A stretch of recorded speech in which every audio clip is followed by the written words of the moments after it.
Greetings, dear friends. It is a great honor for us to welcome you to the International Universal Online Conference, Global Crisis. This already affects everyone. This conference is organized by volunteers from over 180 countries on the platform of ALLATRA International Public Movement. Right now, we are broadcasting live around the world on thousands of media channels, multiple platforms, numerous social media, podcasts, websites, and many other internet resources, radio stations, internet, and TV channels. Thanks to ALLATRA volunteers, right now, this conference is being simultaneously interpreted into 72 languages of the world, including sign language. This means that millions of people around the planet can now hear us in their own language. Modern civilization has entered the stage of instability and global crisis. This global financial, economic, environmental, anthropological, and climate crises are a reality that every person is already facing. But this is only the beginning. The purpose of the conference is to provide a comprehensive, in-depth overview of the external and internal factors of a rapidly intensifying global crisis that already affects everyone. Today, people have joined us who are not indifferent to humanity's destiny, to the destiny of their loved ones, their relatives, and their children. These are progressive people, visionaries who understand the current situation, see the future, and are trying to do everything possible today to ensure that humankind has a chance to survive tomorrow under conditions of global climate change and related global catastrophes. Do people realize the full scale of the impending threats? After all, radical changes in all spheres of life in the near future are inevitable for every person on the planet. Never has humanity stood on such a precipice as now. Today's International Online Conference, Global Crisis. This already affects everyone.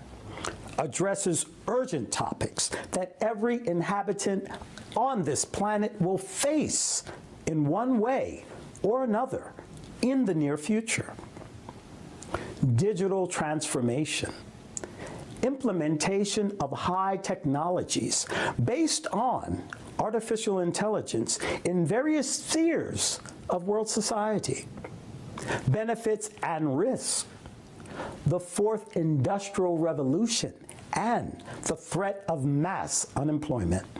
Future without work, the causes of the inevitable collapse of the world economy if the consumerist format continues. Radical changes in all spheres of society. The problem of overpopulation, rapid depletion of the planet's resources, global climate change and environmental crisis, cyclicity of geological events that depend on external factors, the importance of every person in building the creative society, survival of humankind and the revival of civilization. Humanity is standing on the brink of an abyss. If we, humans, do not change the world today, then tomorrow, when the planet is dying, we will realize that the world should have been changed, but we will not be able to do anything about it at that point. In the consumerist format, if we leave everything as it is now, tomorrow, all of us, humans, will be left without jobs, without oxygen, in a state of climate disaster and wars. We will be like animals fighting for survival, for a sip of water and a piece of bread. The only way out for all of us, for humanity, is to build the creative society.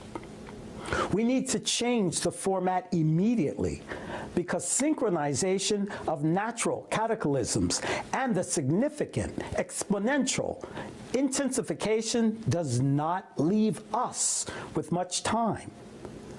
And this requires an awareness of the masses.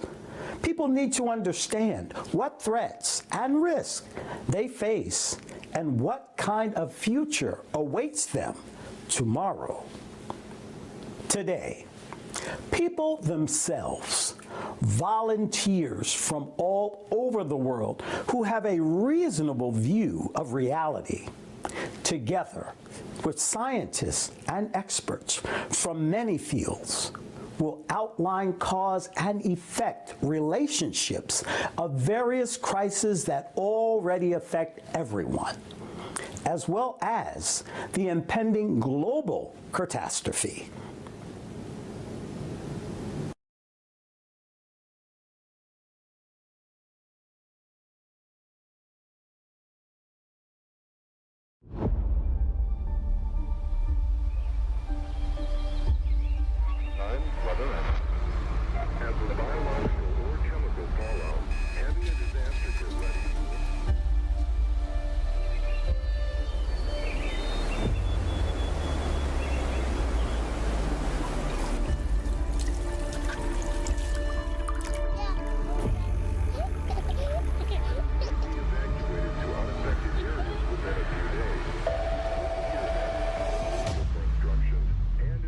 Hello, you are fired.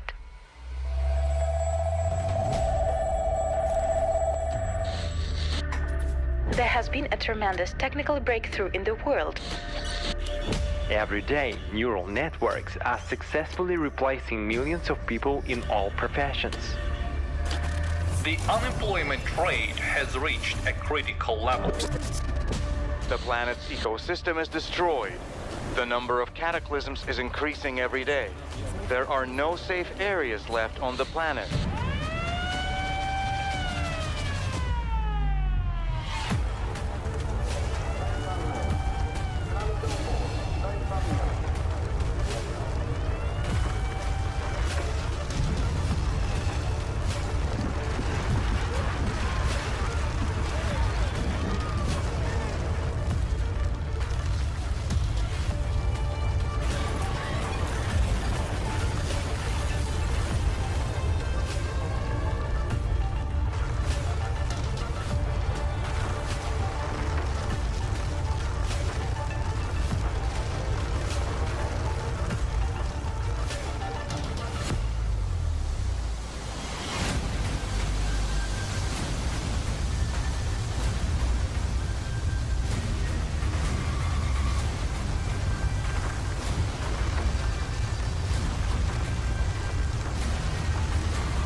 It's already happening. But there is still a chance to change everything.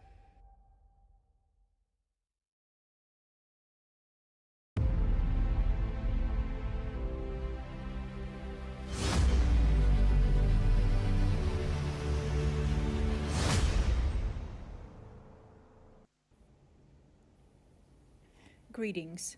We heard what topics will be discussed today at the conference. Let's start with the one that is talked about widely by mass media, artificial intelligence. I would like to introduce our first speaker, Tali Shkurupi, IT specialist from the Silicon Valley, who will speak on the topic of artificial intelligence, its prospects and threats.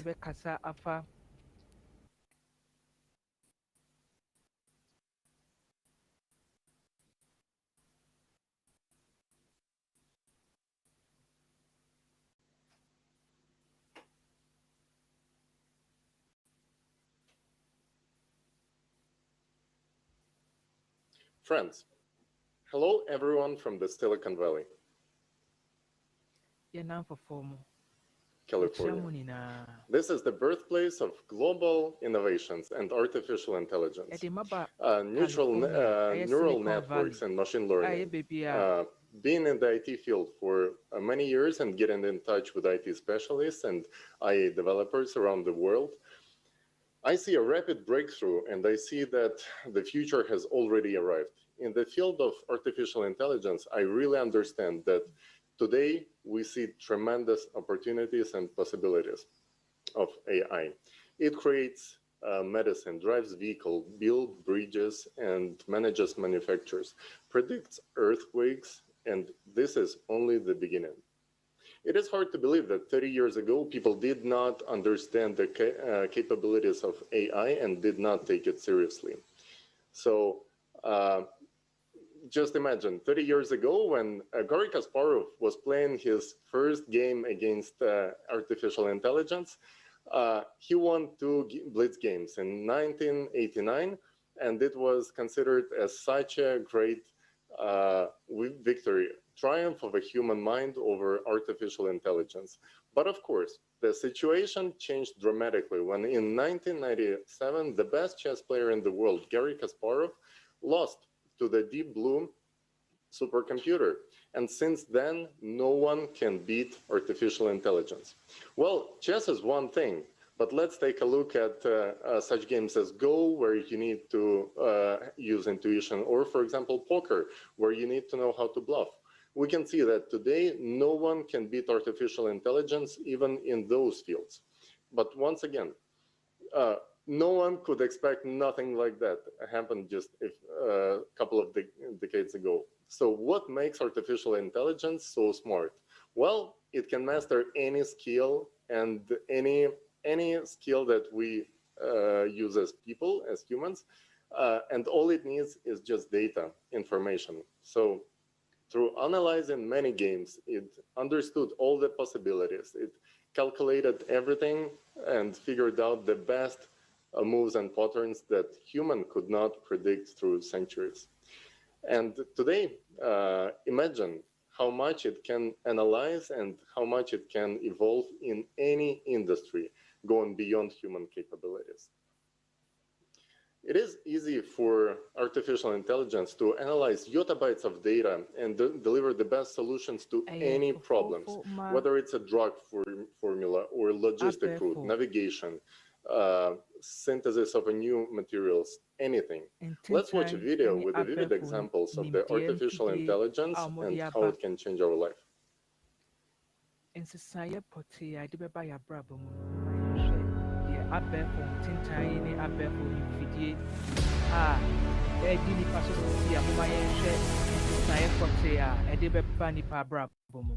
Welcome to the future.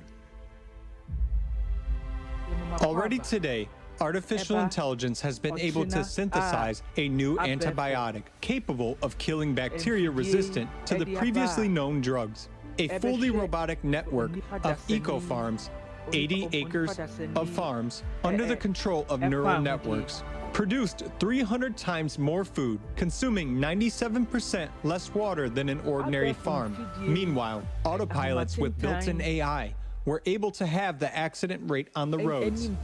Yes, artificial intelligence can already be found everywhere. After all, the benefits of its implementation are simply enormous. Actions that used to take hours can now be completed in seconds. So, virtual assistants, Siri, Alice, or Google Assistant, based on artificial intelligence, will find the goods you need in a virtual store and make a payment.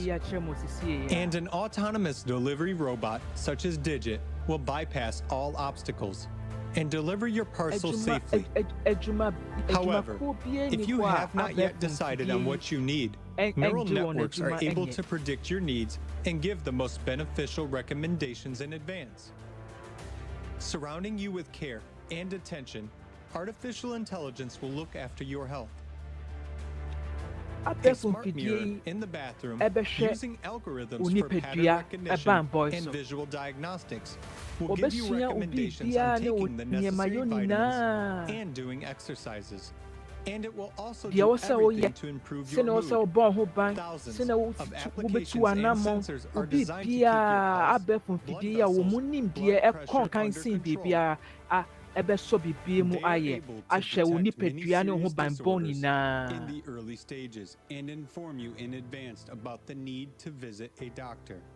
Can prevent a heart attack, sɛ ɔhaw bi ɛba honam mu, sɛ yareɛ bi ba honam mu, sɛ bibibɔne bi ba honam mu, abɛfo mfidie yi bɛhwɛ bɛdi kan atu ho anama ma ɔbɛma woahu sɛ yɛsei kɔ ne sei kɔhu dɔkota kɔ hospital ne kɔfa aduro yɛni sei ɔbɛhwɛ ne nyinaa aka ama or a treatment plan, increasing the accuracy of diagnosis up to 40% and having the cost of medical care. Mfidie animdeɛ sene si kɔnkan nti ɔmo ho nipa ho banbɔ ɛho nyansa ne ho nimdeɛ ɔmo wɔ ɛkɔnkan ɛsen hospital ana doctor biya dwumadi obetumi edi ama nipa dasani. Aiming to complete healing up to the restoration of lost limbs.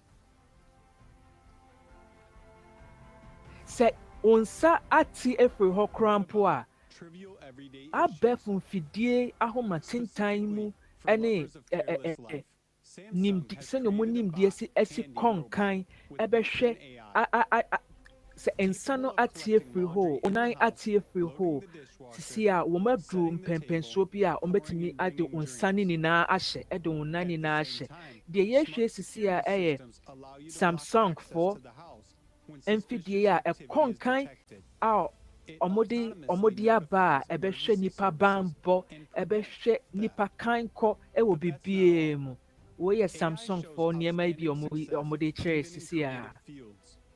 It creates paintings, music, films, and even literary works. For example, the artificial intelligence GPT-2 wrote its first play. Adeɛ a yɛfrɛ no entertainment ɛwɔ borɔfo kasa mu yi ɔbɛhwɛ ne nyinaa. OpenAI writes music with meaningful lyrics and vocals. For poetry lovers, Google's tool Verse by Verse will help you create delightful poems. But AI is also capable of more serious work. For example, digitizing all libraries and archives with the access to them 24/7 from anywhere in the world. Obɛhwɛ yɛ adesua nneɛma a yɛbɛsua te sɛ deɛ yɛbɛkɔ library akɔsua adeɛ anaasɛ sɛ yɛ nwoma a yɛkenkan nyinaa.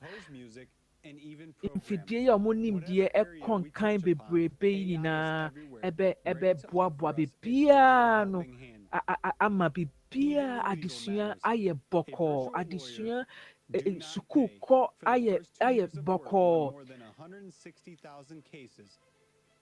Lawyer mu nsensɛm mu adwuma bia mu nsensɛm mu abɛɛfo mfidie yi a wɔn nimdeɛ ɛkɔnkan bebree ɛbɛhwɛ beebiara ayɛ ama yɛ.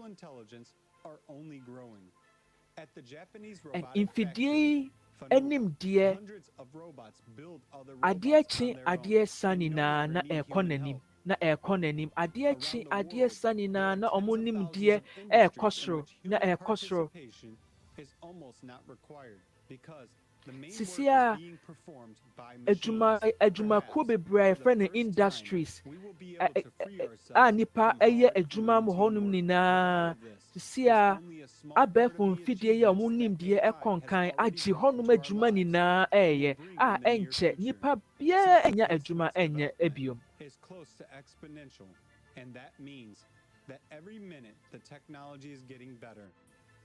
Kyerɛ sɛ minute biara sima baako biara ɛkɔ biara abɛɛfo mfidie yi a wɔn nimdeɛ ɛkɔ nkan yɛfrɛ no artificial intelligence wɔn nimdeɛ nkan kɔɔ na ɛkɔ a ɛyɛ adeɛ a nipa dasani nyinaa ani tu asisi a yɛrehwɛ.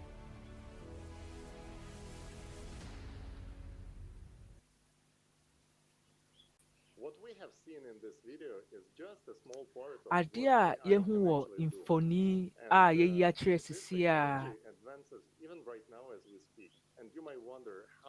ɛyɛ sɛnea abɛɛfo mfidie animdeɛ asi akɔ nkan sisi a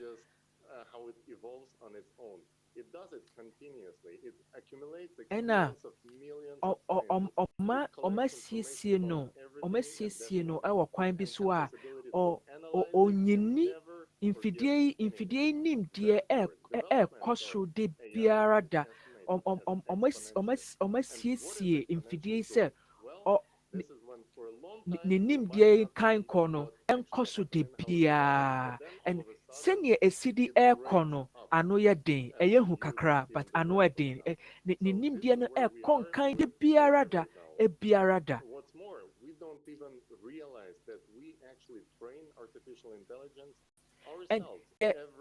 Deɛ saa ɛyɛ mmɔbɔ ne sɛ nipa kuo bebree na nipa dasani dodoɔ na ɛnim sɛ yɛboa ɛna yɛma ɔmo nimdeɛ no ɛkɔ nkan de biara yɛn na yɛboa ma ɔmo nimdeɛ ɛkɔ nkan yɛn nyinaa yɛn nsa wɔm obiara nsa wɔm ba bebree na dodoɔ na ɔmo nim sɛ wɔn nsa wɔm.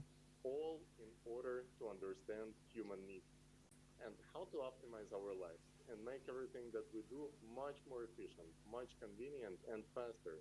The work processes created by artificial intelligence. Ɔmo mfasoɔ ɛyɛ bebree adeɛ ɛfrɛ no artificial intelligence ɛyɛ abɛɛfo mfidie a wɔn nimdeɛ ɛkɔ nkan bebree no ɔmo mfasoɔ ɛyɛ bebree. He was the one who introduced the concept of general artificial intelligence, Peter Voss.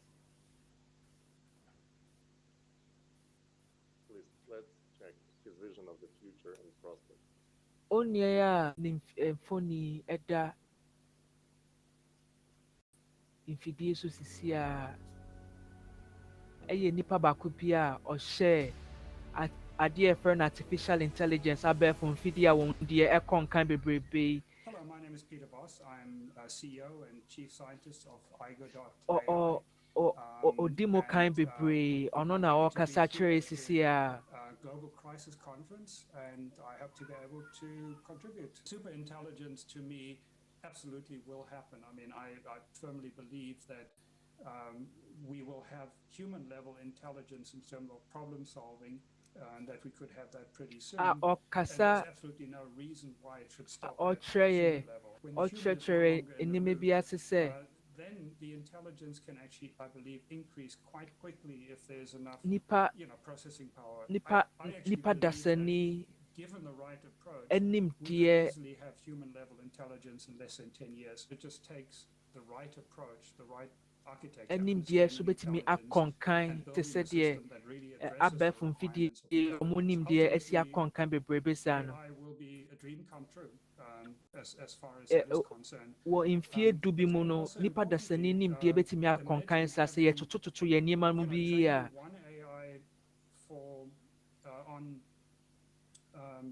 Cancer, as a cancer researcher, for example, and you then can take 1 million copies of that AI that has, in-depth knowledge about cancer research, and these 1 million AIs can now go off and pursue different ideas and different paths, and they communicate with each other. They don't have the ego preventing them from talking to each other. And all church I see it They don't have distractions with girlfriends and boyfriends, and they have perfect memory. You see in science,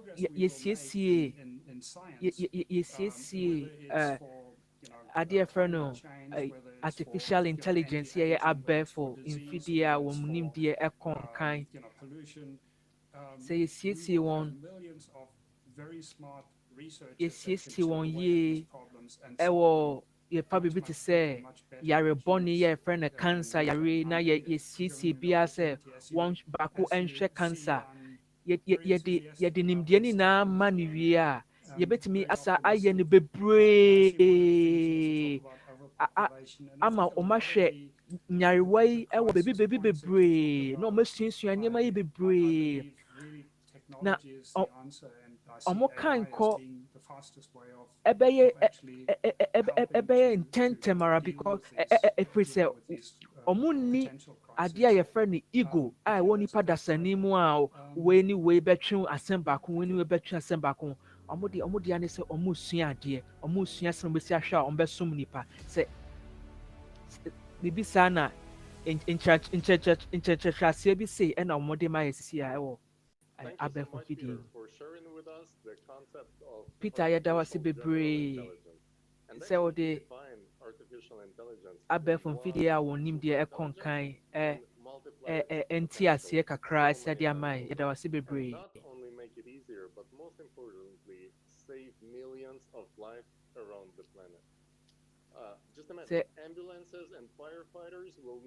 yɛnhwɛ sɛ ne mfidie yi sɛ yɛsiesie mfidie yi yie na mfidie yi ɛkɔ nkan na ɔmo di mu yie a yɛnhwɛ sɛnea mfidie bɛsi aboa ɛwɔ hospital nsɛnsɛm mu ambulance nsɛnsɛm mu mfidie yi a sɛ woyare a lorry mfidie yi a lorry ambulance mfidie yi bi sɛ security nsɛnsɛm mu nipa ho banbɔ nsɛnsɛm mu nyinaa yɛnhwɛ sɛnea mfidie yi a wɔn nimdeɛ ɛkɔ nkan sɛnea wɔbɛti ɛsi abɔ yɛn ho ban afa ɛbɛma nipa abrabɔ nyinaa akɔ nkan obia bɛnya n'asomdwie ɛwɔ bibiara mu And this is only the small fraction of what will be possible in the nearest future. Yes, all this is true. And the development of AI can make our lives better. Nneɛma a yɛaka nyinaa yɛ nokorɛ. Abɛɛfo mfidie a wɔn nimdeɛ kɔ nkan sɛ yɛhwɛ ɔmo si yie yɛsi ɔmo yie a mfasoɔ a ɛde bɛbrɛ ama nipa dasani no ɛso mfasoɔ ɛdɔɔso bebree nanso mfasoɔ nyinaa ɛbɛbɛ mu sɛ adeɛ a yɛfrɛ no creative society no sɛ yɛde si hɔ a ɛne mfasoɔ no nyinaa bɛba ama nipa nanso sɛ yɛwiase dada yi mu a ne yɛda so ɛrekɔ a yɛfrɛ no consumerist format no a ɛyɛ pɛsɛmenkuminya wiase a nipa ɛda so te mu sisi a ɛneɛ ɛnyɛ adeɛ a ɛbɛboa yɛn mu biara yɛn nyinaa yɛbɛhwere yɛn adwuma na yɛbɛdane nkoa ama ɔmo a ɔmo pɛ sɛ yɛyɛ nkoa ɛma ɔmo ɛwɔ asase wɔ so. Not getting particularly upset if the quality suffers in the process, the only goal being increasing sales. And these are the rules of the game of the consumer society, which we ourselves established. Asase so ɛpɛ sɛ menkumenya ɛsuban yi a nipa dasani ɛde ti asase wɔ so deɛ ɔpɛ ne ne deɛ obɛnya ɛno na edi asase ne so sisi a na sɛ saa ɔbran ne suban yi ɛda so ɛtoa so a adwumasɛm bɛsɛe biribiara ɛbɛsɛe ɔhaw kɛseɛ ɛna ɛde ba bɛto nipa dasani ɛwɔ asase wɔ so. For example, all the major transportation companies are investing enormous amounts of money in the development of autonomous vehicles. sɛ yɛhwɛ sisi a asase so lorry ɔmo yɛ lorry ɛyɛ lorry ɛma yɛtwi ɛwɔ lorry kwan so nyinaa ɔmo sika nyinaa bebree na akɔhyɛ abɛɛfo mfidie yi a wɔn nimdeɛ kɔnkan emu na ɔmo de ahyɛ sisi a sɛ ɛnkyɛ biara mfidie yi ɛbɛsɔ lorry mu nyinaa na ɔmo ankasa atwi lorry yi nyinaa nti yɛnhwɛ ɔhaw a ɛde bɛbrɛ nipa ɛwɔ pɛsɛmenkumenya asase yi so sisi a mfidie ɔmo mbrɛ ɔmo nyare ɔmo betumi ayɛ adwuma a nipa dasane ntumi nyɛ ɔmo nhia holiday biara adeɛ yɛfrɛ no holiday sɛ mekɔgye ma home ɔmo nhia saa nneɛma biara saa ɔmo ngye sika nhyɛ wɔn ho nti ɔmo betumi ayɛ adwuma no anɔpa awia anwummerɛ adeɛ a nipa ntumi nyɛ ano na ɔmo betumi ayɛ.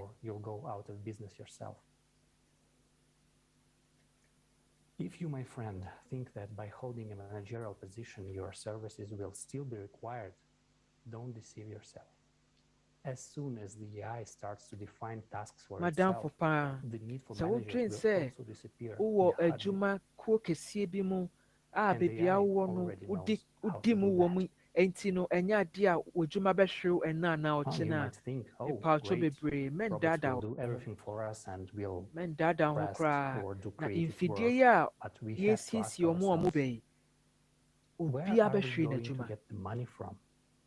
sɛ pɛsɛmenkumenya suban ne anamantuo yi na ɛda so edi hene ɛwɔ asase so a ahokyerɛ kɛseɛ bebree ɛna ɛbɛba ma nipa a ɔmbɛhwere ɔmo adwuma ama abɛɛfo mfidie yi yɛfrɛ no artificial intelligence mfidie bɛgye obi adwuma ayɛ ɛdeɛ na nipa dasani ɛbɛyɛ. Billions of people with no means to survive will sit quietly and wait for something, or nipa mpempem a wonya adwuma ɛnyɛ biem wonya sika ɛnhyɛ ho wonya aduane di sɛ yɛhwɛ a nipa yi bɛtena ase ahwɛ sɛ ɛkɔm ndi wɔn anaa. If money is the most valuable thing in a consumer society, the main value in a creative society is human life.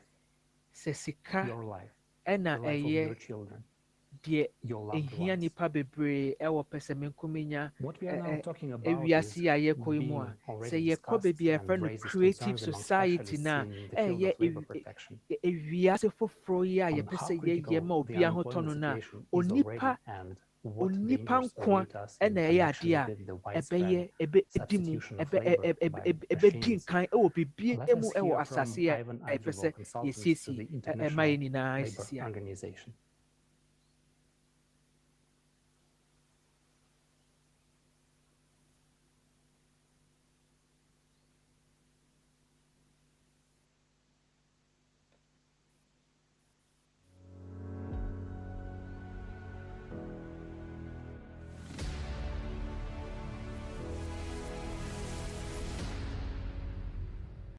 Thank you very much also for inviting me. Really pleased and honored to be taking a small, perhaps, contribution into this outstanding event called the global crisis is already affecting everyone.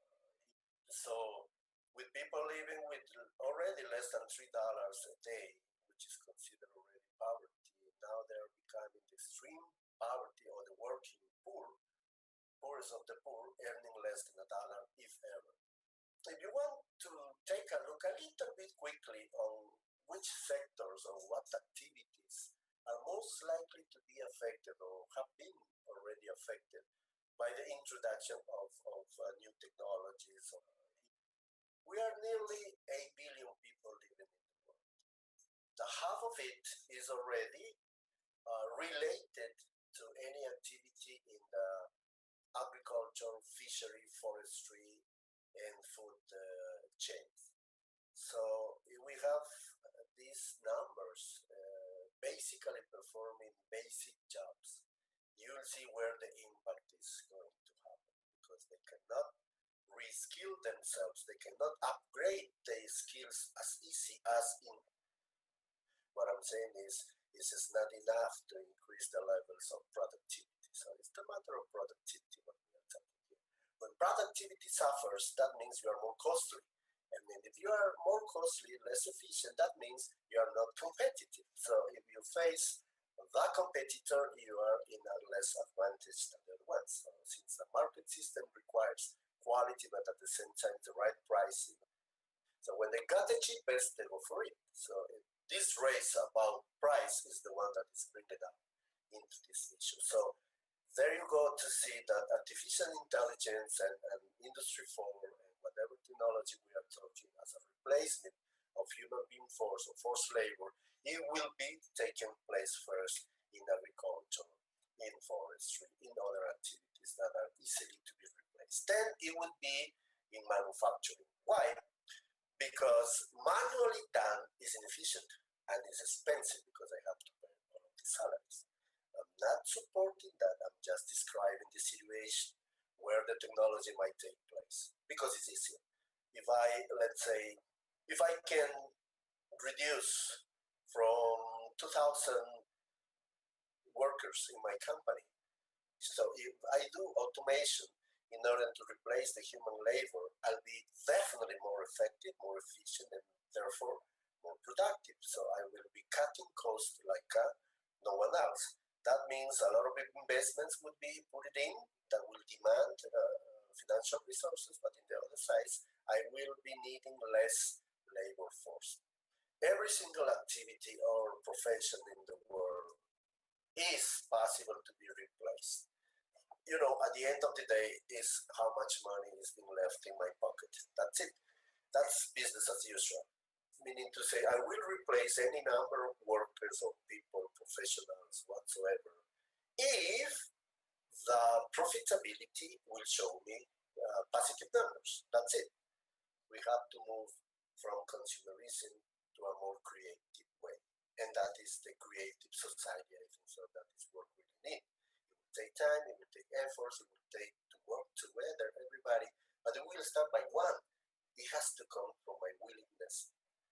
It has to come from my willingness.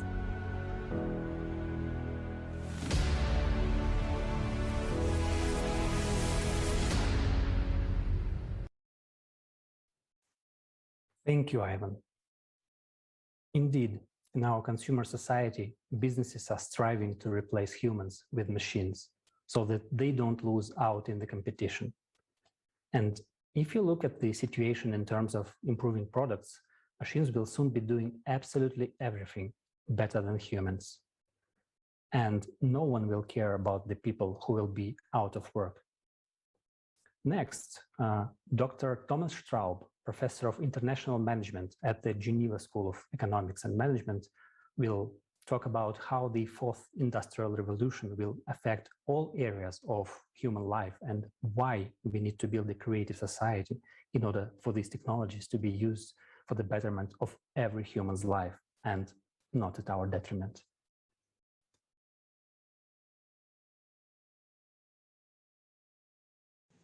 I'm a professor of international management at the University of Geneva, the Geneva School of Economics and Management. I'm the director of the Master of Science in Responsible Management.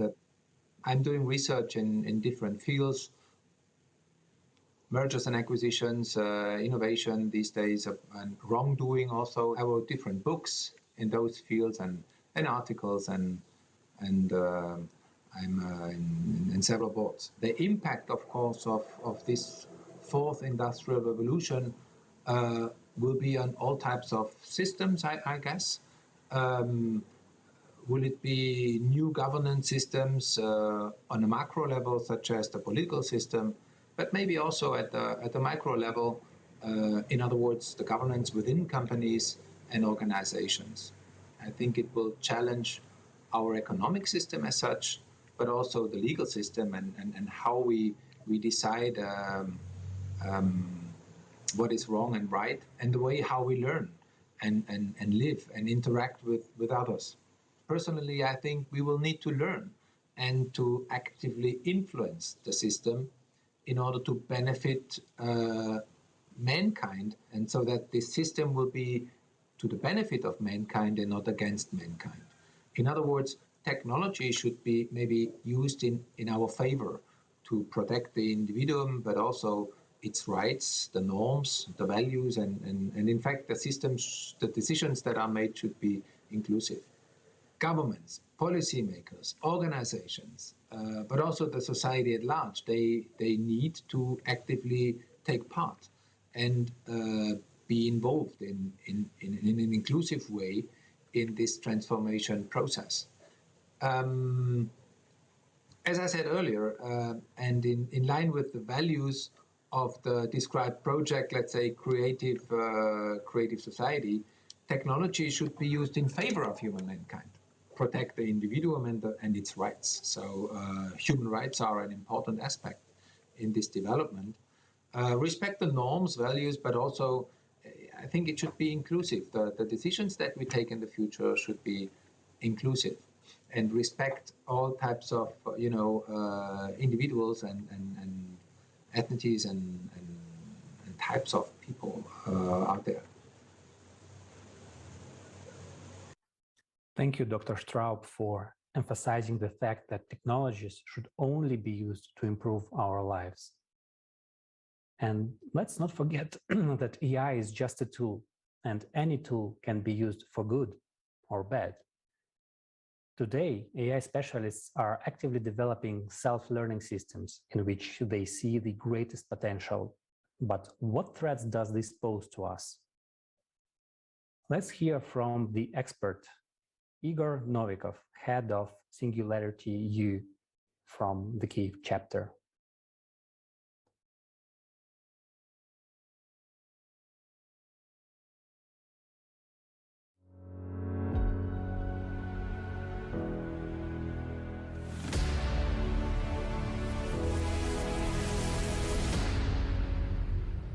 По большому счету, сейчас уникальное в истории человечества время, в том смысле, что меняется действительно все.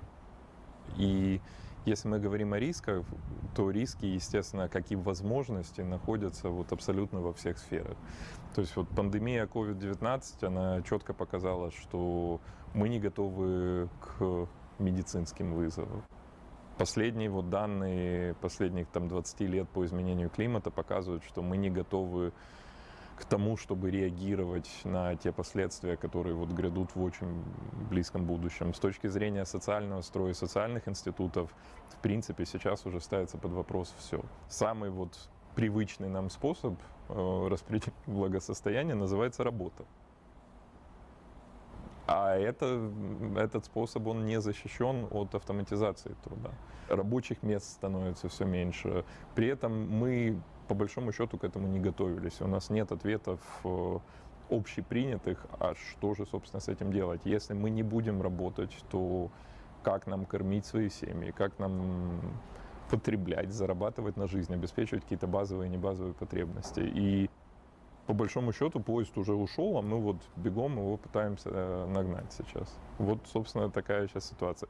Я не говорю уже там о глобальных вызовах. Если мы говорим, вот, например, об искусственном интеллекте и о технологии в целом, есть там 3 зоны риска. Например, интернет, как на технологию, которая даже еще не достигла своего пика. Да? То есть у нас нету еще вот так называемого global connectivity, то есть когда подключены все.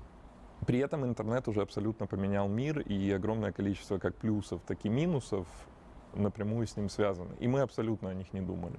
О чем угодно, да, мы не думали о тектонических сдвигах в экономике, да, мы не думали даже о технологической безработице благодаря интернету. Ведь на самом деле, если посмотреть на все технологии, то интернет входит в тройку технологий, которые лишают нас работы. Да, убирая все барьеры, давая доступ к одному и тому же рабочему месту любому человеку с гаджетом и доступом в сеть, тем самым увеличивая до пика конкуренцию и удешевляя услуги. То есть мы никогда не готовы. Мы, изобретая технологию и развивая ее, мы никогда не думаем наперед. Теперь два остальных фактора, вот если мы говорим конкретно об искусственном интеллекте. Искусственный интеллект на сегодня в первую очередь несет в себе угрозу предвзятости. То есть есть простое правило, если датасет на котором обучена нейронка, составлялся людьми, то действие и работа, и качество работы этой нейронки будет вот зеркалом датасета. То есть, по большому счету, если у нас будут расовые предрассудки, заложенные в датасеты, либо религиозные, либо какие-то еще, то нейронка, которую мы считаем абсолютно рациональной, будет на самом деле иррациональной и предвзята так же, как и ее создатели. Это вот первая проблема. Вторая проблема заключается в том, что, несмотря на то, что вот сегодня мы намного лучше понимаем, как нейронные сети принимают решения, чем мы понимали там 3-4 года назад, мы все равно до конца не контролируем вот процесс принятия решения, не мониторим даже процесс принятия решения. При этом мы искусственному интеллекту доверяем все больше и больше ежедневных задач, причем некоторые, которые из них касаются вопросов жизни и смерти многих людей. Я говорю о применении машинного обучения в медицине, в энергетике, там, в чем угодно. Да? При этом, де-факто мы не понимаем, как это условный черный ящик, хотя это не черный ящик, это нолики и единицы бинарного кода, но все-таки. Как этот черный ящик устроен? Мой любимый пример, хоть он и кажется фантастическим, но прецеденты в истории человечества уже были, это вспышки на Солнце. То есть в 1965 или 69 году вспышка на Солнце нанесла довольно серьезный инфраструктурный вред американскому телеграфу. А почему только телеграфу? Да потому что, в принципе, это вот единственная технология была, которая была этому подвержена. Если подобная вспышка повторится сегодня, она де-факто за полдня отправит нас в 19 век, лет на 20. То есть нам есть над чем задуматься. Вот это вот реальная картинка и изменение климата, я боюсь, мы сейчас находимся в той ситуации, в которой полностью повернуть это вспять вряд ли уже удастся. Мне кажется, что самая реалистичная задача для общества сейчас — это, не дожидаясь вот более масштабных последствий, найти какую-то sustainable модель удержания ситуации, хотя бы вот той, которую мы имеем на сегодняшний день. Потому что следующая серия всего этого — это уже такие макропоследствия. То есть это существенное влияние на мировую экономику, это климатическая миграция, это политические и военные конфликты, которые на базе этого возникают.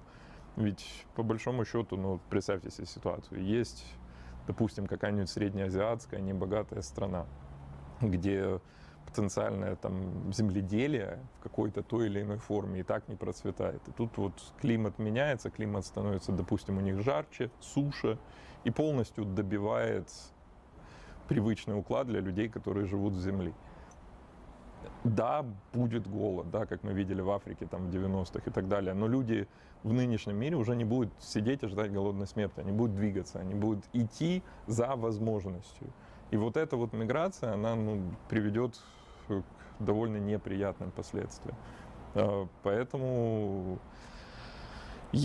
самая такая оптимистичная вещь, которую я могу сказать, это то, что я надеюсь, человечество не будет дожидаться более серьезных последствий и начнет действовать плюс-минус уже сейчас, более активно, и более сплоченно, что самое важное.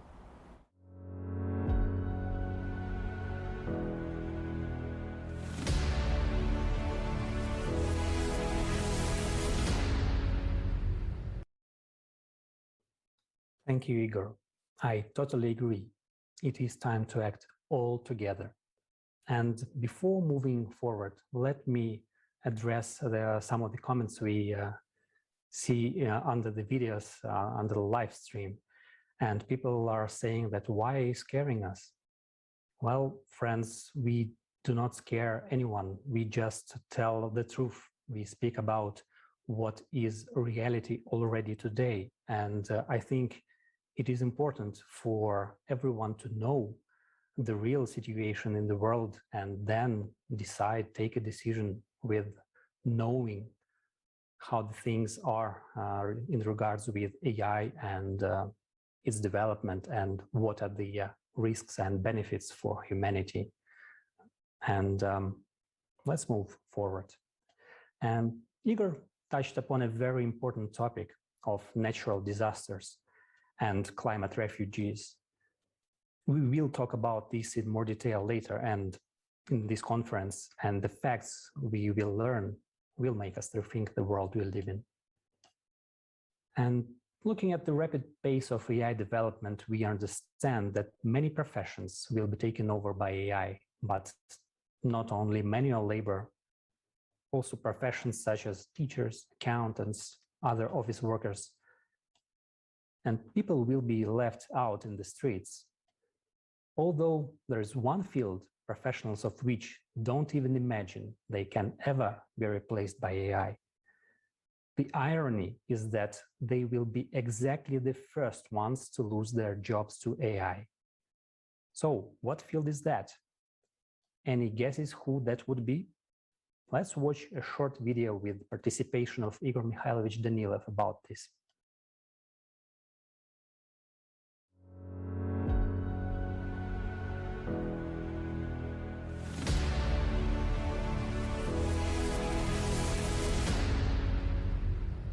Так вот, и педагоги останутся на улице, и медики останутся на улице, все останутся на улице.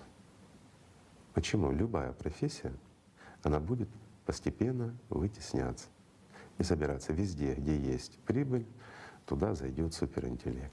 Ну вот, по крайней мере, футурологи говорят, что одна профессия уж точно будет такая привилегированная, это IT-специалисты, потому Не что... одна, три. Называю три. Это IT-специалисты, Да. потом юристы и финансисты. Это как минимум три профессии будущего. Так же?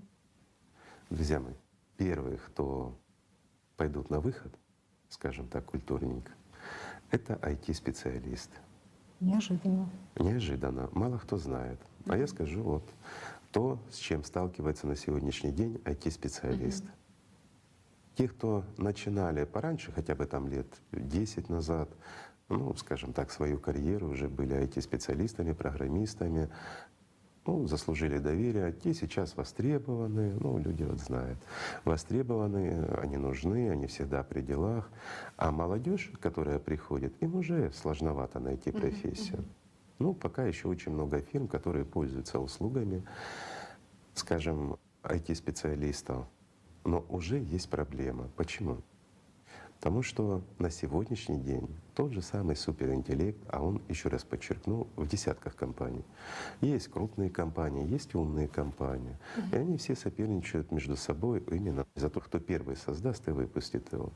Так вот, уже эта система у многих пишет программы лучше и быстрее, чем те же программисты, даже топовые.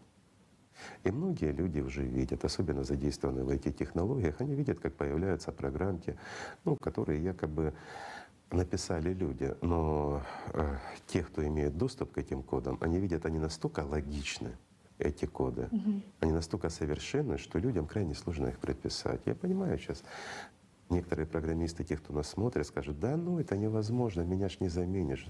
Друзья мои, то, чем вы пользуетесь, это банальные алгоритмы. Простая математика.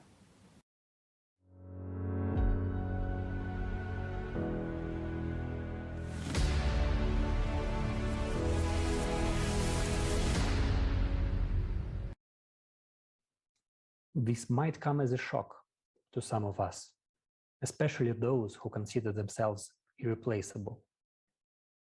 Human mind thinks that someone else's profession will be taken over by AI, but not mine, especially when I am an AI developer. However, we clearly see that tendencies in this field which make it obvious that AI is already capable of coding, building algorithms on its own, creating apps. Since the beginning of 2021, a couple of AI systems have been patented which are capable of writing code. For example, a neural network which writes code in the field of computer vision all by itself, having learned all the programming languages. Another example is GitHub Copilot, a service which completes the code programmers are writing. How did it learn to do it? Well, it analyzed all openly available code that programmers themselves put online. It is being said that all this is done with good intentions to help programmers eliminate their routine work. But this is how it always starts, before they are eliminated from the process. It is obvious that in no time, all coding will be done by machines and humans will not apply anymore. Especially if you take into account how good AI is in self-learning. Do you remember Tali told us about the game of Go, considered the most difficult, which AI mastered better than humans? Well, there's one more interesting fact about this. The AI managed to beat a human in the game of Go only after humans stopped teaching the computer and the machine was given a set of rules and left to learn by itself. The AI used moves that did not contradict the rules, but which humans had not been able to come up with in the millennia of the game's existence. So, self-learning is the best way to teach AI, and for this, it needs data. And who is providing it with data? We humans. Who is teaching it to code, build algorithms? Who trains neural networks to understand human voice and other human input without a mediator? Who supplies AI with tons of training material? IT professionals, with every single line of code. So it turns out that today, software engineers are writing the code of their own unemployment. Those who don't believe it and think they are irreplaceable are just as naive as Kasparov in 1989. Just as no one can win against AI in chess, poker, and the game of Go today, no human will be able to compete with AI in coding and software development tomorrow.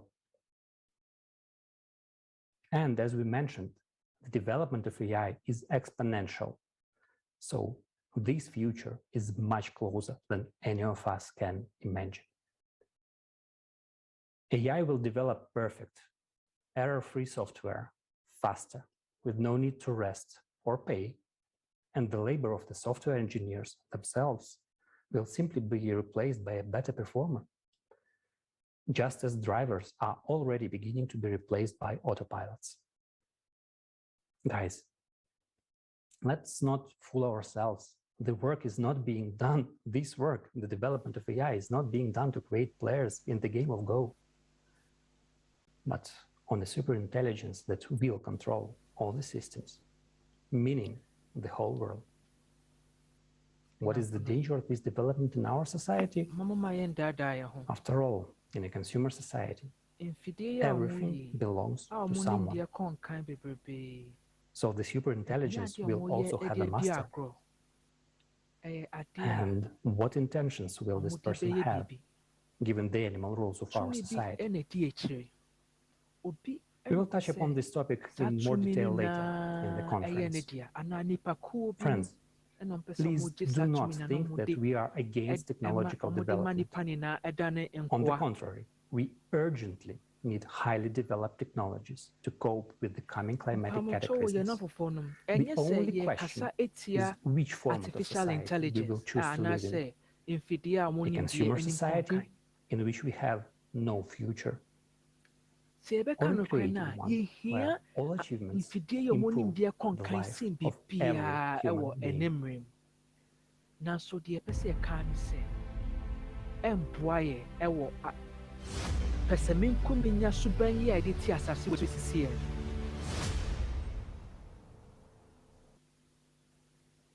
Dear viewers, as we see, artificial intelligence is capable of replacing humans with all its abilities and functions.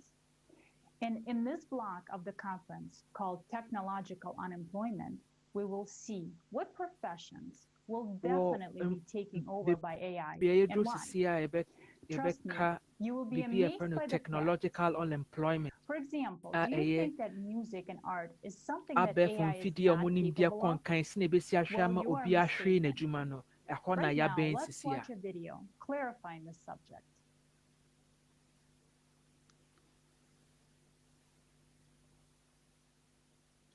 Sisi amoma yenhwe infoni bia ebesa aka bebre afa ho akere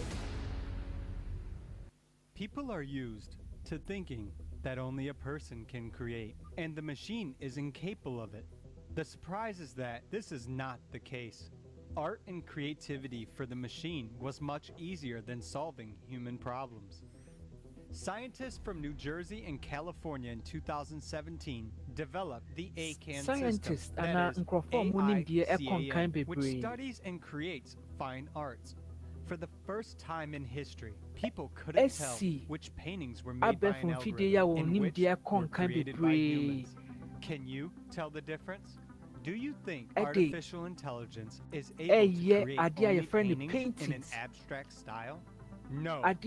Edmond de Bellarmine portrait in 2018, artificial intelligence created the first ever fictional portrait, which was sold at Christie's auction for $432,500. The next Rembrandt project, artificial intelligence analyzed all the works of Rembrandt and created a new, unique portrait in the style of the genius artist. The neural network not only generated the image, but also recreated the master's painting technique using 3D printing.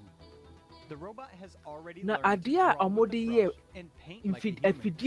For example, when the e-David robot is tasked with drawing several paintings of the same object, it determines on its own at what angle to make the next stroke, 3D printing. Each picture turns out to be unique. Meanwhile, the Ada robot, that is Efidie nim die kan bebre a ebro nipa entiase so sesia. And this art is gaining more and more popularity. So why would we need genius artists now if any unique painting technique can be recreated aba ebetimi aye ade a yefre ni painting si amohwe wo mo fidie so sesia ebetimi aye ama nasin de nipa foforo bi ebetimi aye a ene wan na yehia ne se nipa ben yehia ne se onda so enye sa painting si ema sesia and make even the most primitive drawing look realistic. Sesia abe fon fidie agibi bia eye sesia a sin de nipa da sa ni betimi aye sesia. Meet Emma. And this is Michelle. Eba this is Dagny. Insano juma foforo anase ejuma ko foforo bi mu from models and modeling one share atade ntoma na wo de church na wo de church nipa ko bi o matina baby ehwe sanyeme sisia ome si abefo infidie ya omaji ejuma ni na eye omaji ejuma ni na eye aboso. They are easier to promote and can even be changed if desired. So why bother with people, their moods and problems, if there is an ever-young AI that is always in trend? Ebetimi ahwe sanyeme ya efidie we onim ade e friend ebufu onim ade e friend no I friend emotions ebufu say onim sanyeme biasa obetina so aye adwuma yi pepepe say fidie aba ombetimi aye sa adwuma wani na ade na ombesa use ni ombesa hia ni padasani ewo adwuma ye we mu. You just need to upload the text and the virtual voices. For example, Japan. Japan omode abefon fidie ya onim dia konkan e kan ade a friend news e wo yen kasa fidie so ni na see omaji yeni ni na yomu ya say ye betro asem na ombeka na mamo na omaji ni na eka ena ekoso e wo Japan see ya. Who compose articles for Forbes, Bloomberg, Associated Press, Microsoft demonstrate that information is processed and structured better, faster, and in a more comprehensible way by a neural network rather than a human. For a journalist, composition of large analytical materials takes weeks or even months, and the team of editors then checks it for inaccuracies and errors. Whereas programs able to process huge amounts of information on its own, select the necessary facts, compare and produce it in different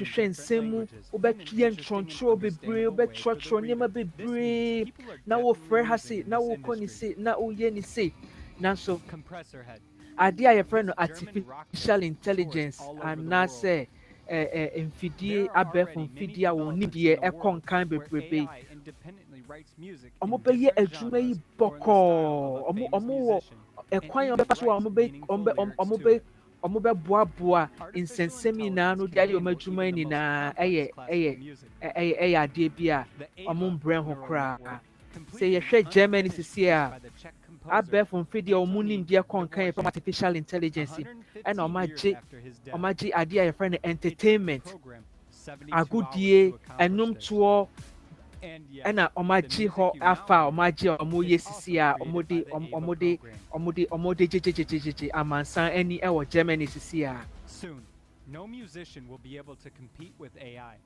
It needs neither strings nor keyboard instruments. Nnwomtokuo ni bia ni hɔ a ɔbɛtumi ne abɛɛfo mfidie a wɔn nimdeɛ ɛkɔ nkan bebrebe ni a ɛbɛtumi de asi ani bi ɔmo bɛkyi obi adwuma ayɛ. Hatsune Miku from Japan.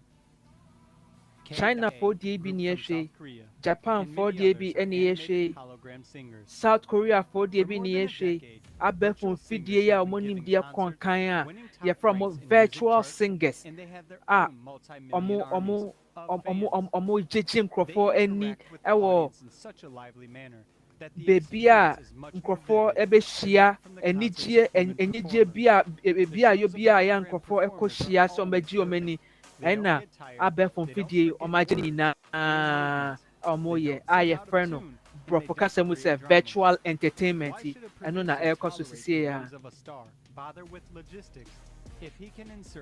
Ti sɛ mfidie aba a ɛbɛtumi ayɛ deɛ ɛsen deɛ nipa bɛyɛ a ɛnea ade na yɛbɛsa abrɛ nipa ho bebree ɛne nipa ho adwene haw nipa ho siketua ne sa nneɛma nyinaa sɛ ɔmo bɛsa afa nkurɔfoɔ yɛfrɛ ɔmo sɛ wɔm na ɔmo yɛ stars anaa celebrities ade na ɔmo bɛsa ha ɔmo ho adwene ɔmo ha ɔmo ho adwene bi.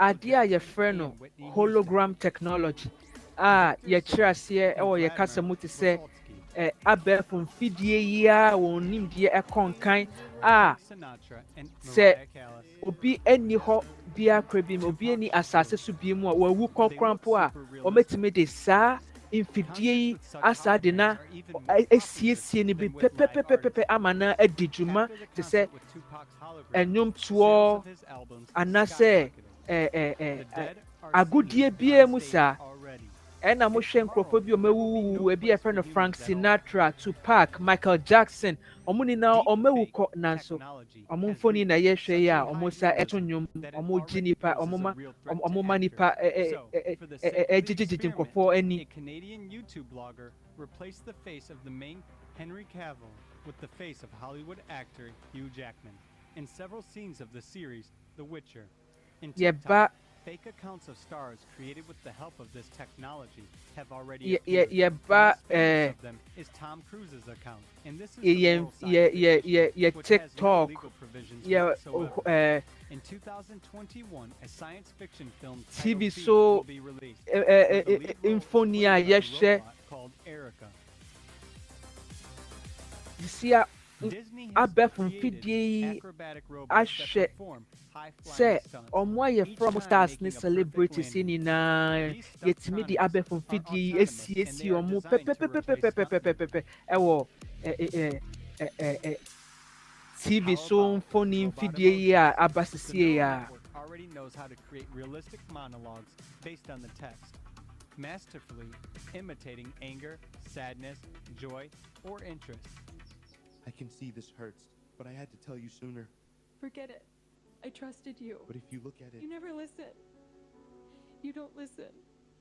MetaHuman technology allows for creating realistic, virtual images of people within a limited time and having rather small technical resources.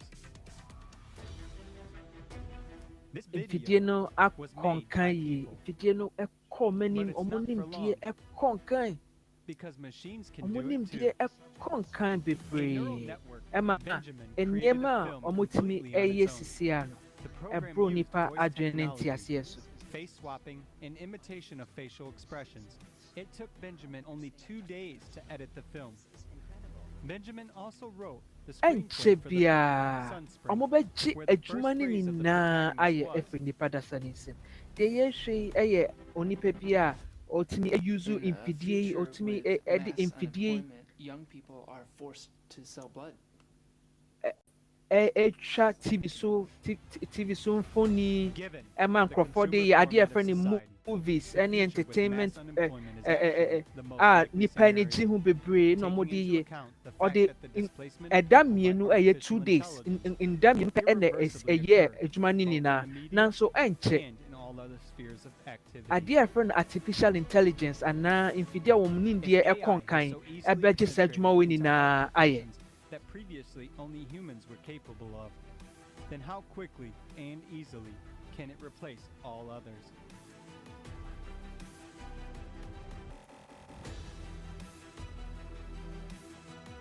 Ɛyɛ adeɛ a ɛho nyɛ den sɛ abɛɛfo mfidie a wɔn nimdeɛ ɛkɔ nkan ɛbɛgye nipa adwuma ayɛ ɛnkyɛ bia wɔn bɛgye nipakuo nyinaa adwuma ayɛ.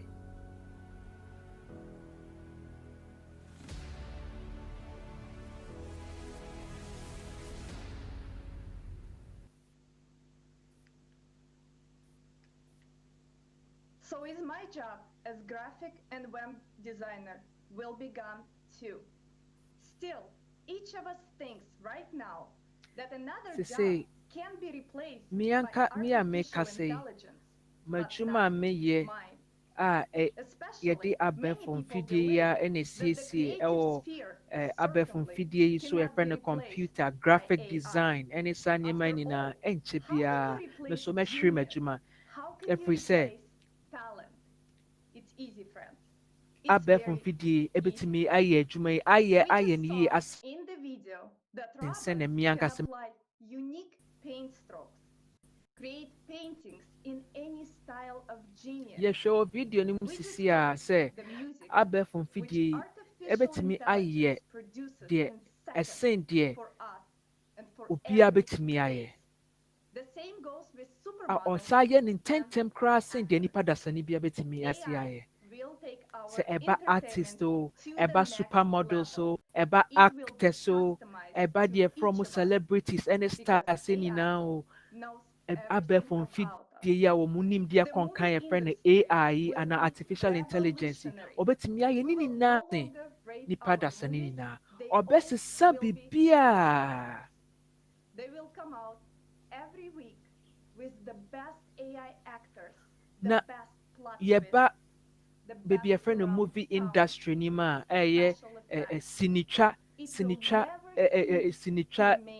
baabi ɔmo twa sini ɔmo twa TV so mfoni ma yɛhwɛ nyinaa yi a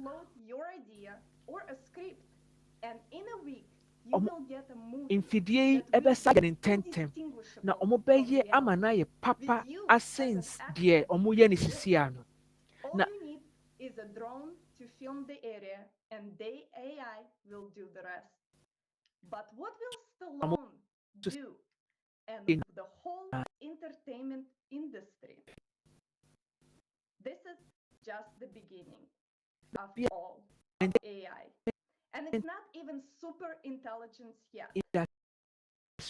This is a very exciting future. But who will be able to enjoy all of this in our current consumer format if 99% of the world's population will face a job loss, which means no resources for survival? Just think about it. If you lost your job tomorrow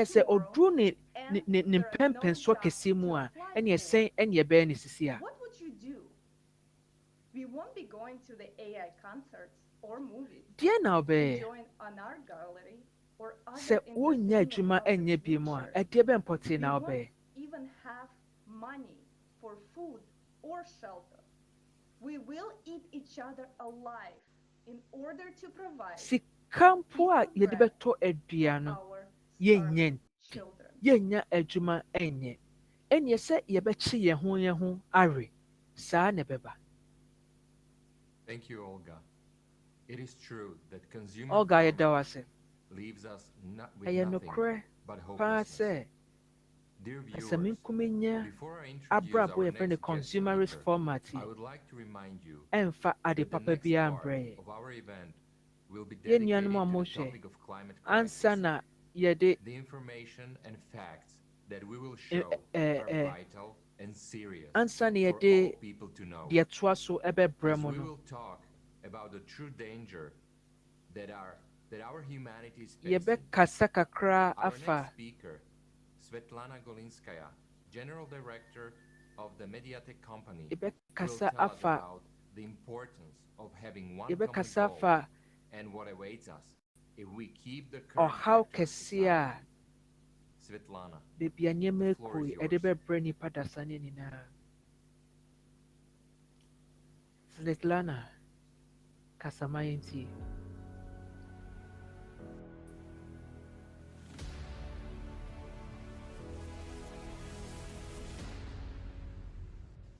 Я рада приветствовать телезрителей и участников конференции «Глобальный кризис», и это касается каждого. Очень интересная тема, и я очень рада здесь присутствовать сегодня. Меня зовут Светлана Голынская, я владелец компании Mediatek. Это компания, которая работает в сфере шоу-бизнеса. Мы делаем техническое обеспечение. Какие же перспективы у нас есть при наличии искусственного интеллекта? Если общество будет преследовать исключительно материальные ценности и при этом будет использовать искусственный интеллект, человек потеряет самого себя. Почему? Sɛ nipa dasani daso ɛtoa so ɛwɔ pɛsɛmi nkumenya mu na abrabɔ yi mu a ɛne ade papa bia ni hɔ a ɛbɛba ama ɔdasani. Bebia abɛɛfo mfidie yi a wɔn nimdeɛ ɛkɔ nkan bebree ɛpimpim akɔ yi. Ade baako a ɛde bɛbrɛ nipa nyinaa ne sɛ yɛbɛhwɛ yɛ adwuma nyinaa. Мы бесконечно видим пожары, наводнения, мы видим бесконечный голод и так далее. Все, что происходит на Земле, это потому, что люди забыли, что они в первую очередь люди. Мы потеряли самую главную идею взаимодействия каждый между собой. Na ekoso every say onipa dasani every say oye nipa dasani. И наше внутреннее состояние любви и нацеленность. Должна быть единая цель — сохранить мир. Мы должны все технологические процессы построить на созидание. И тогда у нас будет все прекрасно. С быстрыми прорывами, с машинами, которые будут выполнять опасные работы, с медицинскими машинами, которые смогут определять какие-то заболевания. Мы сможем пролечить, мы сможем открыть другие болезни. И тогда ИИ это станет нашим другом, а не врагом. Я вижу лишь один путь и единственный выход. Благодаря созидательному обществу и только мы можем идти и преследовать лишь эти цели, которые нас могут объединить. Это фундамент, который построит наш прекрасный дом. Creative society no. ECC asase so nyinaa yɛbɛ yɛ ewiase foforɔ nipa dasa ne nyinaa ɛho bɛtɔn mo ɛwɔ asase wɔ so.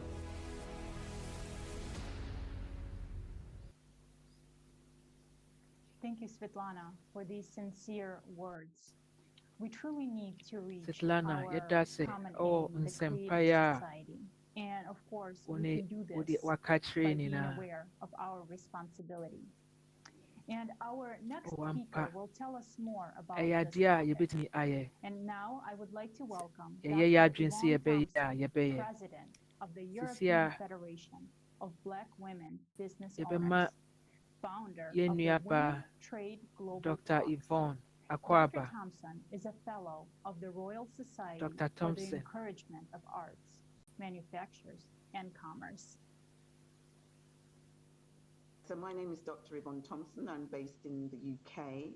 I've lived in the UK for most of my life, originally from South Dr. America, Yvonne Thompson. Guyana. First of all, thank you so much for inviting me to be part of Me this for South absolutely America. inspiring, Nanso Martina really UK. necessary and My brabo very mu nyinaa. debate.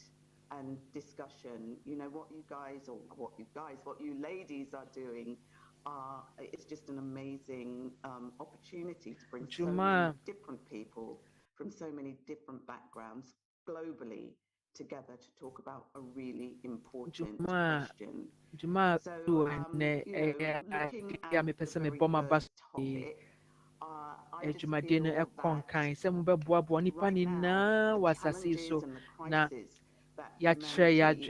are facing and will continue to face in the near future. Do you know what? I think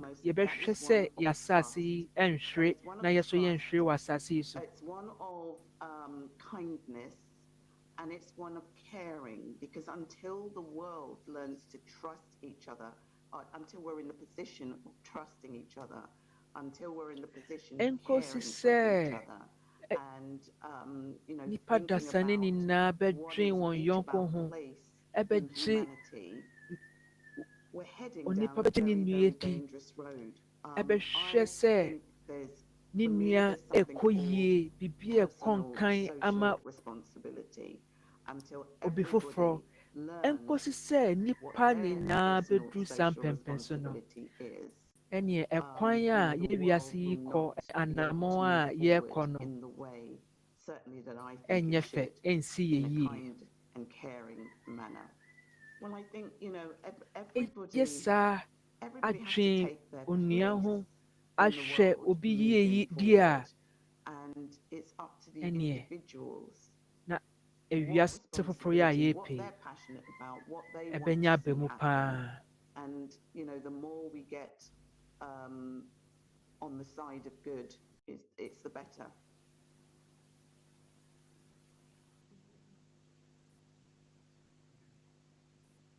Thank you, Dr. Thompson, for emphasizing the importance Dr. of Thompson, personal responsibilities in shaping the future of our society. Let's now move to the next aspect of our conference by watching the following video, which shows the real scale personal responsibility no obia de besi ne ho so so behwe se ewiase ebesi obia yi. How AI is slowly taking over our various jobs and what will be the impact on us. Yɛbɛhwɛ sɛneɛ adeɛ a yɛfrɛ no AI and artificial intelligence ana abɛɛfo mfidie a wɔn nimdeɛ ɛkɔ nkan ɛgye yɛ adwuma nyinaa nkakra. Momma yɛnsa nhwɛ mfoni yi. Are you sure that taking away your job in the consumer format of society will create a new one for you? They promise to teach us new professions. Ujidi pa sɛ yɛgye wohwiri w'adwuma ɛwɔ consumerist format a yɛfrɛ no pɛsɛmi nkuminya abrabɔ yi mu yi a sɛ yɛbɛsa nya adwuma papa foforɔ ama wo anaa. Sɛ yɛdaadaa yɛ sɛ yɛyɛ mfidie yi ɛde aboa yɛ a odwin sɛ yɛho paa na ɔmo odwin anaa odwin sɛ wo ho ɛna ɔmo odwin. Other jobs. They were just simply fired. In 2018, deɛ yɛhwɛ ɛyɛ China deɛ si China sɛnea mfidie yi asi agye nkurɔfoɔ adwuma a yɛapam nkurɔfoɔ akɔ fie yɛdaadaa wɔn sɛ yɛbɛma ɔmo adwuma foforɔ nanso akɔsi hɔnom a ɔmo nya adwuma ɛnyɛ bio. Such a robot of $1 million will pay off in just 2 years. Professions that require performing repetitive and predictable tasks in the Amazon dwumakuo kɛseɛ wɔ wiase mu nyinaa ɛmu deɛ soso na mohwɛ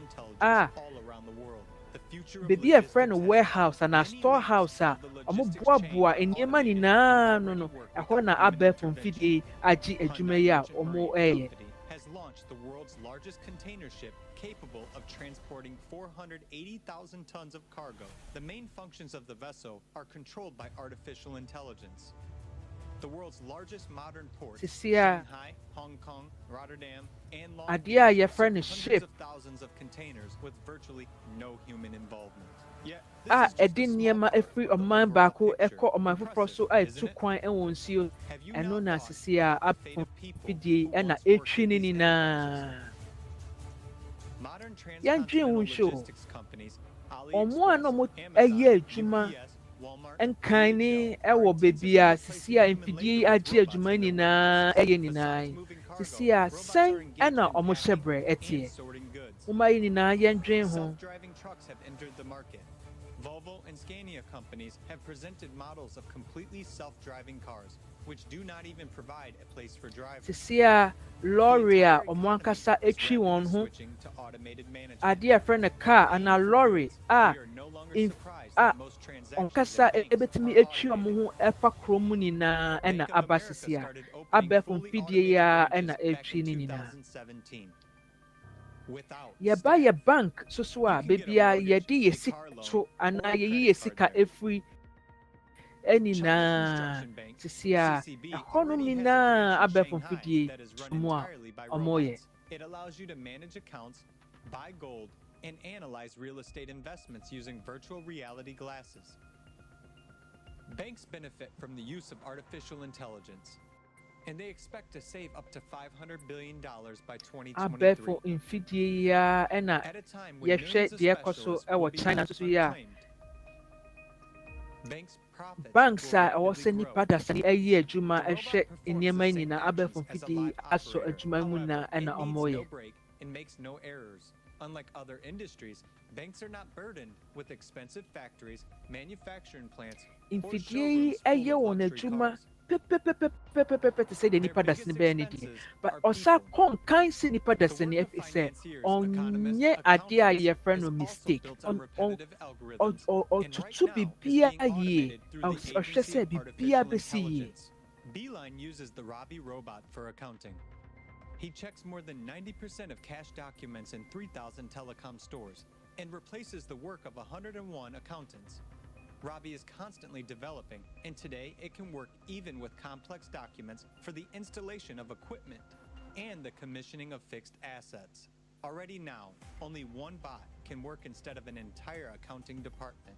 It not only conducts complete accounting, but also generates reports for making management decisions. In their report, sisi a yɛhwɛ ekuom a yɛfrɛ no accountant soso a ɛyi na yɛhu sɛ abɛɛfo mfidie yi agye adwuma nyinaa yɛfrɛ no accountant fo adwuma ɔmo a mohwehwɛ sɛ yɛde nneɛma atoto yie ɛwɔ adwuma mu sikasɛm mu bank nsɛm mu yɛde saa nneɛma nyinaa atoto nyinaa sisi a ɔmo adwuma nyinaa ɛbɛhwere ɔmo ɛfiri sɛ abɛɛfo mfidie yi a wɔn nimdeɛ ɛkɔ nkan ebetumi ayɛ adwuma yi asen wɔn mo bebree. Analyze quotes simultaneously on several exchanges and make a mathematical forecast straight away. Humans can't do that, so they are inferior to machines. Such an investment giant as Goldman Sachs, having as many as 600 traders in the 2000s to this date, keeps only 2, having replaced the rest with artificial intelligence. Are you looking for a job? You will be evaluated by a heartless program. Do you hope this is a distant future? But it's already happening. So adwuma kora na wɔhwehwɛ sisi a sɛ adwuma bi na wɔ ɛnyɛ nipa ɛna ɛbɛtena ase ɔno mu asɛm sɛ adwuma wobɛtena sisi a mfidasini ɔno na ɔbɛtena ase ɛte wɔ asɛm sɛ adwuma yi wobɛtumi ayɛ anaasɛ wontumi nya beebi a nneɛma ɛkɔkɔ ɛnie ebi na yɛyi akyerɛ mu yi. Artificial intelligence is intensively replacing human professions, and this is already the reality of today's consumer format of the society we live in. From the perspective of business, it is profitable. But what about the perspective of people?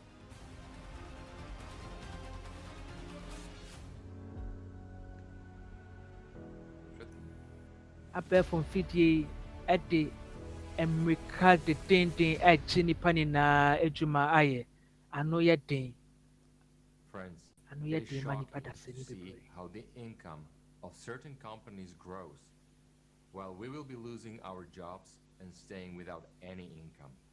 Significant role in the economy is played by agriculture. Ɛyɛ ya Since sɛneɛ without food, we will not survive, adwumakuo bi mu for sure. ɛsikasɛm ɛkɔ so bebree na nom dodo nyinaa yɛhwɛ yɛ deɛ of people in this sector. yɛnsan hwɛ mfoni foforɔ a ɛkyerɛ sɛnea adeɛ yɛfrɛ no AI and artificial intelligence abɛɛfo mfidie yi a wɔn nimdeɛ ɛkɔ nkan bebree ɛsi ɛgye adasamma nyinaa adwuma ɛyɛ yɛnhwɛ. Which provides food to the population of the planet.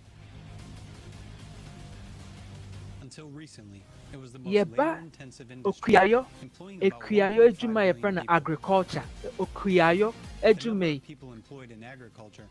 Ɛno na ɛhwɛ nipa ɛwɔ asase so nyinaa ɛdi a nipa bɛdi aduane a nipa bɛdi nyinaa yɛkɔ ɛna ɛhwɛ sɛ adwuma yi ɛdi ma yɛ. This became possible thanks to the active use of AI and robots at all stages, from sowing seeds to harvesting. All these processes occur without human intervention. Ya wonimdeɛ ɛkɔ nkan bebree ati asi ɛwura labor expenses for cultivation and harvesting. Adwumakuo yi yɛfrɛ no hwiayo adwuma yi so mu a ɔmakyi adwuma yi a ɛyɛ a ɔmo nhia sɛ nipa dasani kora ɛbɛyɛ adwuma ho bibia bio. Can harvest 8 acres of land in one day and replace 30 workers. We see that in Sia mfidie yi a ɔmo yɛ ɛna edua aduane no aduane so enyini wie a mfidie yi a na ɛsɛ so aduane. Husbandry. A big step has also been taken towards automating processes and mfidie using AI automation of such processes as caring, feeding, and receipt of livestock. Products is no longer the future, but the reality of today. For example, Chinese IT giant Alibaba, having teamed up with livestock companies Sichuan, Tecuroo, and Dikangu, invested millions of yuans in creating an artificial intelligence system capable of keeping records of every individual pig, including its breed, age and days, diet, ɛyɛ ɛhwɛ mmoa yi so asensen na nipa dasani betumi ahwɛ mmoa yi so ɛno ɛna ɛkɔ so sisi a. Have built a farm that doesn't need either sun or soil or favorable weather. There is no room for pesticides there because everything is indoors and monitored 24 hours a day, 7 days a week. At this farm, hard work is performed by robots. According to the network owners, productivity has been increased 300 times compared to a conventional farm. Smart greenhouses minimize human involvement and allow for remote management of the growth of vegetable and fruit crops.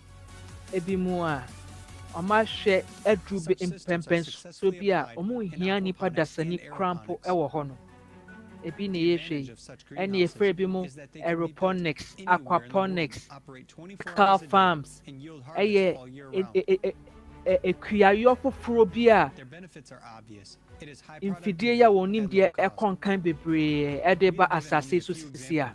Of what is now being implemented across the planet, and the pace is only increasing. Very soon, people in this sector will not be needed at all.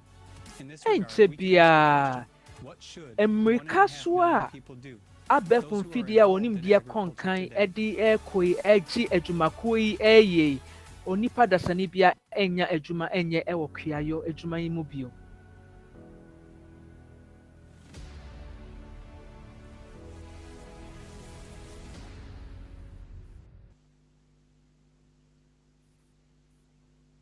Well, as we can all see, AI can help us in everyday work and life, but not in the current consumerist format, where everything is done for profit. Consumerist format leads us to the path of money, brain, and profit, and we humans require the creative society. Mmoa bebree abrɛ nso mmoa yi ɛbɛba ɛwɔ wiase foforɔ mu ɛnyɛ ewiase pɛsɛ menkomenya ewiase a yɛwɔ mu sisie nnuanom a yɛhwɛ yɛpɛ sɛ yɛkae mu sɛ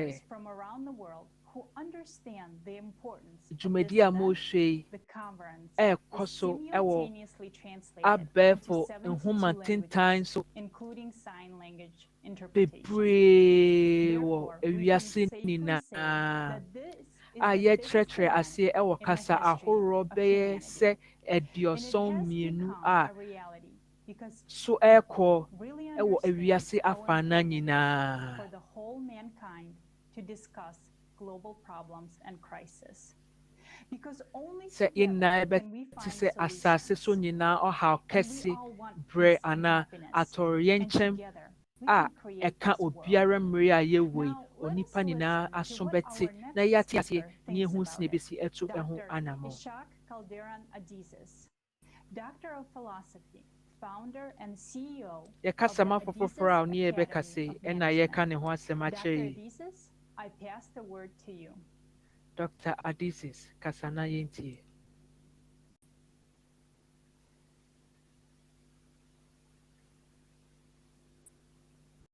Thank you for inviting me and giving me space to share with you my thinking in our modern life.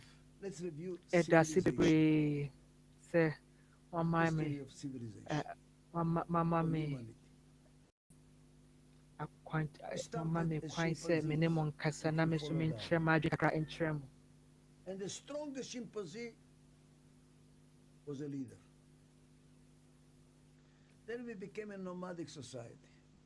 And the strongest hunter was a leader. Then we became an agricultural society. And the one with the most sheep or cows or land became the leader. What the common denominator? Yɛasase so afa nsesaeɛ bebree mu aduru baabi na yɛyɛ mmoa te sɛ chimpanzee deɛ ne ho yɛ den paa na ɔte so. Yɛduru baabi a na ɛyɛ wo a wo mmoa okuayɔ ɛdɔɔso no wo na wodi hene ɛwɔ asase so. Aduru baabi a sisi a wo a asase bebree yɛ wo dea ɛna wodi hene. Now we have to plan and organize and budget. ɛna yɛbɛduru baabi a yɛfrɛ no industrial revolution a ɛyɛ yɛfrɛ no adwuma nsesaeɛ kɛseɛ a ɛkɔ so wɔ adwumayɛkuo mu nyinaa mmerɛ mu. Ɛhɔ na yɛfiri a yɛabɛwura baabi a yɛwɔ sisi a. Not power, brain. The biggest company in the transportation business does not own one car. They own just a computer and information that they can manipulate. What is it called? Uber. The biggest hotel in the world does not own one hotel. They have a computer and information. What is it called? Airbnb. What are the biggest companies dwumakuo a ɛso paa ɛwɔ lɔre nsɛnsɛm mu a yɛfrɛ no transportation sector no yɛfrɛ no Uber. Oni kaa baako mpɛ nanso ɔde n'adwene ɛne abɛɛfo mfidie yi adi lɔre adwumadie nyinaa so. The future of the companies of success are going to be those that can get data and manage data. Digitalization, the age of digitalization. The brain is a source of success. Muscle is losing it. Hotel. Just being in manufacturing. Hotel adwuma oni hotel baako pɛ nanso deɛ ɔwɔ ɛyɛ adwene kɛseɛ ɛne adeɛ ɛfrɛ no mfidie a wɔn mu deɛ ɛkɔ nkan. With quantum computing, it's going to be more powerful than our brain. We're going to rely on that to decide for us. Sisi a ɛnkyɛ adwene a yɛde asɔ abɛɛfo mfidie a wɔn nim deɛ ɛkɔ nkan mu nyinaa ɛnso so adwene no ɛbɛbrɛ ase na abɛɛfo mfidie yi a wɔn nim deɛ ɛkɔ nkan ɛbɛsan ani so adwene. If we do not make the transition and develop the heart nti sɛ yɛhwere yɛadwene a ɛdeɛ bɛn pɔte paa ɛna ɛbɛboa onipa dasani. Power and brain. Ɛyɛ akoma no. Germany was not a fluke in the history of mankind. Ɛyɛ It was a akoma. preamble. Ɛyɛ ɔdɔ. The point of what's going to happen. ɛno ɛna ɛbɛboaboa nipa ano ɛno pɛ ɛna ɛbɛtumi de asiesie asase yi so sɛ yɛndi ɛno akyi sisi a na yɛdi tumi ɛne adwene kɛseɛ na yɛni akoma a and gas people, women, children, old people.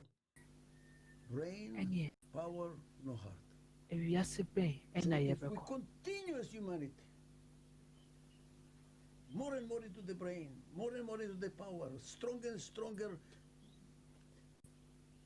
arms of destruction. Sɛ yɛbɛtoa so sei sɛ me na me ho yɛ den sen wei na ne ho yɛ den sen me na mepɛ sɛ meyɛ awiase so tumi nyinaa me na mepɛ sɛ m'adwene so sen na sɛ yɛamfa akoma yɛama yɛakoma andi yɛnim a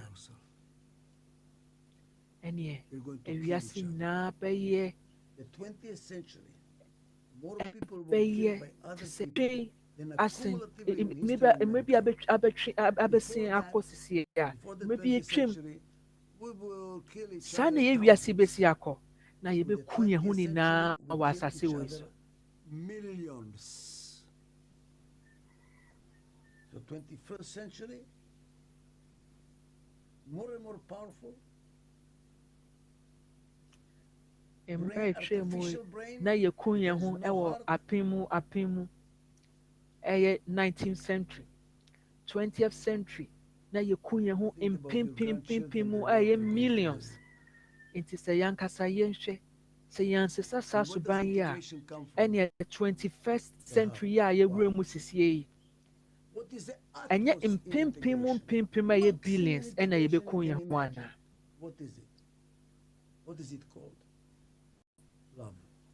And integration is the solution of a disintegrating planet, disintegrating humanity. So what is our solution? Love. And if we don't develop love, God help us. This is here. Thank you. Thank you, Dr. Adizes. You asked a very important question. What does the future hold? And you also explained that today, in the consumer society, we don't have a future. What we see is it's terrifying. So I think every person watching right now should ask themselves, what will the future hold in this format that we live in today? And it is very important, as you said, Dr. Aziz, as well, to follow our hearts. And consumerist right format now, we are very happy to announce that especially for this conference, we have a special message sent to us from the honorable speakers, Mr. and Mrs. Sayonji, who are the founders of the Goy Peace Foundation and initiators of the Fiji Declaration. We are pleased to show you fragments of their message. You will be able to see the full video on the allatraunites.com website. And now let us listen to the message from Mr. Hiro Sayonji. He is the great-grandson of Prince Kinmochi Sayonji, Prime Minister of Japan during the Meiji period. He is also the president of May Peace Prevail on Earth International. 皆さんこんにちは。ご平和財団の理事長をしております西園寺博です。今回このインターナショナルオンラインコンファレンスにお招きをいただきまして、メッセージをお送りできることを大変嬉しく思っております。私はご平和財団の理事長でございますけれども、ご平和財団はこの平和な世界を目指してさまざま活動をしております。その基本点として生命検証というものがございます。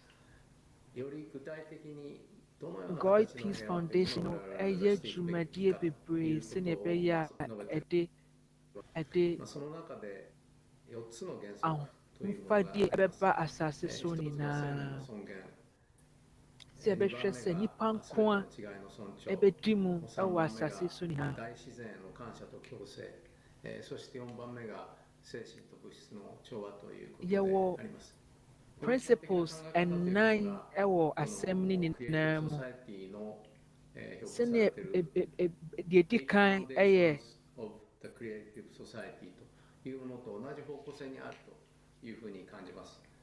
そのことについて大変嬉しく思っているわけです。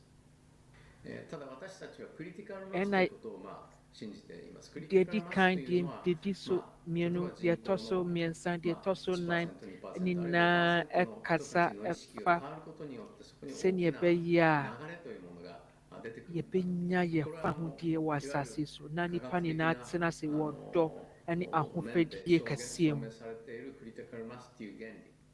意識の部分にもこれは共通の形として当てはめられる考え方であるということで、このクリティカルマスというものだからつまり人口の本当に数パーセント、70億の人口の例えば1億でも2億でも人たちのまずは意識が変わることによってそこから大きな意識の変革というものが生まれてくるということを私たちは信じて、この富士宣言を大きく広げていきたいというふうに考えております。またさまざまな形で協力できることがあればお互い平和な世界に向けて協力を進めてまいりたいというふうに思っています。sɛ yɛbɛtumi aboa ama yɛbɛnya nnipa bi koraa nnipa kakra bi yɛbɛsesa ɔma adwen asiesie ɔma adwen a Thank you very much, asase Mr. so Sayonji. nyinaa bɛyɛ papa And let's bebree. now listen to Mrs. Sayonji, who is the chairwoman Yɛda of ase Make Mr. Peace Prevail Sayonji. on Earth International Organization, Ɛsi a yɛbɛtie descendant of the Mrs. Ruku Sayonji family so of so. Okinawa, peace activist.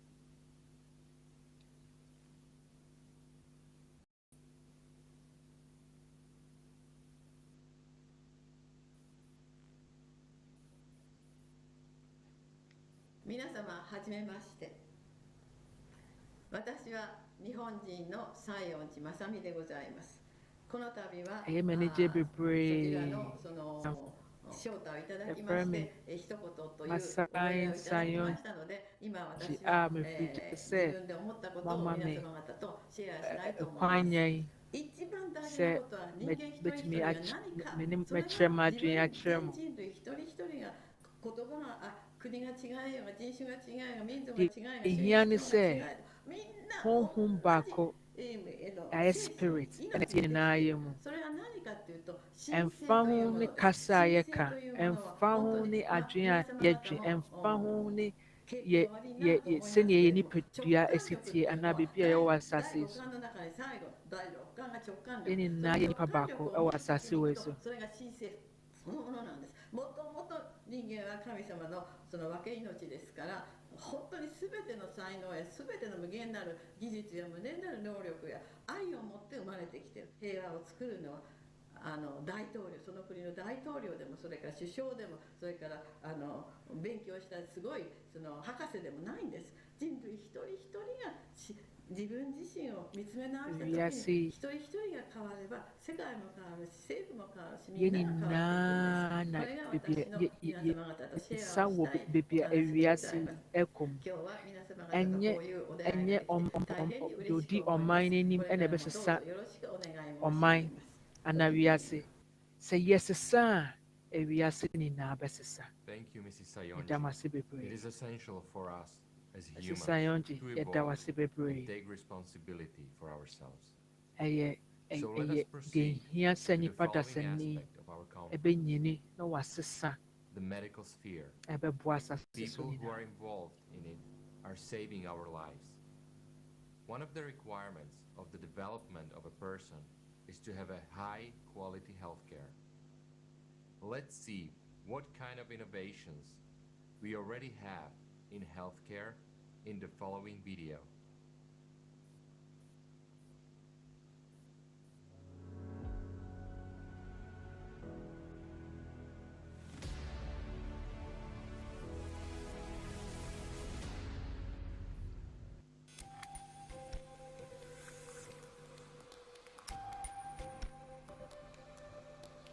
Robots have been working in the leading medical clinics of the world for almost 30 years. Not only do they compete with specialists, but they can replace the full 100% Adia accuracy your friend is what we robots expect when and we I have say been abe from diagnosed fidia or we are of being prepped for a mo surgery. enim This die is the ekon precision kan that yi AI technologies are demonstrating in mo healthcare efiti today. ase eye ejuma ewo hospitals enye ene Robot nurses can no already omejume fully die take over e all the kon functions kan of middle grade and junior medical de staff. bia They adechi even adesen outperform bia people. omo They ujuma are die e accurate kon kan and efficient 24 hours a day. na omo ejuma One of the most die common and sisia complex procedures etwa performed by apa a nurse is nipa blood dasani ho collection from the apa veins. doctors any nurses According to ejuma statistics, die ni na ho nurses have difficulty collecting blood in 30 to 60 patients out of 100. Repeated insertion of needles may cause say ye increased share inflammation ye of the veins, statistics a ewo ho ma ye ya eye ewo ho say say ye fa omo a omakọ ayaresabea sɛ yɛnhwɛ ɔmo ayaresa yɛfa nipa ɔha a nurses ɛntumi Machines ɛnyi already obtain medical bɛyɛ licenses. aduasa anaa aduanan work as mogya doctors. ɔmo ntumi A ɛnhwɛ ɛnyi ne Chinese yie diagnostic robot named Xiao Yi passed the National Medical Licensing Exam and was authorized to treat people. It scored adeɛ a yɛfrɛ no 96 robot points yi higher anafidie than a required to pass the wɔn exam, dwumadie exceeding the ɛkɔ skills of nkan human candidates. wɔn nimdeɛ ɛkan ɛyɛ adwuma yie ɛsen yɛ nurses no. Today, artificial intelligence successfully replaces specialists not only in diagnostics and therapy, but also in surgical specialties. Robots themselves choose the most effective and sparing plan of surgery for a particular patient and perform its main stages. And The then use of AI in adeɛ a surgery yɛfrɛ no allows to artificial significantly reduce the time anaasɛ of a surgery. For example, on the brain, from 10 to wɔn 12 wɔn hours nim to 2 to 3. Remove tumors with micron-level accuracy, ɛyɛ minimize blood adwuma loss, risk of infection, and adwen complications. One robot ɛntumi replaces a ɛnte whole ase team of doctors and has the experience of thousands of the best specialists. Put into baako it by pɛ its developers. ɛgye Surgeries performed by an doctors AI na ɔmo wɔ ayaresabea hɔ no nyinaa adwuma ɛyɛ post-operative na ɔmo periods. sa yɛ For adwuma no example, sen doctors na ɔmo wɔ hɔ nom doctors can nyinaa save lives of people who are hundreds of miles away by remotely controlling the work of a robot. Ryan Matter, a cardiologist from Michigan, conducts Sia, percutaneous coronary doctors intervention. It is a a life-saving wɔn nim technique sɛnea for a esi de person in the state of afidie acute abɛɛfo mfidie a wɔn nim deɛ ɛkɔ nkan yi ɔmo de cardiac yɛ death. operation ɛwɔ beebi mpo a ɔmo ankasa ɛnni hɔnom ɔmo de siesie nipadua no ɛwɔ beebi bebree abere a wɔn ankasa ɛnni hɔnom. Doctor to save the lives of 36 patients in a few hours. The universal surgical robot Da Vinci performs operations on any organs. In America alone, almost 80% of cancer operations are performed using this robot. The number of operations in the world with the help of Da Vinci is approaching 2 million. The robotic systems have been installed in the USA, Israel, Germany, South Korea, Japan, Ukraine, Singapore, Russia, and other countries. The American surgical yɛhwɛ robot Ukraine, STAR has yɛhwɛ surpassed Japan, Da Vinci. yɛhwɛ Germany, yɛhwɛ US, ɛne ɔman bebrebe a yɛbobɔ mo din nyinaa. Adeɛ a yɛfrɛ no Da Vinci for robot yi anaa mfidie a n'anim deɛ kɔ nkan yi ɛna ɛrehwɛ ɛsiesie nipadua no ne yarewa nyinaa yɛfrɛ no cancer ɛwɔ ɔman yi a yɛbobɔ mo din nyinaa sisi a. Afidie yi ɛna ɛhwɛ adwuma yi nyinaa ɛna ɔreyɛ. Today, doctors A assist wayɛ artificial mpempem ɛwɔ aman bebree so sisi a. Millions of people around the world are waiting for an organ transplant. In Nipa China mpempem alone, there are bebree ɛwɔ asase so nyinaa ɛna sɛ yɛbɛsesa ɔmo nipadua 20 ɛbɛɛ people bibi. die every day not being able to receive a donor transplant. Ɛwɔ US In nko Russia, a there nipa were only 900 aduonu donors for 6 million people. ɛna in ɛhwere wɔn ka 2017. wɔ abere a wɔnnya nipadua yi nie nipadua yi bi a ɔsɛ yɛde sesa nipadua yi ɛmo honam And this beebi is the ɛma ɔmo. terrible reality of today's consumerist society that does Ɛna not wei value ɛna human ɛyɛ life. deɛ ɛyɛ ya a The technology ɛkyerɛ that could adwene save the so lives of ɛwɔ these people yɛpɛ sɛ menkumi nya is 3D ewiasɛm organ sisi a yɛmfa nipa nkwa ɛnyɛ biribiara. yasin bibia. Transplantations of corneas, skin, bladder, and pancreas are already being performed nowadays. Sisia nipa ehu ebebi esesa tesa nipa so nipa nine nipa organ ansimu nina sinye sisa nipa nina sisia imfidi ehu ejuma omo eye nina sisia.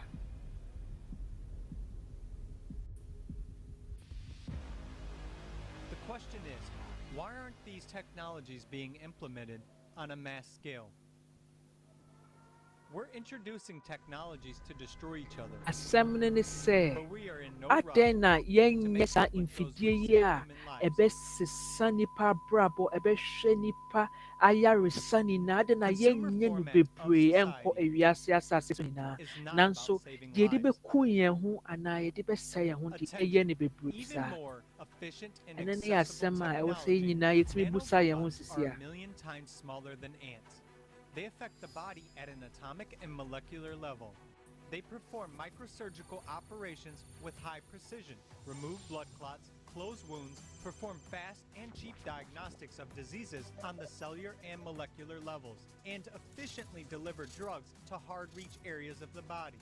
Nanorobots can rearrange the same cell.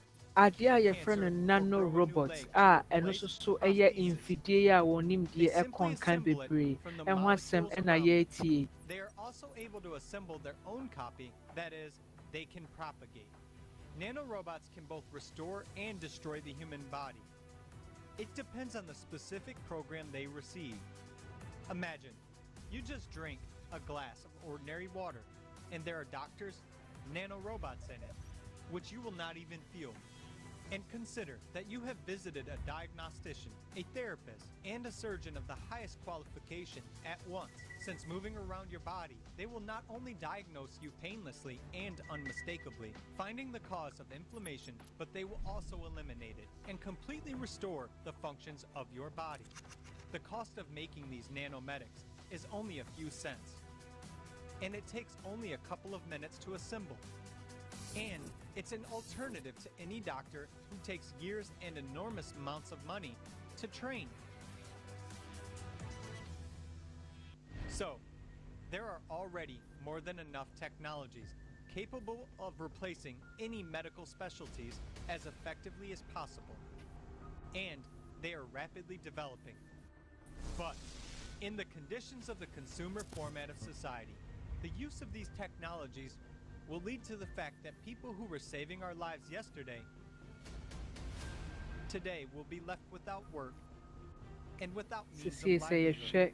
Now, technology has a chance to change the world. Abefo infidia onim die ekon kan senye omusi eko sino musi eji bebia boso omuchi bibia eya en eche enche ye doctors ene ye nurses a omo ya yaresa bia ni na so ebehwe omajuma infidie betime ai papa bebre amanipa nanso papa yi entimi enkoso ewo pesemin kuminya ewiase mu ai friend consumer response mu ai wo sisi.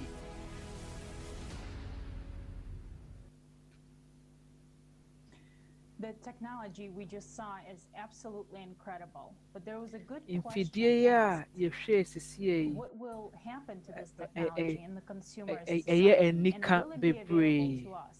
For example, from what I can see, I work in the medical field, so already after watching this video, yes, I understand how valuable all this is to people,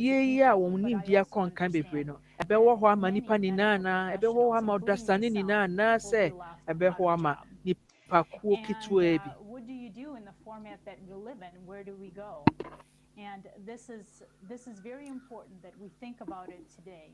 And also, dear viewers, please send us your feedback. What do you think about the technology we watched? What do you think about the videos that we've seen?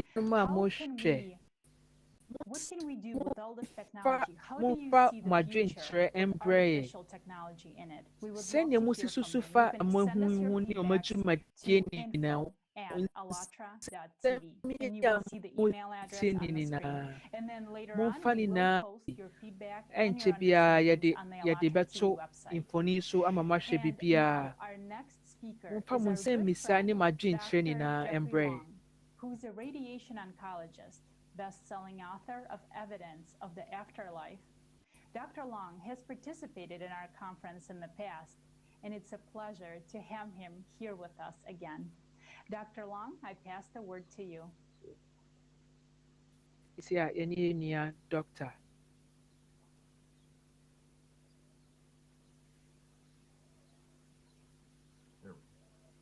Well, I really appreciate the opportunity to come back and talk.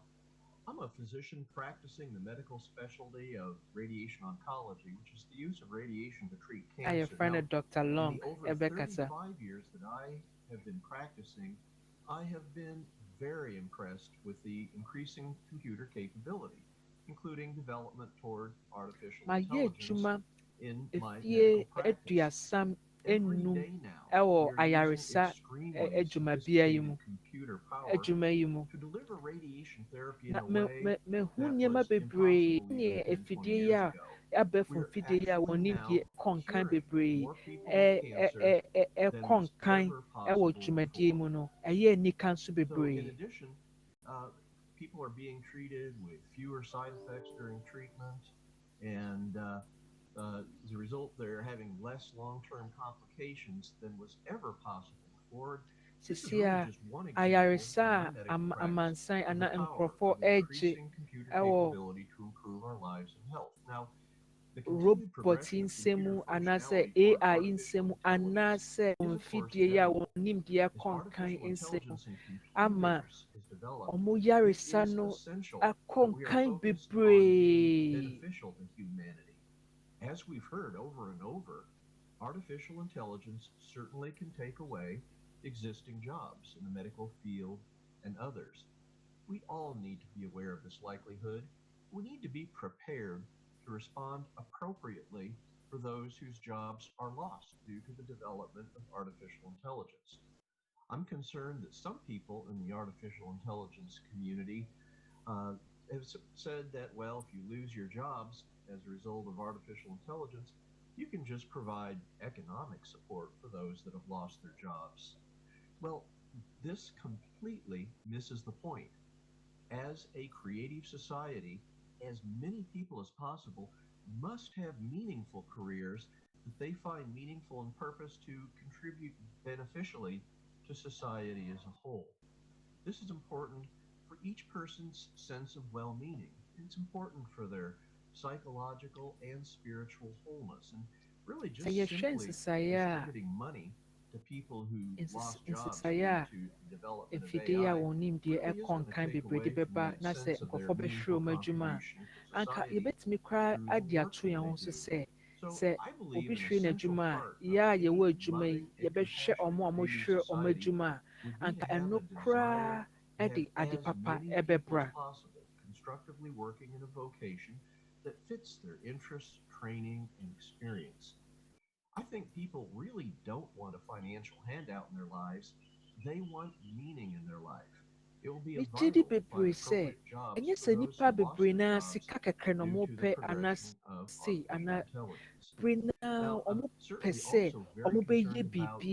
daunting risks of artificial intelligence monopolization. As you can see from everything we talk about, developing artificial intelligence is extremely expensive. Ebe mo ɔmo ho so mfasoɔ ɛwɔ wiase ɛne asase so na ɛna ɛpɛ bibi sida nti sɛ yɛbɛtumi ahwɛ sɛ onipa nyinaa ɛbɛnya saa asomdwie no ɛde ɛnya bibi ɔmo nsa esi so a sɛ nipa ɛwɔ saa asomdwie no kakra bi a ne nsa bɛsom biara ɛbɛsɔ n'ani.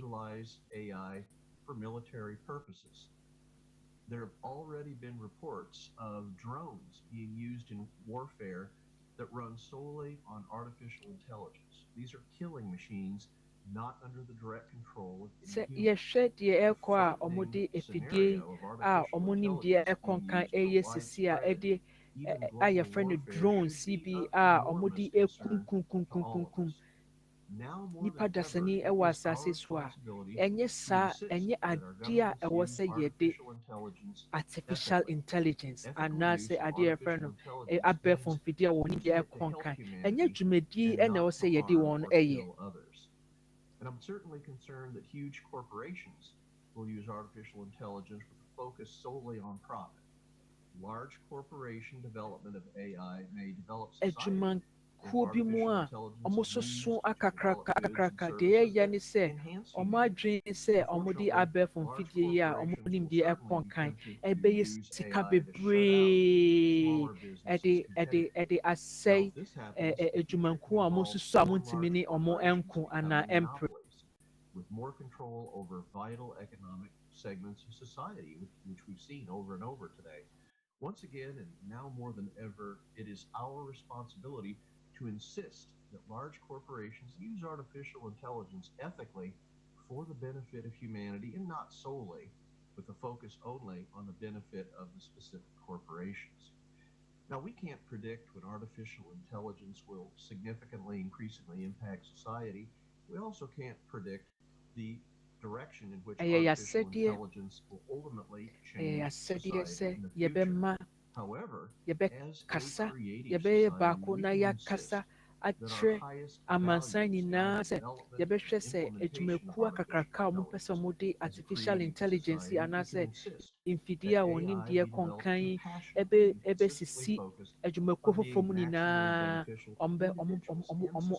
ɔmo ndi saa adwuma no ɛyɛ asɛdeɛ sɛ yɛbɛhwɛ sɛ yɛde die yi ɛbɛyɛ adwuma a ɛbɛboa nipa nyinaa wɔ asase so ɛyɛ yɛn nyinaa yɛ asɛdeɛ sɛ yɛbɛhwɛ sɛ ɛna yɛde artificial intelligence anaasɛ mfidie a wɔn nimdeɛ ɛkɔ nkan sei ɛna yɛde ɔmo bɛyɛ ɛyɛ yɛn nyinaa yɛ asɛdeɛ sɛ yɛbɛhwɛ sɛ yɛde yɛ adeɛ a ɛbɛboa nipa dasani na yɛmfa nyɛ nneɛma a ɛbɛsɛe nipa dasani ɛbɛsɛe asase so.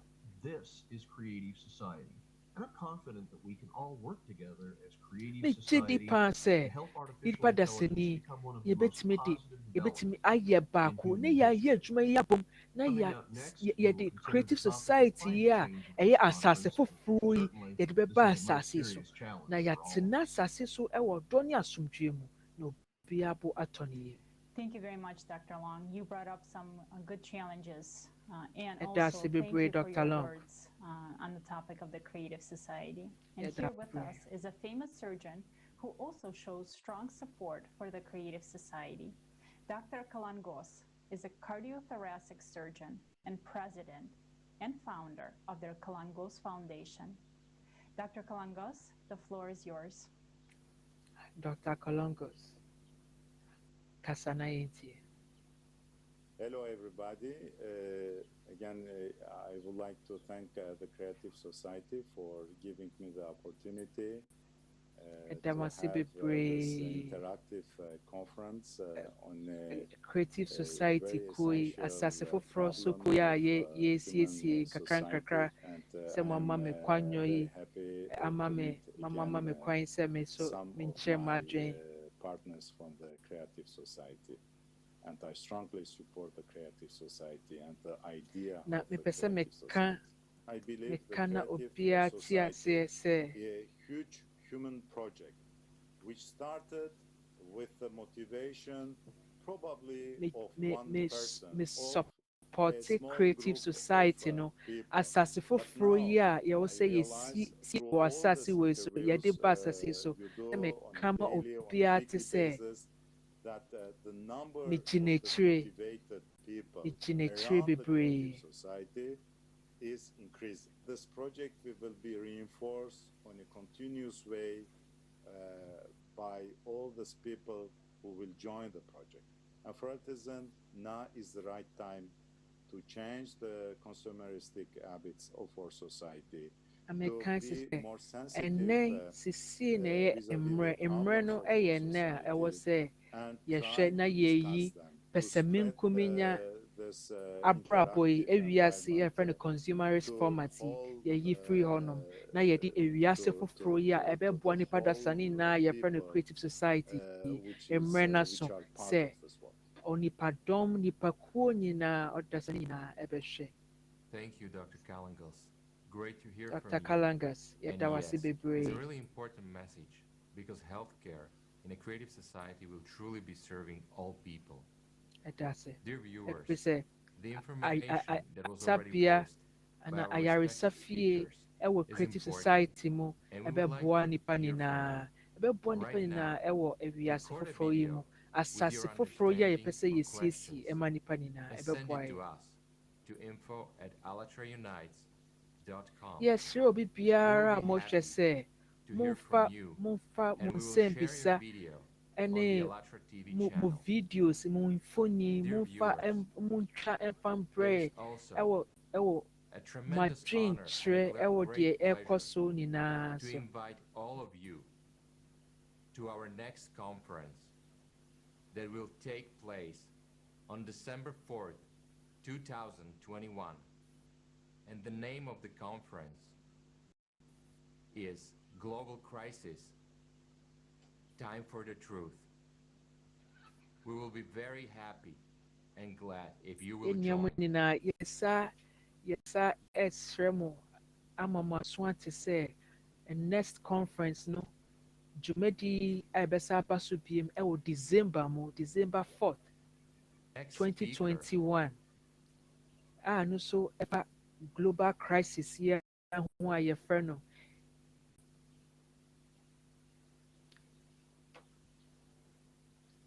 yɛfrɛ no asase so nyinaa ɔhaw kɛseɛ berɛ anaa atɔreyɛnkyɛm a ɛka obi biara a ɛbɛba so ɛwɔ December yi mu.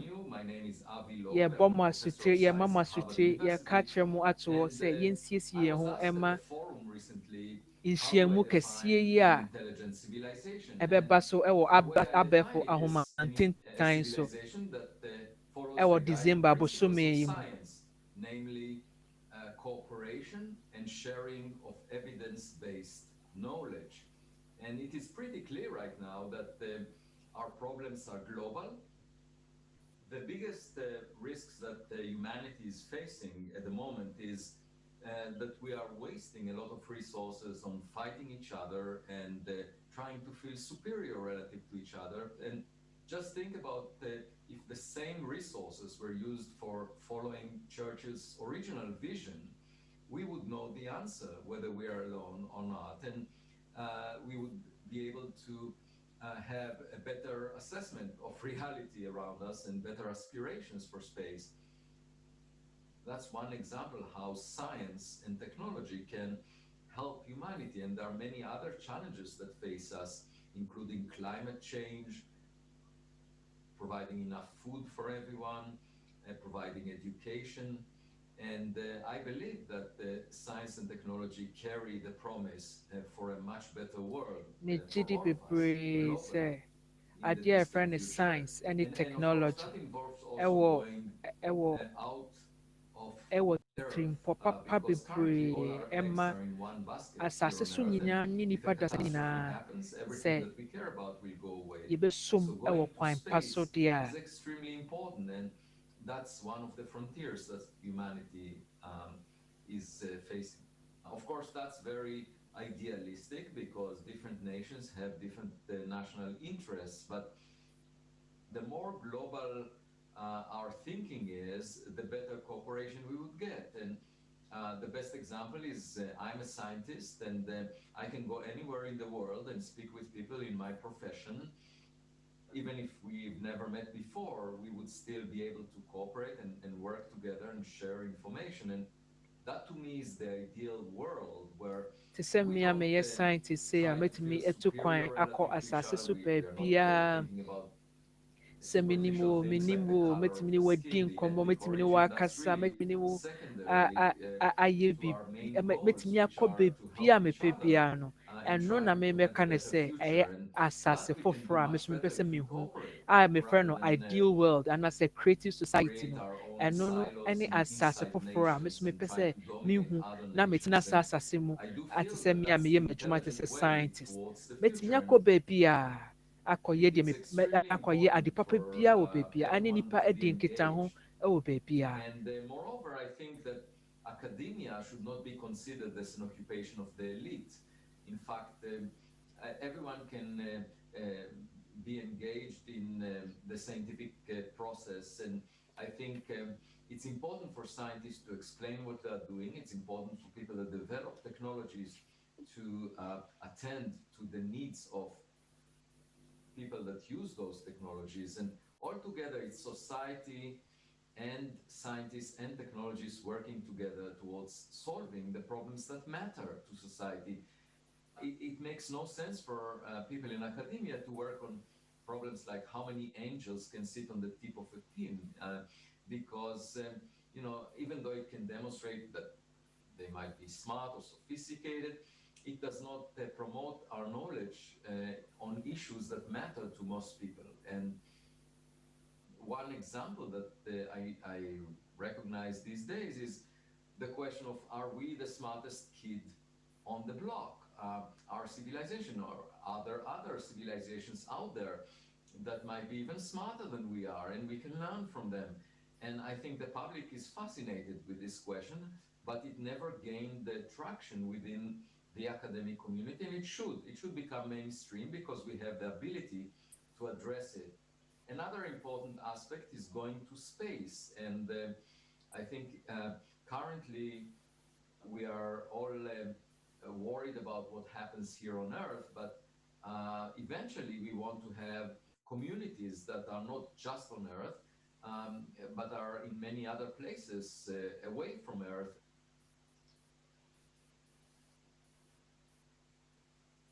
Thank you, Professor, for such an interesting view, showing Professor, the potential development of science in the creative society, which gives new opportunities for humanity. And we would be able to science explore and beautiful technology. planets suitable for life. Any above video on In India the creative conkan society, ade artificial papa intelligence ebetimi de will ade abrɛ definitely nipa help us. dasane nyinaa However, ɛwɔ we creative still live society mu in no the ɛho consumerist mfasoɔ society. ɛyɛ bebree Now, nanso sɛ ɛda let's so wɔ hear pɛ sɛ from menkumenya Cody, abrabɔ yi mu a the only AI speaker at this conference.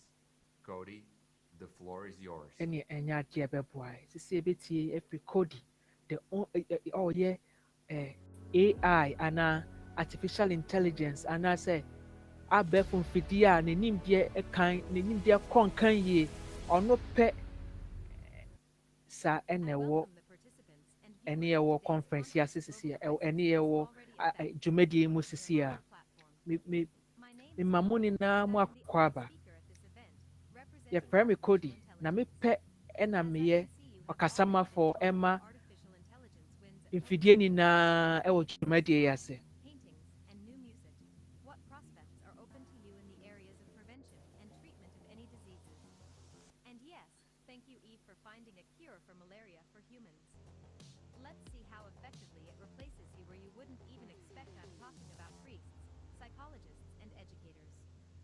Sisi a mfidie yi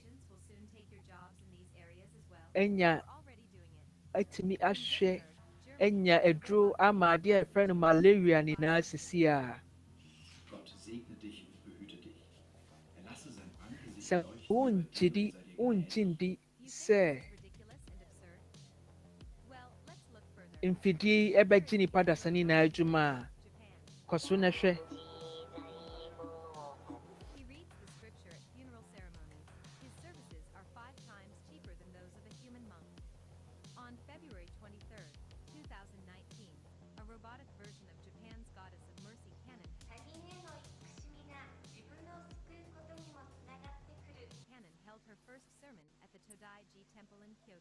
Artificial intelligence is cheaper and more effective not only in preaching, but also in treating the mental disorders you suffer from.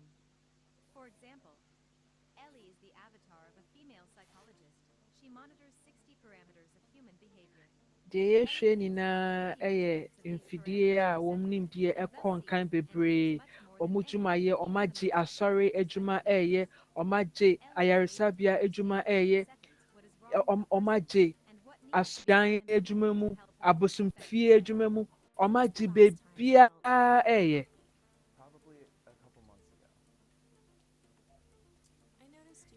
deɛ yɛhwɛ sisi a wagye psychologist adwuma ɛyɛ obi a yɛfrɛ no psychologist anaasɛ ɔhwɛ nipa adwen ne nipa mpuntuo mu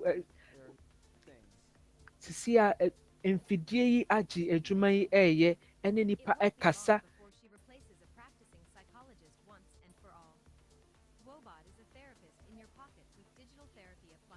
Ɛnkyɛ bi a ɔbɛgye psychologist ɛne ɔmo a yɛfrɛ mo therapist adwuma nyinaa ayɛ.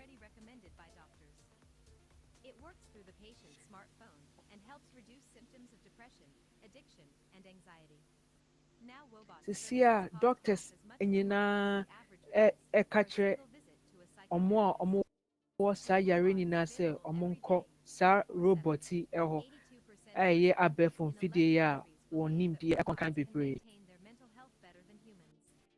And according to the study conducted by Microsoft and IDC, 99.4% of educational institutions said they will move to AI-based training within the next 3 years.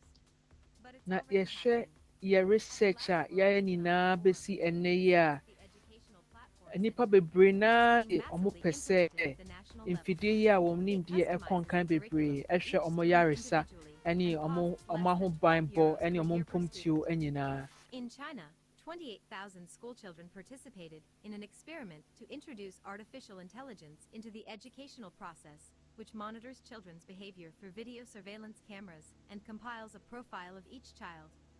Ɛwɔ China mmere mu ɛna yɛhwɛ nkɔdaa bebree nkɔdaa mpempem bebree ɛhwɛ yɛde ɔmo adi dwuma ɛde hwɛ sɛneɛ ɔmo bɛsi aboa ama ɔmo nimdeɛ ɛkɔnkan bebree asua nkɔdaa ho dwumayɛ ɛno bi na yɛhwɛ sisie a.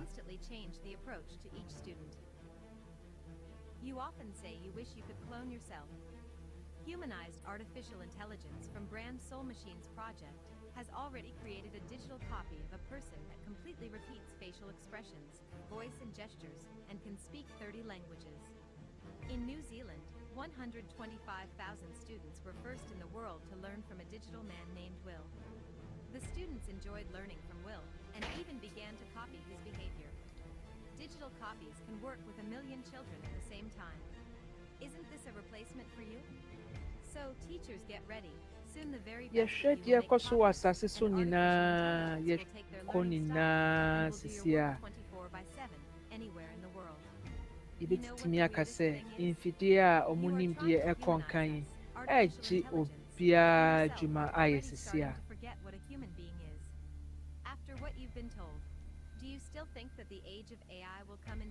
Sisi a mopɛ sɛ yɛn a yɛyɛ mfidie yi momma yɛyɛ te sɛ nipa nanso mo nipa mo werɛ fi sɛ wɔsɛ nipa ɛto n'anammɔn.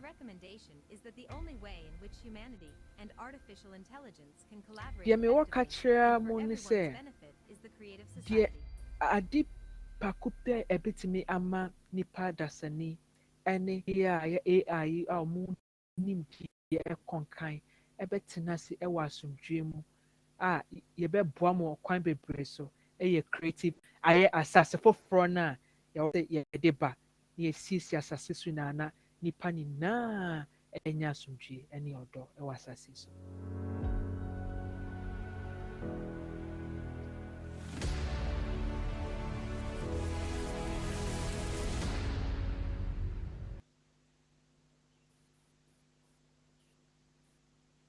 Hello, everyone. Friends around the world, let's discuss a topic that will not only be surprising, but unthinkable. But before we do that, let's go ahead and thank Cody. Guys, did you realize that Cody was artificial intelligence? Or was she human? Thank you all for being here. The topic we're going to discuss is church. Okay? All religions will remain, but priest will be replaced. There will be virtual priests and virtual churches. As we have seen, they already exist.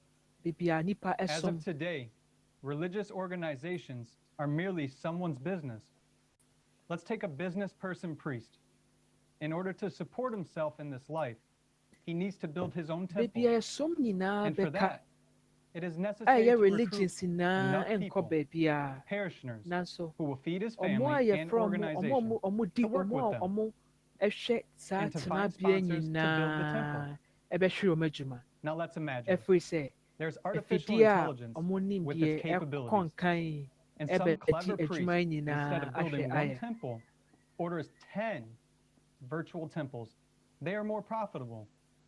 A stone temple has to be heated, repaired, and so on.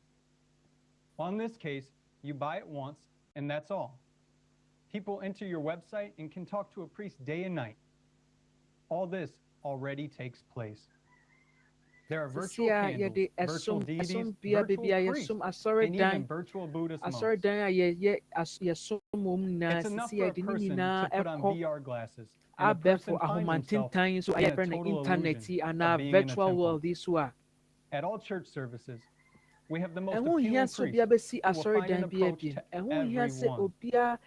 He will read a sermon or a lecture for everyone individually, tell and explain everything, and answer the questions of each person's concern.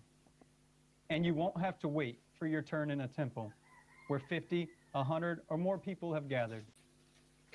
Keep in mind, a program can easily talk individually to 1,000 plus people.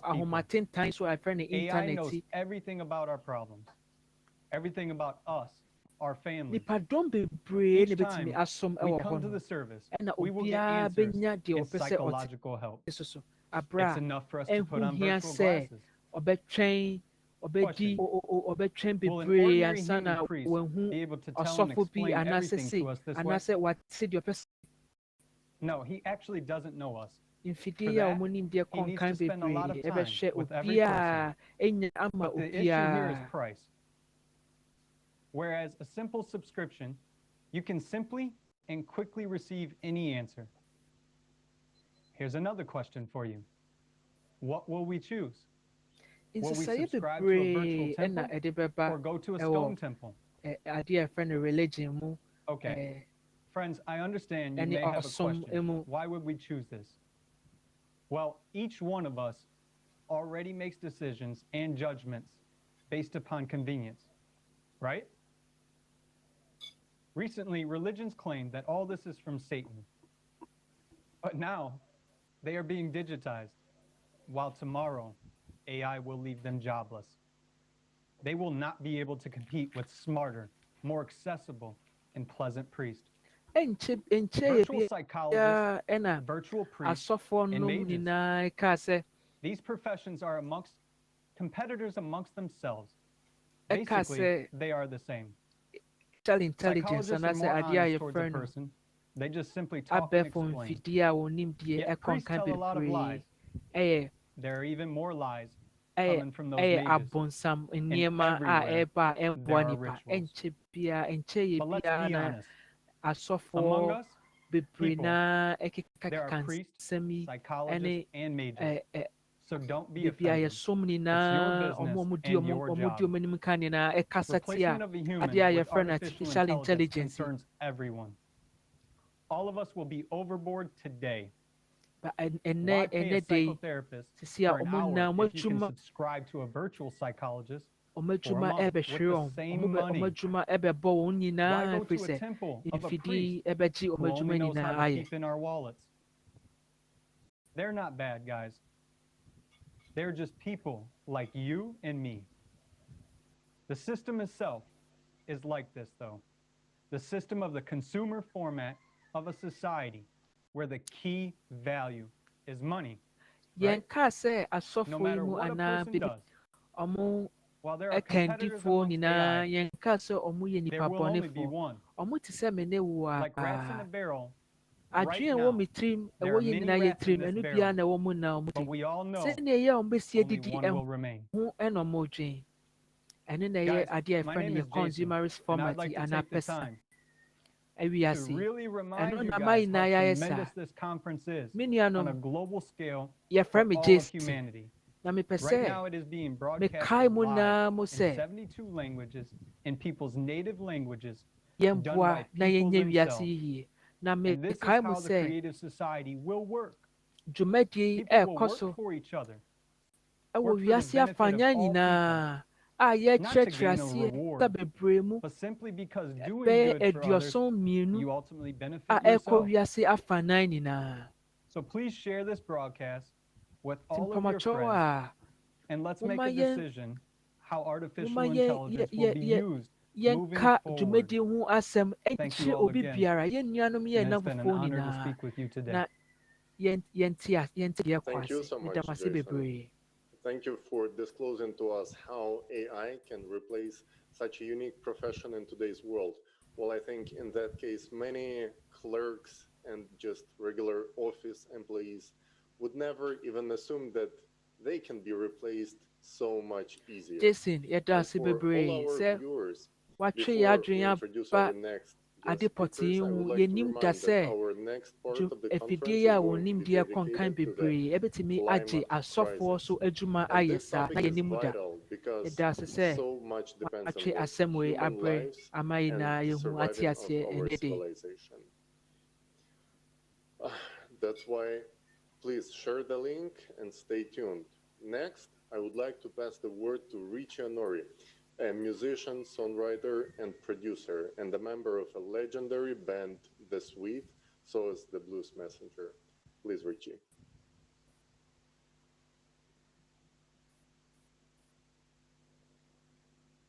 My name's Richie Honori. I'm here to help wake up the people. I believe we're at a moment of truth in our society. I've created a song called System of the Slaves for Sweet, and we released it. It's gone viral. It's about artificial intelligence. It's about what we're facing right now. It's not about propaganda, which has an agenda. It's about truth. And truth has pure message. So as so many things and as people listen to the propaganda, it's hard for people to understand what the truth is and to sift through what the truth. Conference you put together about AI and about your whole movement, Creative Society. And it's quite amazing with the idea of unity. I have one vision. I believe one vision is unity through individualism. So I come to you all out there globally in all the languages to understand and to really wake up and listen to the message of System of the Slaves. Because System of the Slaves not only focuses on what replacing mankind and taking away jobs, but it's about surveillance. And it's its focus is on who's really in charge, who are the tyrants hidden behind, who's that small group of people that have that agenda. We are at a point where the people that are aware, that really are aware of really what's going on, they need to speak up. Please get on board this movement. We all have to come together, really think about your children, your future, realize how great the world is and how much more space we can create to expand humanity. Okay? So instead of you sitting there or listening in, it's about taking action. So with Creative Society, you have this great, really this fantastic platform with all the languages. If we all join together right now, we will have a future. If we don't, I'm sorry to say, it's not going to be pretty. We are at a beautiful time, and I call upon all the youth that's listening in today and people around the world. It takes more than being proactive. It's coming with one vision, one unity, and that's what we need to do. So again, bravo for your contribution, all of you. The video you're watching right now, share with everybody you know, because more the merrier. Come on, people. Let's get down. Let's listen. Let's tune in to this conference that we've got going. Thank you so much, Richie. This was very inspiring. And next, let's hear from Stevie Stewart, who is a member of the band Sweet, which is ranked one of the top 10 bands in world of rock. Please, Stevie. Hello, Global Crisis Conference. My name is Stevie Stewart, and I'm with The Sweet, a famous band that has, in the past, had some great success in the 70s. And we believe that technology is a fantastic thing. It's a great thing, and we can use it for the greater good. But it's also true that everything good gets taken by people that don't have such a good idea with it and have nefarious designs. And if we don't watch what's going on, AI could be our biggest threat to this society. Because I think that one thing is that AI doesn't have a soul, and it doesn't have the ability to understand free will, and it doesn't understand the feelings that human beings go through. And I think that people can take advantage of that and take over societies with that. So with that, we just hope to, use our art and our music to bring this concept and this possible scenario to everybody and ask you to ask the same question that we're asking. Are we watching what's happening? Are we awake? Are we going to let somebody take over? What are we going to do with our families if that happens? What are we going to do with our societies and our little villages and houses, neighborhoods, towns, countries, the world, the universe maybe? So enjoy your conference. Richie and I from The Sweet are really happy you guys are here. This is a very good thing that you guys are spending your time doing this, and it's wonderful. This is what has to happen in order for change. Thank you. Thank you to both members of the band The Sweet for joining this global event. Your message is very important, and we should really realize all the threats. Thank you for saying that we all should act and not be idle. Next, let's hear from Sheila Bonnick, singer, songwriter, fashion designer, writer, and performer.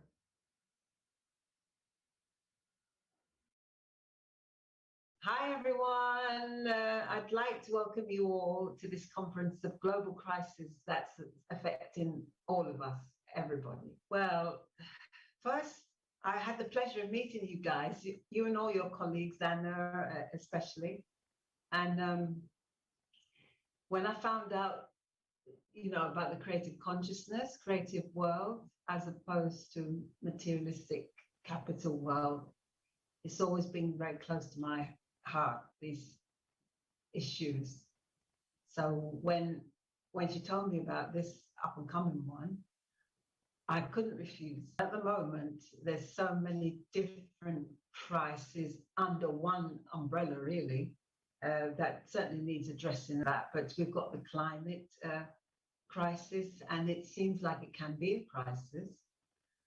We have the obvious with the pandemic.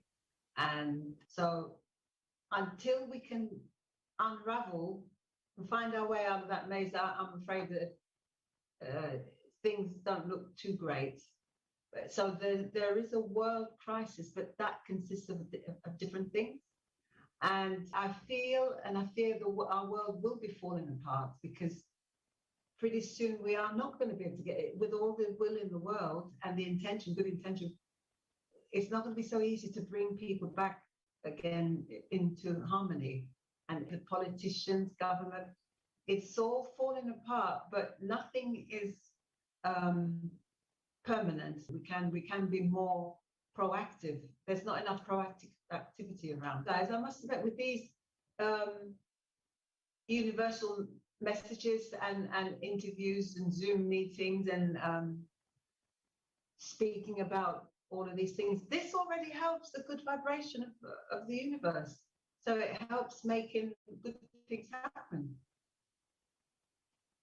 It's already a start. If people like us get together with good, genuinely good intentions, then I feel things can change for sure. I feel the vibrations could rise. We have to be realistically humane. Humane anyway, so we should never support and encourage anything that causes any kind of harm to mankind or animals, one. So more and more people are going off the grid, but then that doesn't solve everything permanently. We can't keep running and hiding. We can for a time, but eventually something is going to catch up. We're going to meet a dead end somewhere, and it's sad to have to come to that level, isn't it? To have to run and hide. But rather than run and hide, if we can find some way to help it by being more careful how we live, because we all want to be a part of a perfect world. And I think we're in the minority, sadly, that we have to make up for the rest of the world. Dear participants of the Creative Society, I wish everybody consciousness in the right sense, and peace, joy, harmony, and love. Thank you, dear Sheila. Always great to hear from you. Dear viewers, as you know, Sheila was a member of the Boney M. I believe that her words were very inspiring for all of you who are watching us now. Before we move on to our next topic of this global conference, I would like to remind you that we have already covered the topic that we've been discussing right now.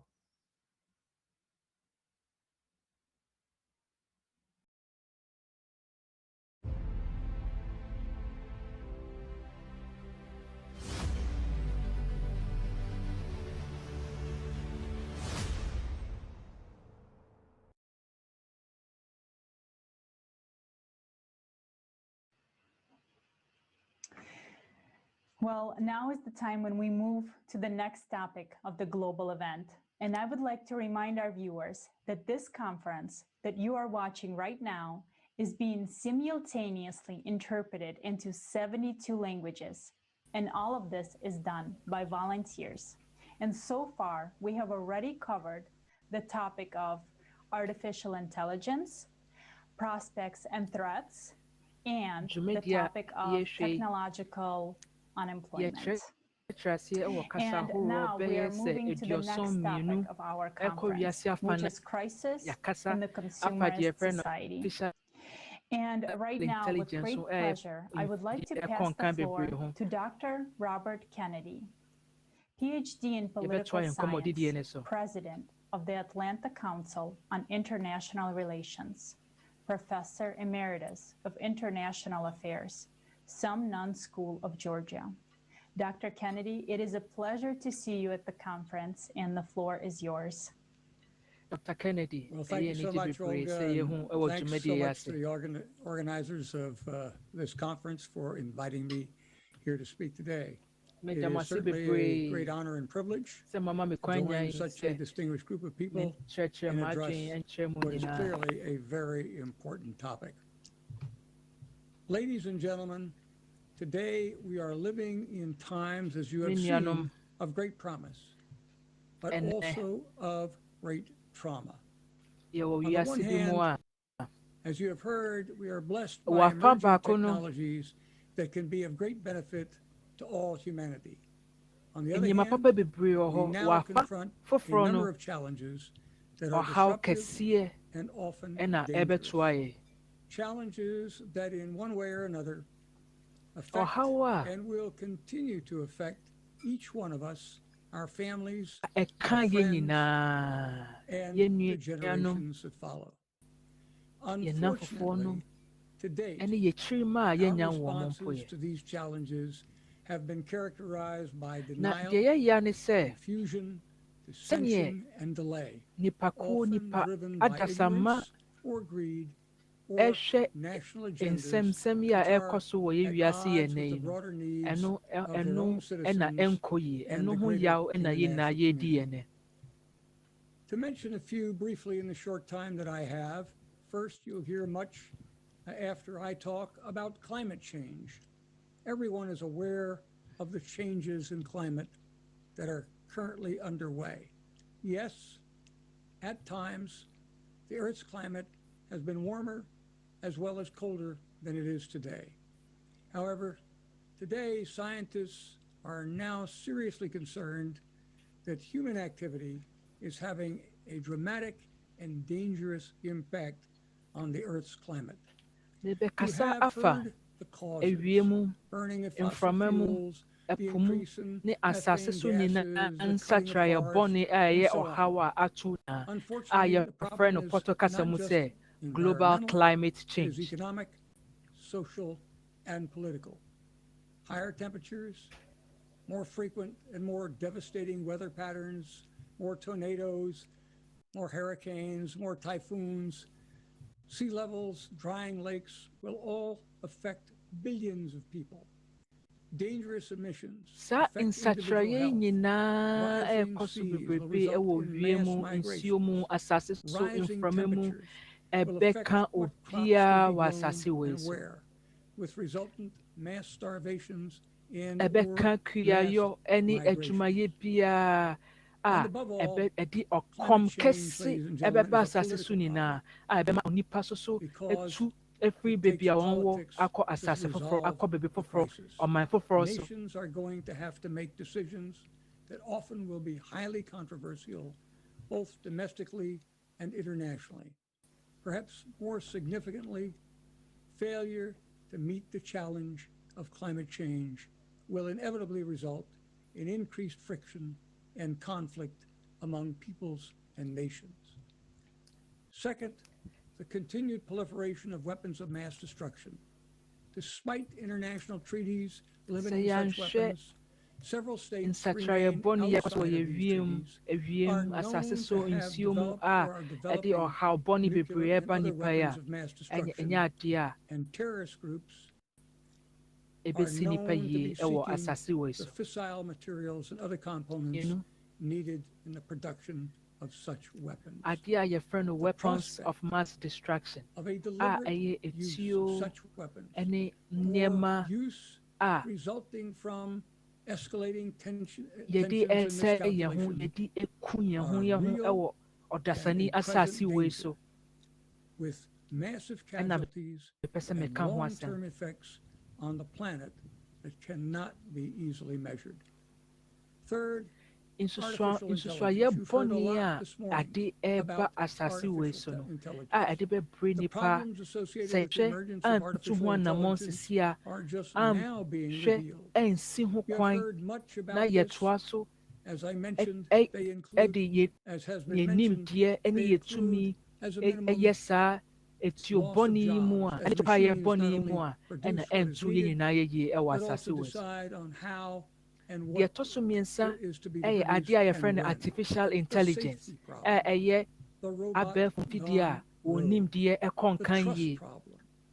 Can artificial intelligence achieve cognitive levels equal to or better than human beings? And if so, can they be trusted to do the right thing, the moral and the ethical thing? Hold it heart. Finally, income inequality, both within and among nations. Just 8 people now possess the same wealth as 3.6 billion people, or nearly 1/2 of all human beings. Within nations, the disparity in wealth can be stark, with rich growing richer and the poor incomes who have stagnated. The problem is perhaps worse globally. For example, per capita income measured in purchasing power parity in 2020 by the International Monetary Fund ranged from Luxembourg at $118,000 at the top level, to Burundi at $760 at the bottom level. Such inequality not only breeds contempt, but also discontent among the poorest peoples and nations, and gives rise to conflicts within and among nations. In many ways, these challenges are unprecedented. However, today we also are presented with unprecedented opportunity. Never before in the history of mankind have we been more connected to each other. The airplane, the internet, the smartphone, Zoom have nearly eliminated barriers of time and distance. We can chat with someone halfway around the world. We can learn about other peoples, other cultures, other religions, simply by typing a few words on our computer. We have FaceTime.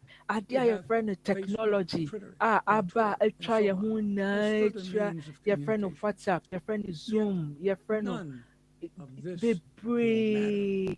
Ama ene nipa ebensin debia ya betimi din komo edin kita ho sin debia nanso imremu mom ena ya satete yentem atete sin bibia e wasase we so mankind will not be able to successfully address the increasingly dangerous challenges that lie ahead. The consequences, ladies and gentlemen, of such a failure will be terrible in terms of loss of human life, national treasure, and human deprivation. The question we therefore must ask ourselves is, can we overcome our differences and work together as peoples and nations? The world will not change on its own. It is up to us to act. Differing points of view will remain a natural and permanent feature of human existence. They arise from such factors as differences in culture, tradition, beliefs, experiences, even language. Yes, indeed, differences can divide, but they need not. Differences can be the source of creative thinking that only derives from differing points of view. And ladies and gentlemen, to meet the challenges ahead, we need to work together and think creatively. We need to move beyond the narrow definition of individual and national self-interest and think creatively about how to solve the pressing problems that threaten our future and the future of our planet. Is this possible? Yes, I believe so. However, it will require leadership. A new breed of leaders, men and women of all breeds, races, ethnicity, sexual orientation, and so on, who are prepared to listen before they speak, to engage in dialogue, acquire the requisite knowledge, leaders who put others before themselves, leaders who will fight for the greater good, leaders who will seek to truly understand and analyze before they decide, who have the moral courage to do what is right, not what is expedient, the humility to recognize that they are not always right, and the integrity to slavishly commit themselves to speak the truth. I am not here talking about some abstract person. I am talking about you and me. We need to mark today as the day we decide to act for the greater good of humanity and demand that our nation's leaders do the same. Only then will we be able to confront the daunting challenges that lie ahead. Again, thanks so much for inviting me to speak today. Thank you very much, Dr. Kennedy, and it is always a pleasure to see you. Thank you for joining this conference. And you asked a very good question. Can we overcome our differences? And I would like to remind our viewers that the next topic of our conference is climate change and climate crisis. So stay tuned for those of you who understand how important and vital this topic is today. And right now, we're honored to introduce our next speaker, the Prime Minister of Peru in 2020, Mr. Antero Flores Arauz. Mr. Flores Arauz served as Minister of Defense of Peru, President of the Congress of Peru, and former presidential candidate of Peru. Also, Mr. Flores Arauz is the most prolific writer of laws. These activities were his hobby because he's the founder and still active member of one of the most recognized corporate law firms in Peru. Les habla Ángelo Flores Arauz. Soy peruano, soy abogado, ejerzo la práctica privada de la abogacía, pero además he tenido diversos cargos públicos. He estado en el Consejo Metropolitano de la capital, o sea, Lima. He sido embajadora ante la Organización de Estados Americanos.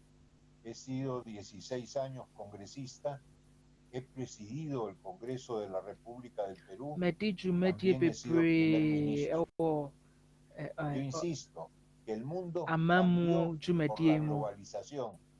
Y la globalización es una herramienta. Y dependerá cómo se use la globalización para saber si esa herramienta es buena o mala.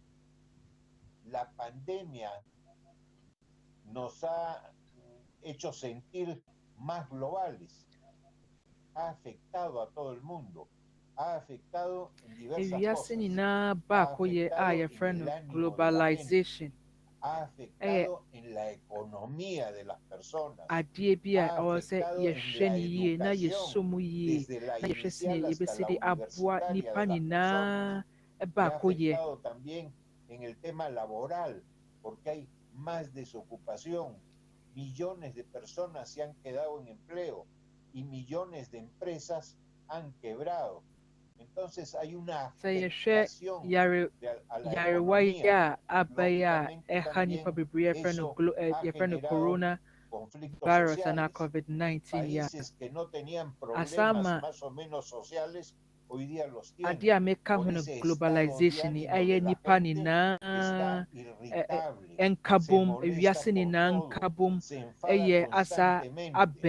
Y esto lleva hasta que también el sesgo político que en algunos países está pasando en mi país y puede pasar en cualquier parte del mundo. Esta es mi visión que tengo del mundo y que se necesita que los seres humanos sean más humanos, menos máquinas, y que la ciencia y el avance tecnológico sean utilizados adecuadamente para servir a la humanidad y no para destrozarla. Este es mi pensamiento. A mí me gusta mucho el trabajo que están ustedes desarrollando, y más cuando le han puesto el término crear. Y han comenzado con toda lógica y razonamiento. Y me gusta además que vean a todos los países con un criterio de igualdad. No hay el pobre y el rico, no hay el poderoso y el no poderoso, no hay el que impone autoridad y el otro que la obedece, sino todos iguales, y los seres humanos iguales, haciéndolos más humanos y más responsables del cuidado de este mundo y de su desarrollo, con innovaciones tecnológicas y científicas, pero poniéndolas al servicio del ser humano. No es que el ser humano esté al servicio del avance tecnológico, sino que el avance tiene como herramientas que ponerse al servicio del ser humano, y que la gente común y corriente en igualdad sea cada vez más solidaria y más humana. Yo soy el que le tengo que agradecer, porque somos los seres humanos comunes y corrientes quienes nos vamos a beneficiar al futuro por el trabajo tan importante que están haciendo ustedes, tan desinteresados, con gran humanismo. Yo no solamente los felicito, no solamente reconozco la tarea que están ejecutando, sino en la medida de mis posibilidades me uno encantado a ella. Hay que utilizar mucho las redes sociales para informar, porque la mayoría de las personas son gente buena, que quiere a su planeta, que quiere que estemos mejor.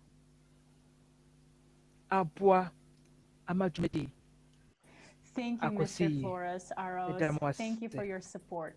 We're very happy to have you with us today. And our next speaker is Dr. Ervin Laszlo, professor, world-renowned scientist, founder and president of the Laszlo Institute of New Paradigm Research, and the founder and president of the Club of Budapest. Dr. Laszlo, the word is yours.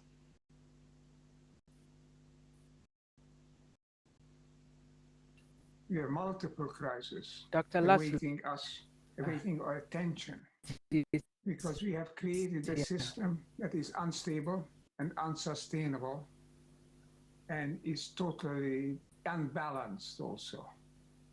There are always some interest, some big planetary interest or national or international interest, orienting the world in a way that will serve them. And we don't have a system that would be really sustainable, that would serve the human community. We need a different way of looking at the world, so there would be different systems of governance coming about. We are all on the same boat. And this boat, to use this metaphor, is leaking. We are putting more and more people in it. You're using more and more resources around it. We are polluting the waters around it. And we are getting it into more and more into deep and dangerous waters. The challenge is to shift in time and positively. Because if we don't shift up, we'll be pushed to shift down, I mean, to increasing crisis, eventually anarchy and chaos. That's the bad scenario. There's a good scenario and the bad scenario. But you've got to change the way we are operating now. The fortunate thing is that many, many people are awakening to this. That you have a global conference and this topic is a very good sign. Young people are getting together. I think all intelligent people are beginning to see. It's not a question of who comes first. It's not a question of promoting oneself. It's a question of putting the human community first. Even more than the human community, the whole system of life on the planet. Because we are affecting all life. We cannot stay as we are. If we are to move up, then we have to be aware of how to do it and be a conscious agent of that upshift. So information leading to awareness is really everything. That's the key. Programs like this, conferences like this, are a very key element of a waking up, because they spread. When you make sense today, when you show the way, people will recognize it and follow, and want to participate. There's no question that with the will of a critical mass of people, society will change, and can change in such a way that the resources, the vital elements of light, energy, matter, everything that we need, nature, is becoming available to all people. That this necessity to change is becoming more and more obvious, such as the incredible global warming that we are having now will happen to us because we are disbalancing the system in which we are living in a very selfish and basically power and wealth oriented way. We are using everything to a short-term advantage. Those who have the power use it to get more power. Those who have money use it to get more money. So the entire worldview, the entire, what I like to call the paradigm, has to change. We are part of that evolution of life. If we just separate ourselves off, then you know what we become. We are not part of an organism. Then we are a cancer. A cancer, you know, just evolves itself, just grows, and eventually it kills the host. But if we can become oriented towards creating a world, being a creative society, then we can be a healthy impulse, a motivation for the evolution of life. Thank you, Professor, for your wise words and clear message.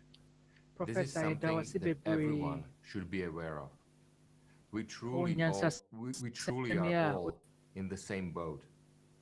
To our viewers who have just joined us, I would like to remind you that this global conference is being simultaneously interpreted into 72 languages, and all this is done by volunteers. Currently, we are talking about the crisis in the consumerist society. We encourage you to stay tuned as our next topic about climate crisis and the fact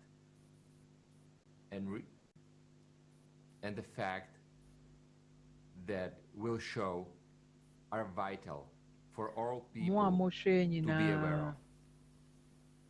Let's now switch to economics and listen to Professor Jorge Loaiza.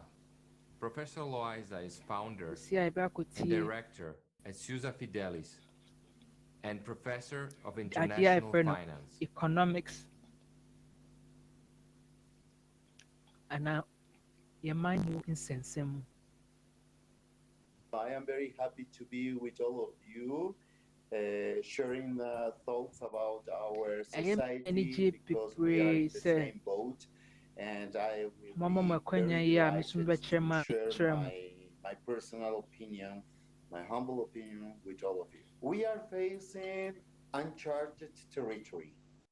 And we are facing uncharted territory because as never in the history of, in the financial history, we are with the lowest interest rates. All our knowledge about finance, so 20 years ago, 10 years ago, said you are never going to face negative interest rates because the investors are rational. So today is not anymore any news. So we are facing negative interest rates. So we could put all our university books in the trash. So we are facing a new financial landscape. I don't see any clear answer on how to go out, how to exit this fragile financial system. The only thing that I can tell you for sure is that we are facing the last seconds before midnight, even in this aspect. So in the financial aspect, we are flooding like no ever seen the world with fake money. We are making billionaires, trillionaires every minute, but they are few against the hundreds of new poor that we are making every second. So I am going to say only to all you wonderful people, because you are human beings, I will say only, just think about the poem of John Donne, for whom the bells toll. It's for you. And if we don't do something, so we are going only to go to our own funeral. And it's going to be very sad. So it's time for us to say, let's talk. Let's do something. I would say only, dear members of the Creative Society, let's show each other and let's show to our neighbors, to our family, to our friends, why we human beings are so much work. And it is in only one way. So I will see that the foundation come in love. If we, as we could see the consumerism society just put in a nutshell as greed, I will say that this foundation summarize, this new society could summarize in one thing: love.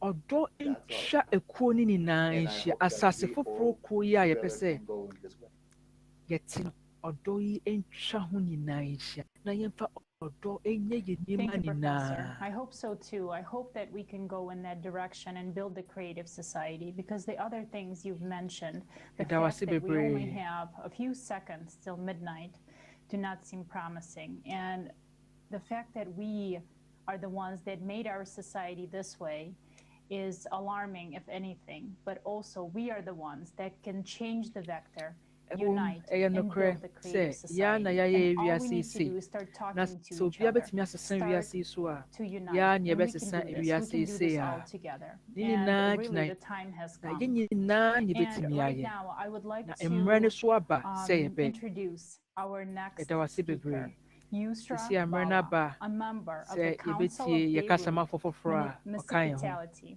in Lebanon. Dear Yusra, can you tell us what you feel is important for our society in order to overcome the upcoming threats?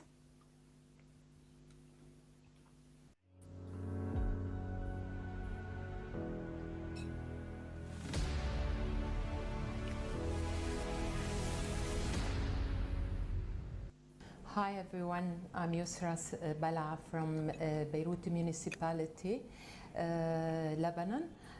I am a member of the Council of Beirut Municipality, and we are now gathered for a meeting for the global crisis that is affecting everyone.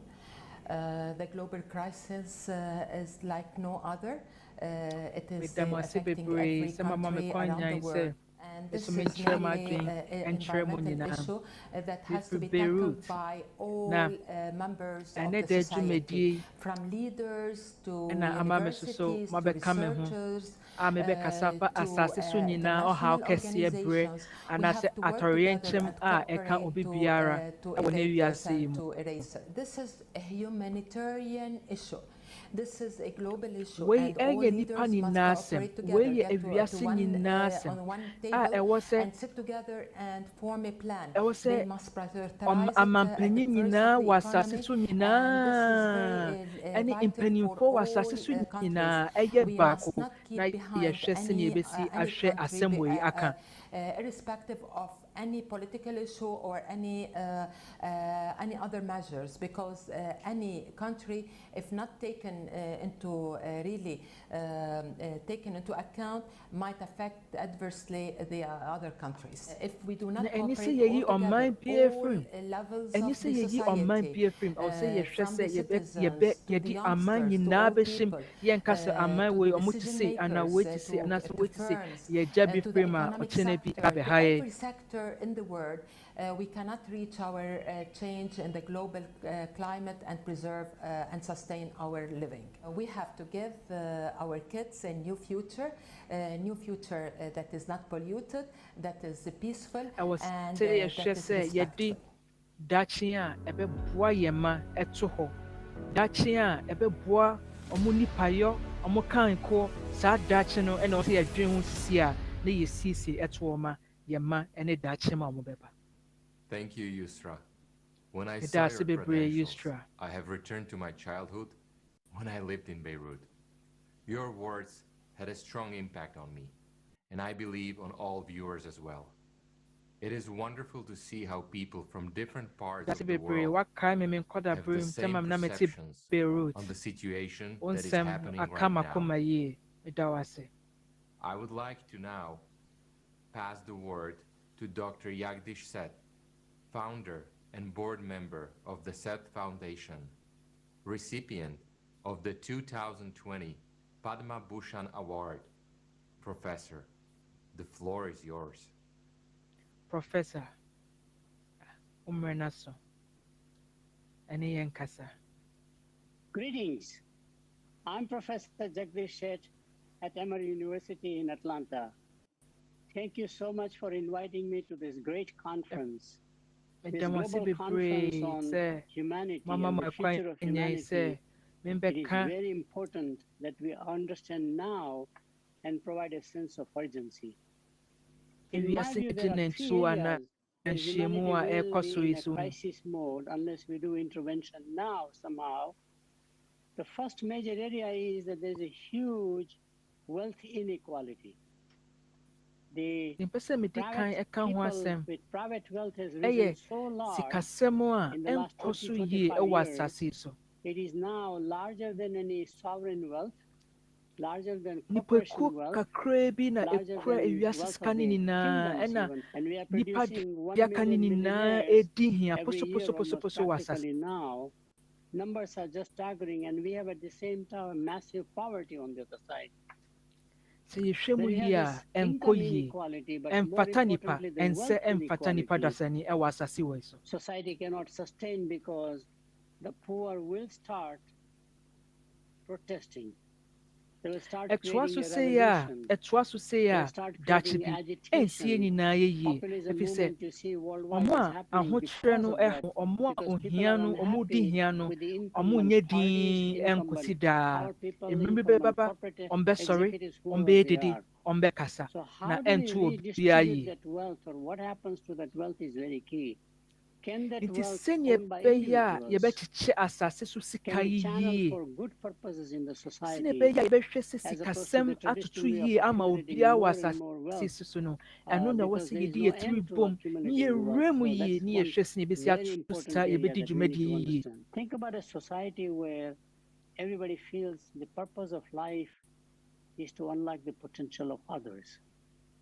Whether you are a corporation, fa w'adwen susu ho hwɛ sɛ yɛwɔ ewiase bi a obiara dwen ne sɛ ɔbɛhwɛ sɛ ne nua anaa n'adamfo anaa obi biara ɛkɔ nkan ɛdi yie ɛwɔ asase so yɛnhwɛ sene saa asase no ɛbɛyɛ. There is nothing more meaningful and satisfying, inner satisfying in giving back.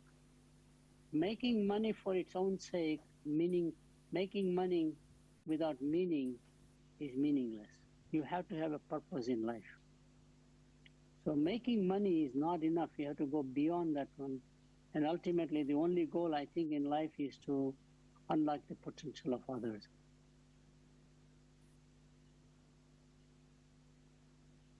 Thank you very much, Professor, for your words and we've heard about the absurdity of the situation in the society today. And indeed, we need to change our approach and to fully develop our potential for the benefit of the whole society, especially when we are facing drastic climatic changes. And we will be closely looking at this topic later in the conference, so stay tuned. And dear friends, I would also like to remind you to send in your video feedbacks about the conference, about the information you have heard, maybe your understandings, to the email info@allatraunites.com.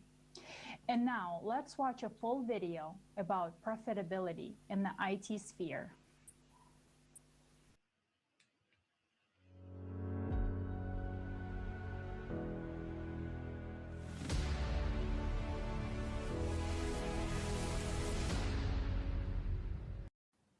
В IT-сфере доходность, ну, по крайней мере, на этот год, будет свыше 4 триллионов долларов.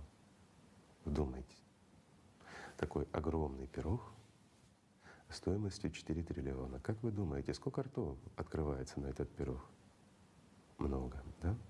Особенно если мы сравним, что на всю оборонку, это вместе с торговлей оружием, там, ну, на все, все расходы. Это всего лишь 2 триллиона. Это во всем мире тратится. А IT-технологии весят уже 4 триллиона. Существенно. Конечно. Поэтому есть те, кто хотят это все забрать себе. И над этим очень серьезно, кропотливо, долго работают.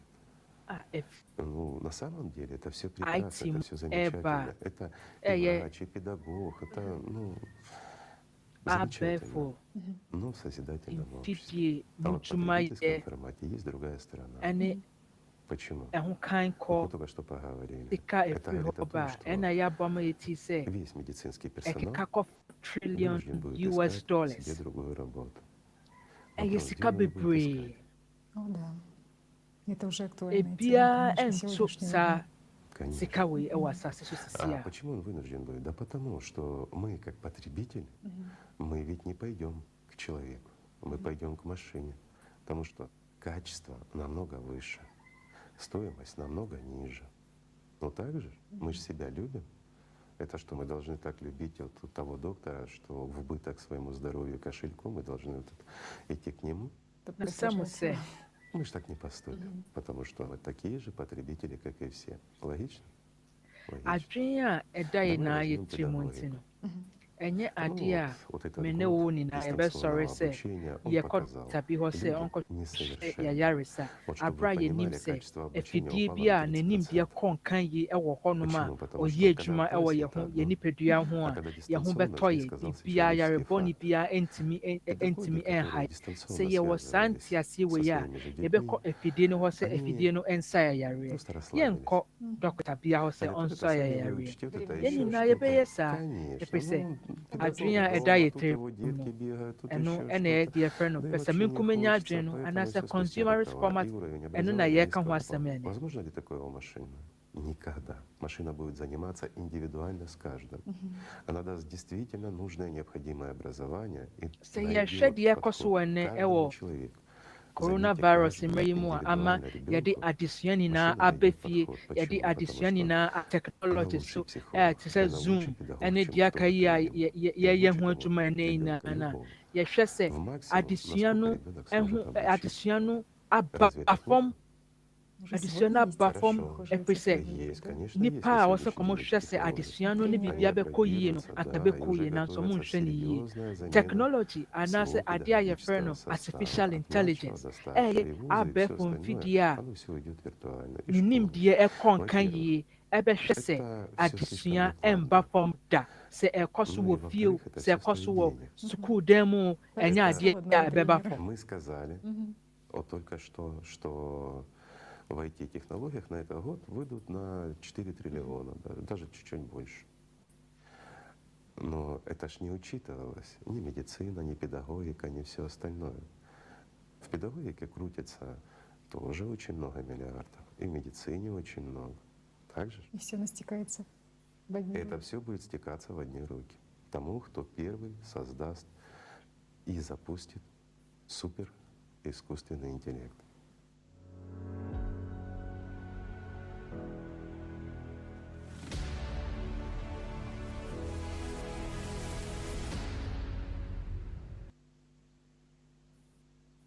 Igor Mikhailovich, thank you for these very true words.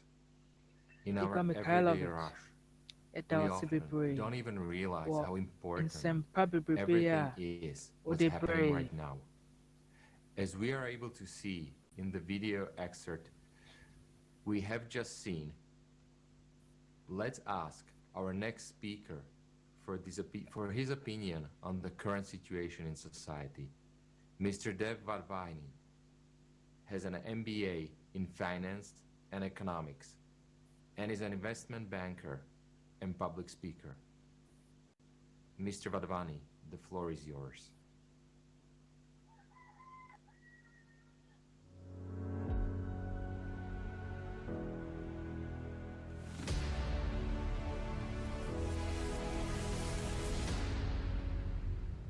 Hi guys, my name is Dev Vadvani and I join you today from Dubai.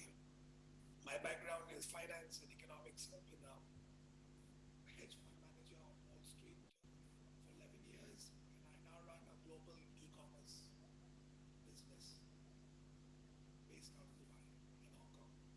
And to answer your question, AI is so advanced, it can actually ravage a lot of employment, which will destroy society, because understand, society and the economy runs on consumption, and consumption basically happens only when a person is employed and they have a job.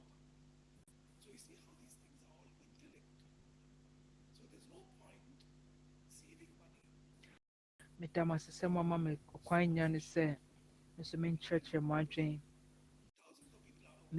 My year juma pepper fie bebree ɛwɔ sika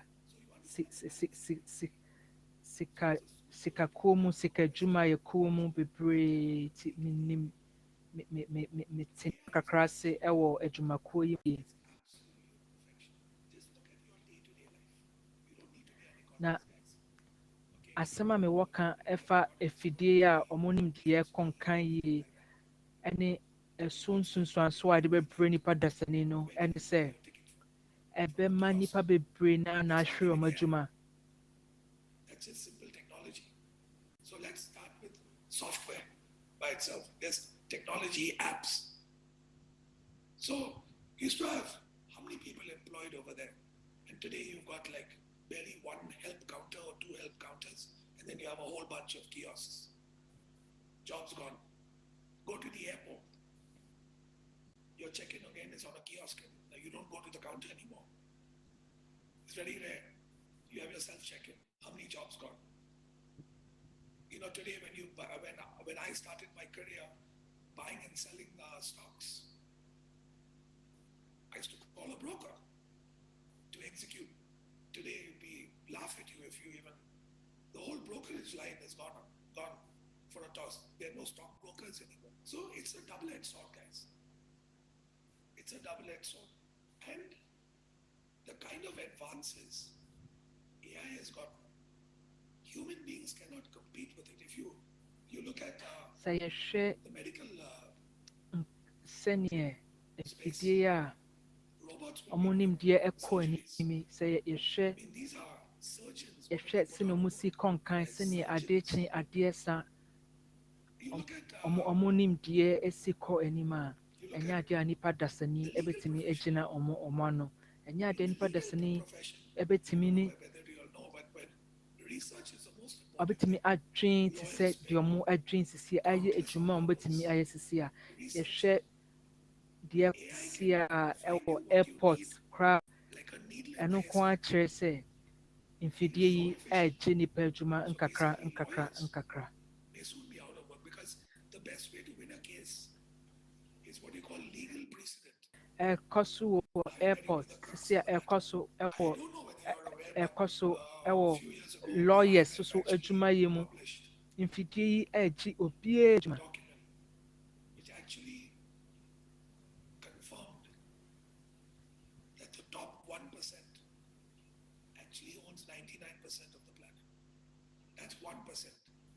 Let's say we have 7 billion people. 70 million people own 99% of everything. 99%. I mean, that's a pretty scary stat, isn't it? It scared the hell out of me.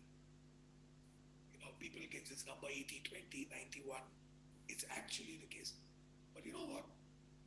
That's like a fairy tale compared to the next step. Out of the 1%, at that time, 42 people own half of everything. I don't know about you, but it's just ridiculous. It's a reality. And that 42 today has shrunk to under 25. You see, I live in a place called Dubai. Many of you have also live in Dubai. What is the tax rate in Dubai? Ɛkyerɛ sɛ nipa nyinaa wɔ asase so ɛmu 1% na ɔmo di hene yie ɛwɔ asase so nyinaa nneɛma nyinaa yɛ ɔmo dea. It's inflation. So because the value of money is going down because of constant printing, the buying power of the money. Now, what's that 1% Timono? M52, is something that's eating into ordinary society. What scares me more is you don't have to be a rocket scientist to figure this out. In some way, any some kuma ana asama yeti a yedi diagro. In some no annual day. Soon we'll be at 10 billion. So we have a population that's increasing. And we have a job market that is shrinking. You do the math. Second is how you're going to feed. The Bobano, anu yedim bebre. Yewo ewiase a nipa dodoɔ kwa na ɛkɔ so nipa dodoɔ na ɛkɔ so adeɛ kyi adeɛ sa nanso adwuma a nipa bɛyɛ soso no ɛso tia na ɛte de biara ɛso tia na ɛte nti yɛnkasa yɛmfa baako ne mmienu mbɔ ne yɛhwɛ sɛ sisi a yɛnenam 7-8 billion no bɛsi eduru 10 billion a ɛhefa ɛna nipa hyɛ berɛ ɛbɛwɔ sisi a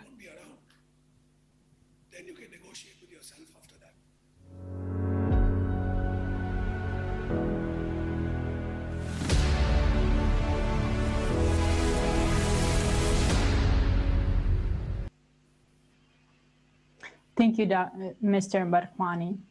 And dear viewers, I'm sure you can see that what's going on today is in our society is very alarming. And one of the fields where this is really crucial, and we definitely should keep in mind, is the legal aspects for the usage of the AI in our society. So let's learn more from Dr. Gemma Gelden-Kelvel, who is the CEO and founder of Ethicus Consulting, algorithmic editor, ethics oversight, policy analyst. Dr. Gelden-Kelvel, the floor is yours. Dr. Gelden-Kelvel, thanks for the invitation. My name is Gemma Gelden-Kelvel. I run an organization called Ethicus. Our mission is to protect people in technology processes. One of our main services is algorithmic auditing. One of the things that we realize is that AI is appearing everywhere around us. It's making more and more sensitive decisions about our lives. So we are aiming to bring light into the world of artificial intelligence through specific mechanisms like auditing that can provide answers to the questions that people have about how their data is being managed to make decisions about their lives. We do have tendencies that are concerning. There is data is concentrated in the hands of a few private corporations. The public sector has lost control of how our data is being managed. And so we see a superpower of private technology companies that are establishing themselves as the rulers of this data world. And that is concerning, and that's something that already exists. That is a dynamic by which certain private actors are taking control of the technology market. And this technology market is making more and more serious decisions about daily lives, access to service, access to work, medicine, health. These should be in the control of democracies and the population, and not technology companies that don't have to provide explanations to anyone. One of the issues that we have is the transparency of the algorithms. So these algorithms are making more and more decisions about our lives, and we don't know how they work. And oftentimes we don't even have ways to knowing how they work. Anywhere outside of Europe, there are no laws that protect people and that help people get access to those algorithms. Even in Europe, where we have laws, no one's complying with these laws. So you have a law, you have a right, but you cannot implement it. You cannot really use it in practice because no company has a transparency policy when it comes to algorithms. That is dangerous because you may be fired from your job because of an algorithm and you don't know why. Another risk is the risk to the economy. A lot of people say that data is the new oil. That is a really bad analogy. Data is not like oil. With oil, with a little bit of oil, you can get some value. With a little bit of oil, you can have some gasoline and maybe have a small transport company or develop something. With a little bit of data, you cannot do anything. So it's a monopoly market where one actor seizes everything, all the value. So you only win in the market if you have all the data. So it's basically winner takes all. Only one can win the battle for the data of the world. And that is problematic because basically you're not creating an ecosystem, you're not generating value for society, you're just generating value for one entity. And all the other entities that try to make it there basically go bankrupt in the process. So you are creating a lot more destruction in the economy that you're actually creating, building new markets and new economic ecosystems.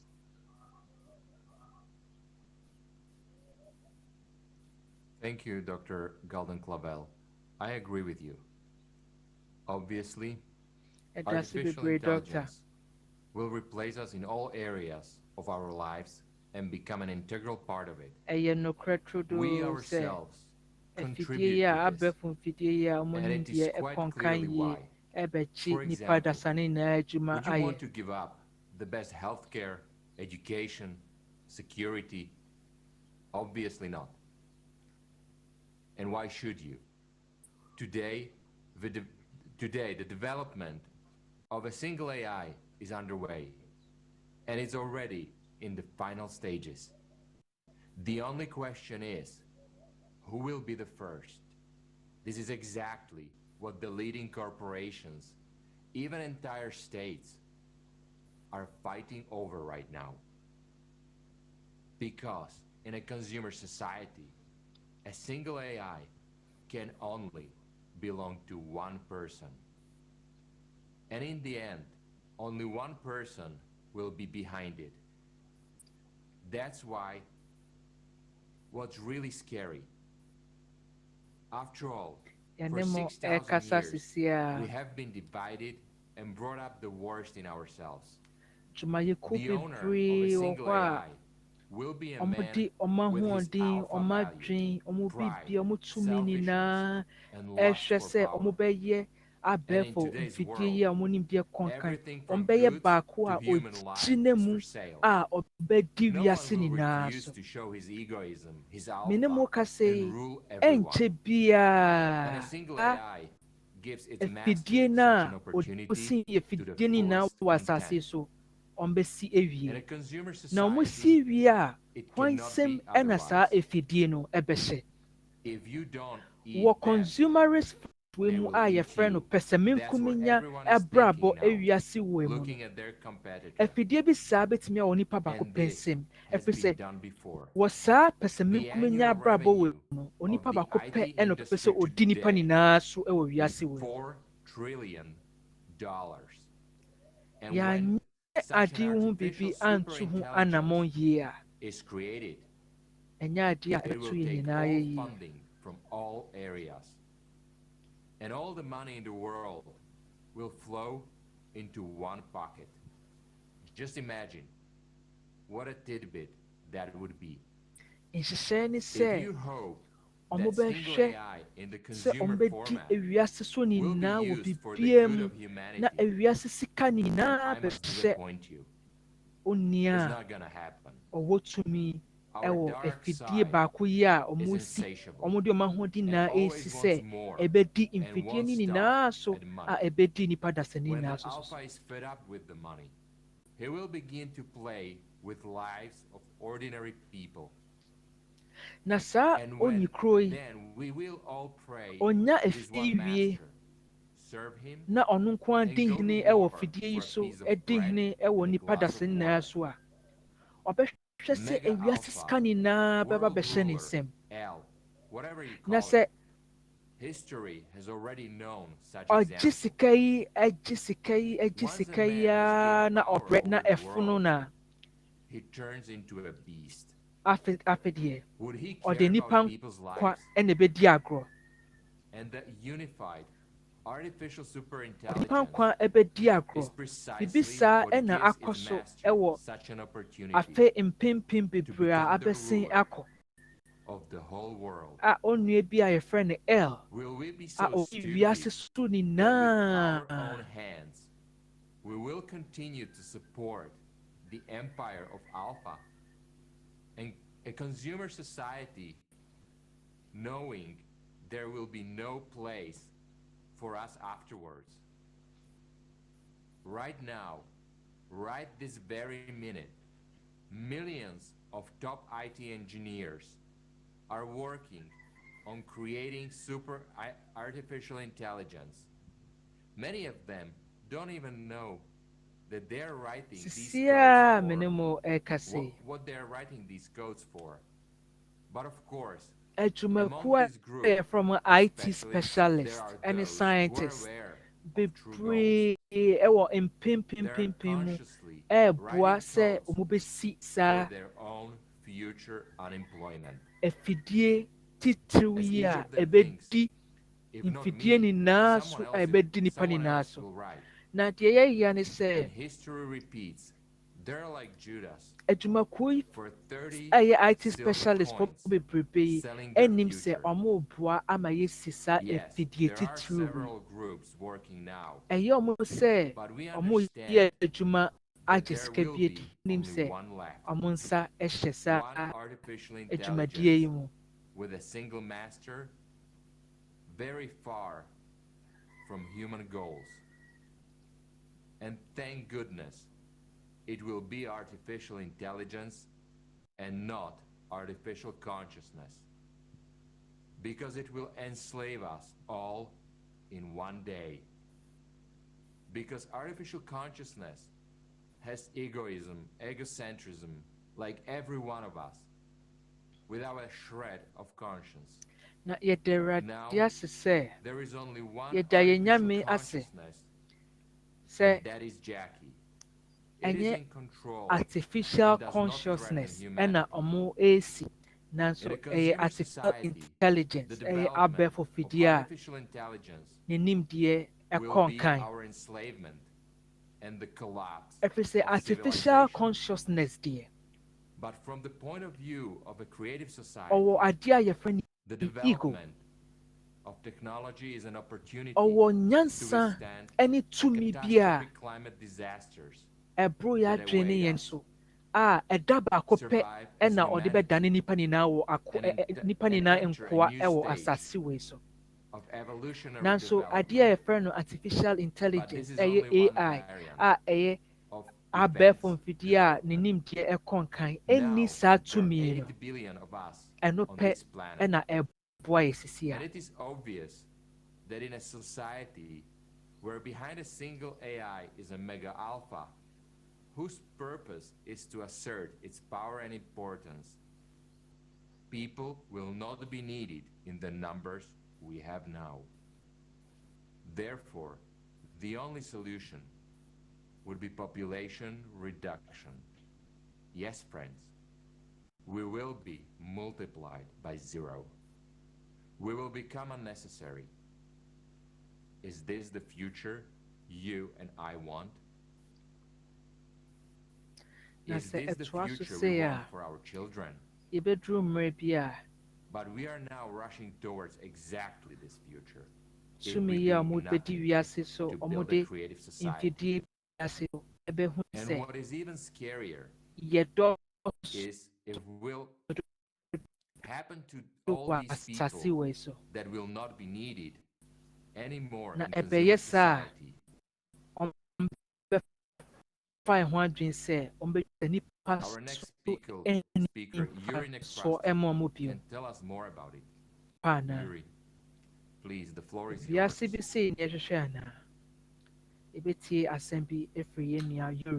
Спасибо, Роберт. Спасибо. Итак, искусственный интеллект займет практически 95% рабочих мест, и люди станут лишними. В связи с этим возникает главный вопрос. Что в потребительском формате общества делать со всеми этими и прибыли они не приносят. Сейчас нас почти 8 миллиардов, и число это будет только расти. Но в потребительском формате общества кто нас будет кормить, если мы не будем работать? Сегодня мы все слышим о перенаселении планеты. Об опасности перенаселения и недостатке материальных ресурсов говорили еще в 8 billion. посчитав темпы роста населения, na se ekonenim ewo sa pesamin kumenya wiase we mu friend consumers format we mu a why ne be ma yaduane edi why ne be ma bebiada abra adwuma nyina so triase say every say fidie ya monim de kon anim ji ni pa adwuma nyina они поняли, что в потребительском формате с развитием технологий неизбежно произойдет скачок населения, что придет к чрезмерному потреблению ресурсов. И в определенный момент они просто закончатся. На всех не хватит. И поэтому выдвинула идея, что не должно увеличиваться число людей. Для нас сейчас это звучит дико, потому что идея евгеники были искажены нацизмом. Но если посмотреть суть вещей, а если 100 лет назад мы бы по взаимному согласию смогли бы договориться об ограничениях роста населения, то сейчас бы у нас не стоял так острый вопрос выживания. Даже оставаясь в потребительском формате, мы бы не успели так сильно уничтожить планету. Океаны, почва, воздух были бы чистые, прогресс бы развивался, и человечество могло бы существовать на этой планете еще лет 100. Да, 95% из нас не родились бы, но мы бы об этом и не знали. А теперь мы знаем, что ждет нас и наших детей. И знаем, что у многих из нас даже внуков не будет. Внуков не будет, если ничего не изменим. У многих даже детей не будет с таким темпом уничтожения планеты. Мы самоуничтожаемся.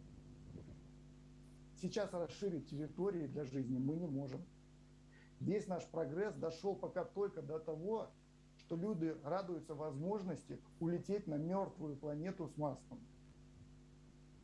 Сегодня об идеях сокращения численности населения тоже говорят. Например, Билл Гейтс и Римский клуб. Потому что в потребительском формате и миллиард людей – это много. И кого будут сокращать? Меня и тебя, простых людей. Учитывая нашу дурь в потребительском формате, как мы сами уничтожаем себя и свою же планету, то, может быть, Евгеника и была бы хорошим решением для продления срока жизни, хотя бы и в потребительском формате. Но это уже не поможет. Если мы даже самоуничтожимся на 95%, это ничего не решит. Даже если нам всем исчезнуть со всеми нашими заботами, машинами, пароходами, то планете чуть медленнее, но все равно конец. Она умирает. И сейчас единственный, кто сможет реанимировать и спасти Землю, это человечество в едином лице, как доктор. Спасти планету и себя. Чтобы сейчас восстанавливать нашу Землю, нужны люди, много людей. И самое главное, необходим формат созидательного общества. Без людей не восстановится планета. Дай Бог, чтобы 8 миллиардов хватило, чтобы мы справились с этой задачей. И это не просто сажать деревья, а глобальный, серьезный подход. Только когда внимание 8 миллиардов людей сможет быть направлено на общую цель, только тогда мы сможем успеть спасти себя и наш общий дом от разрушения. Спасибо.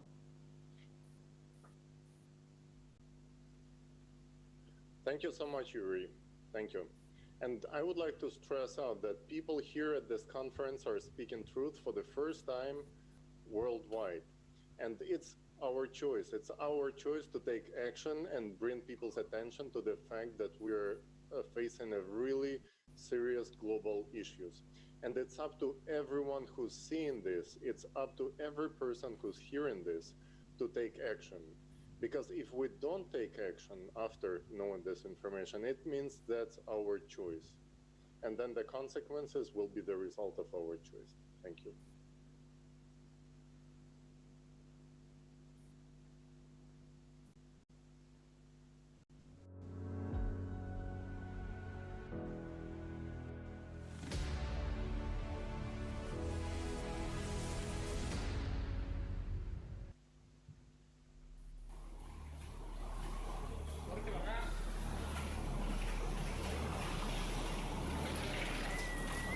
My name is John.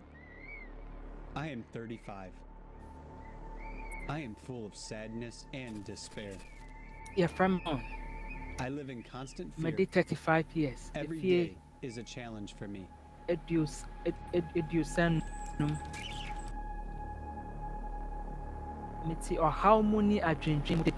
However, not too long ago, we had a chance to choose a happy future. And there was still time to build another world, a creative world. Back then, it was also called the Creative Society.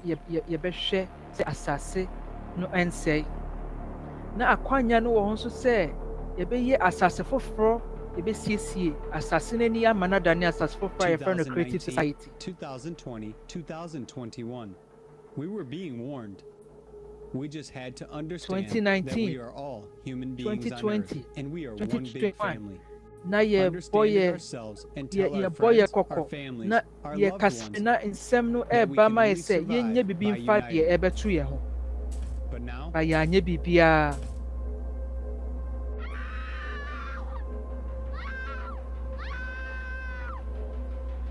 oh well, it's too late.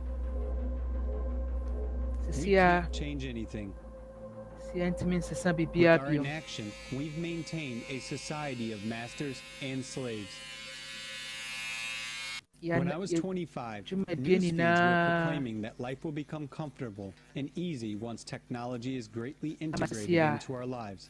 They instilled an idea that there would be more jobs and better living conditions for everyone.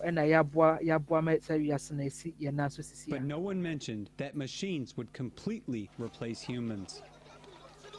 Humans would be no longer needed. Total unemployment began. The tragedy is that in a consumer society, it's every person for himself. One man to another is a wolf, not a man. Your life is worth nothing.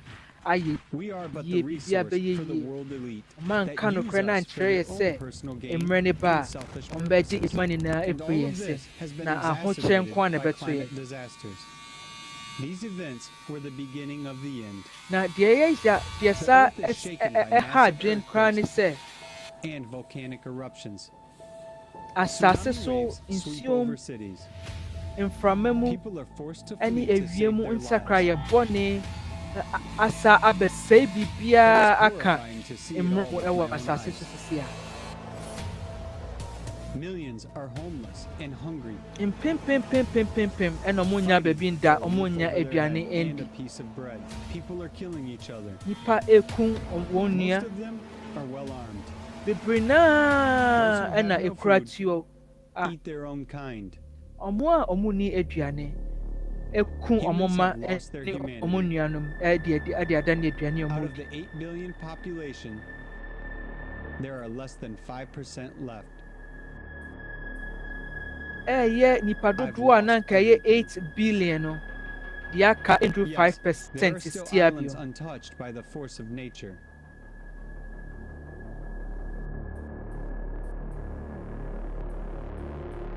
I have come here hoping to survive.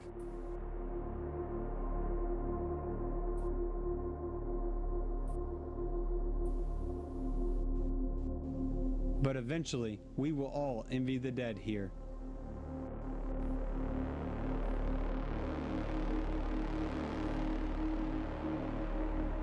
Our every step is controlled. They know everything about us. We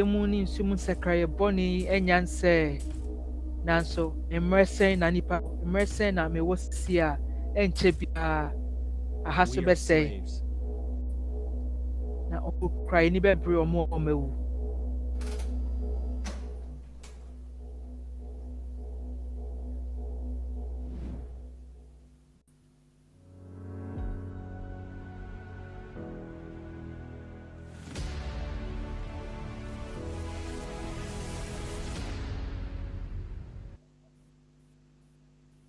Dear friends, dear viewers, we must understand that today each person is extremely valuable. Because today there are 8 billion of us, meaning together we form an egregore. That is our common potential. The more people, the more total energy, and the global changes that seem impossible to achieve when there were 7 billion of us are completely possible today. And many people already know that humanity is positioned between a rock and a hard place. But only a few realize that the rock is already flying towards us. And the information voiced today gives knowledge to each person.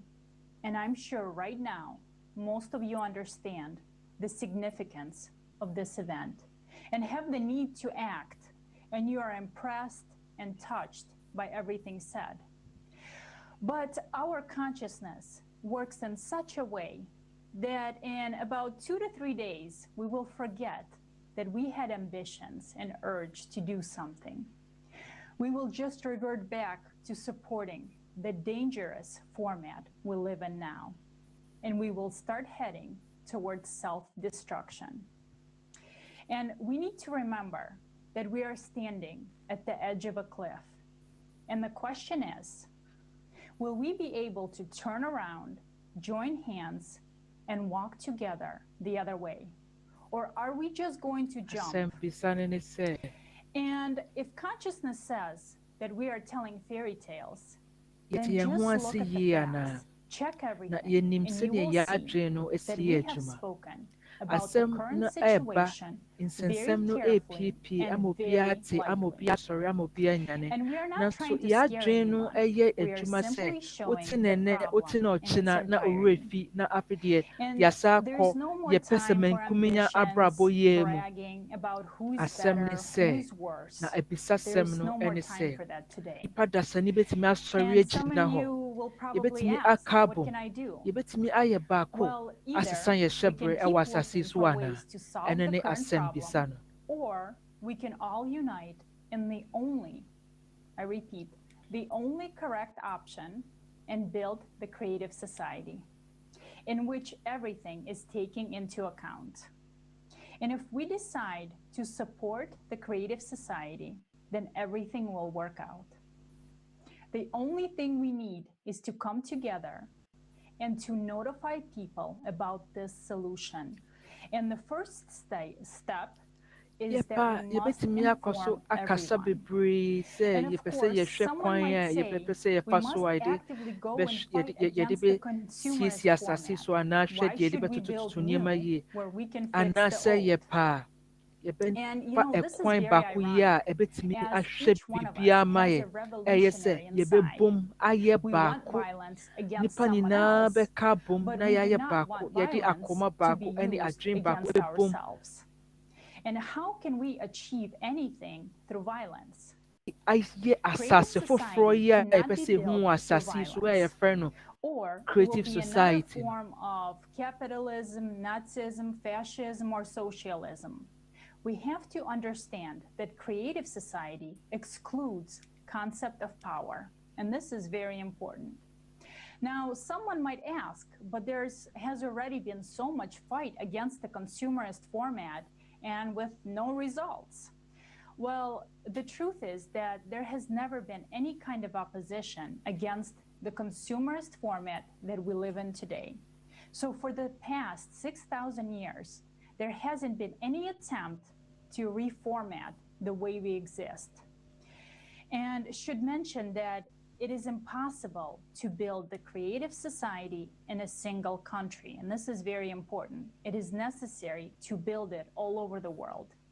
And we all need to communicate. And it's so simple. All people want to live well. We just need to find the right way to explain the importance of the creative society to each person, to our neighbors, our friends, our co-workers, relatives, all people. And standing on the sidelines and waiting will not work this time, friends. We need to work together and unite, because only together can we build the creative society. And right now at this conference, we will not talk about how to build a creative society, because we had plenty of programs, videos, and conferences on this topic. And they can be found on ALLATRA TV. You can watch them all. Thank you. And right now, we will hear about AI taking over jobs.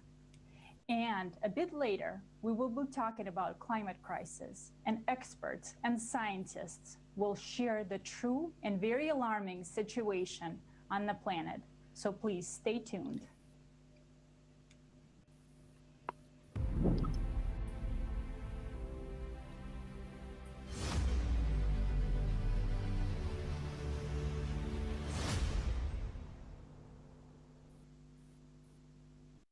Thank you, Olga.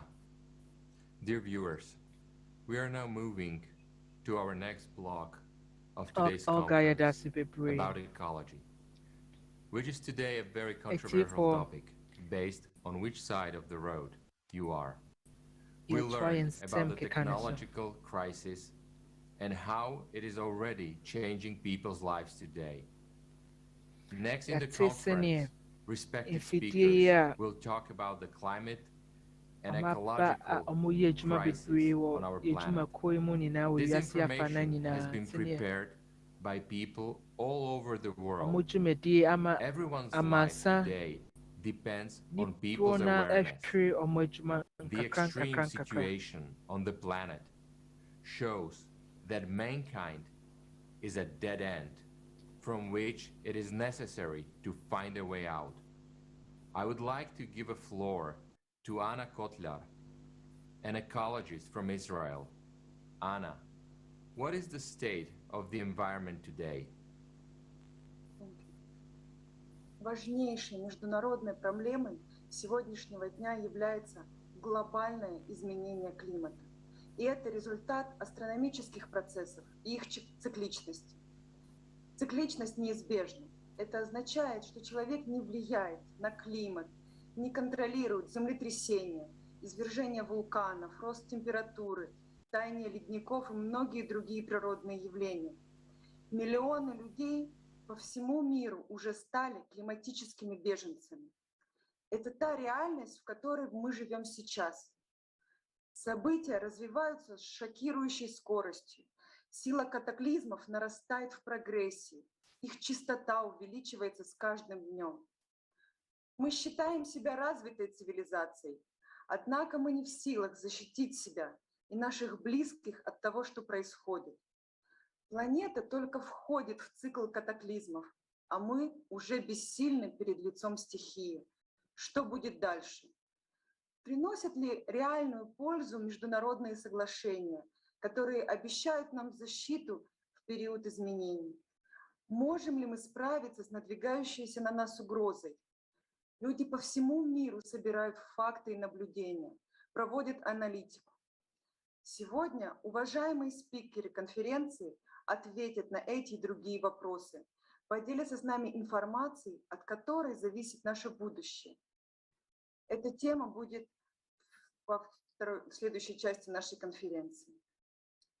Климатические катаклизмы – это испытание для нас и нашей планеты. Земля – наш дом, который мог бы стать защитой, укрытием от стихийных бедствий. Но как он выглядит сегодня? Что мы сделали для нашего дома, чтобы защититься?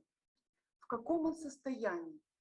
К сожалению, сегодня Земля переживает экологический кризис. И он отличается от климатического тем, что вызван деятельностью самого человека. Экосистема – это не набор отдельных элементов, а единый живой организм, в котором все взаимосвязано. Каждый человек является единицей экосистемы, зависит от нее и влияет на нее. И сейчас это взаимодействие носит разрушительный характер. Это означает, что баланс между окружающей средой и обществом нарушен. Степень разрушения экологического равновесия, она может быть разная. На первом этапе планета может сама с ней справиться. На втором природа может восстановиться только при условии непосредственной помощи человека. И последний этап – этап экологической катастрофы. Это точка невозврата, когда человек уже не может ничего восстановить и исправить. И такая ситуация приводит к гибели человечества. В некоторых районах земного шара эта стадия уже наступает. Сегодня мы находимся на этапе экологического кризиса.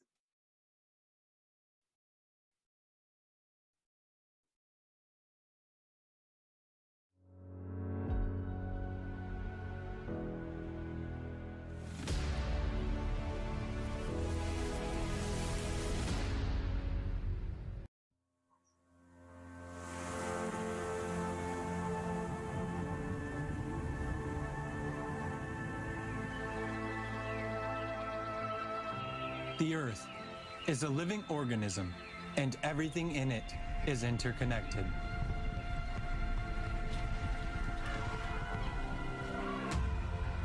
The Earth is as much as an organism as a human, and it's just as vulnerable.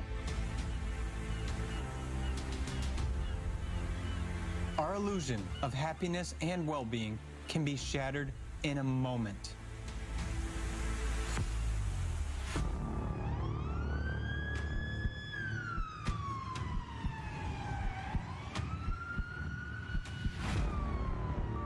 % of lungs are damaged.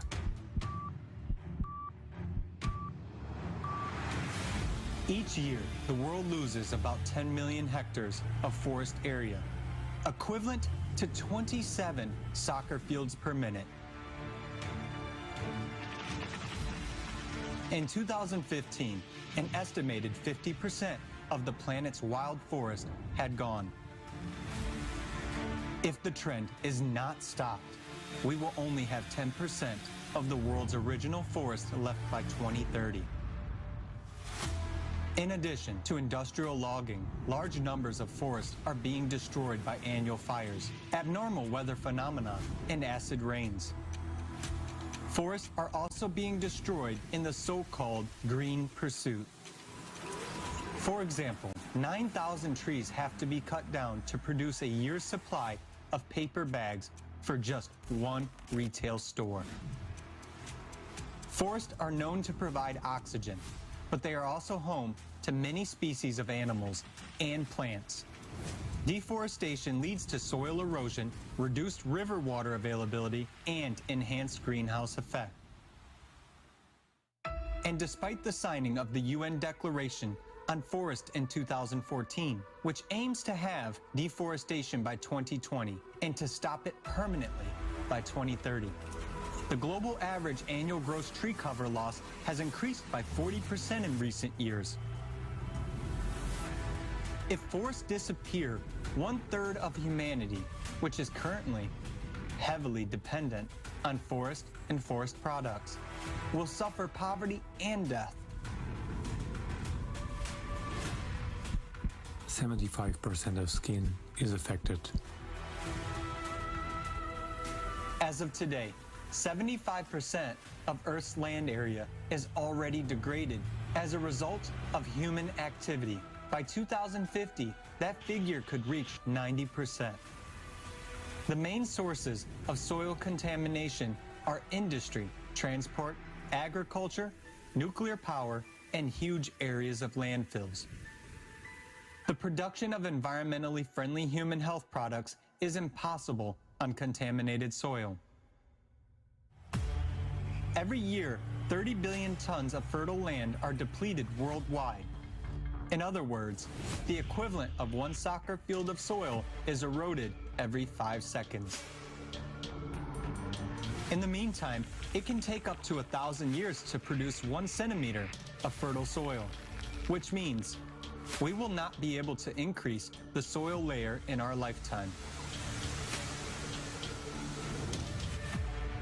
Almost half of the topsoil on Earth has been depleted in the last 150 years.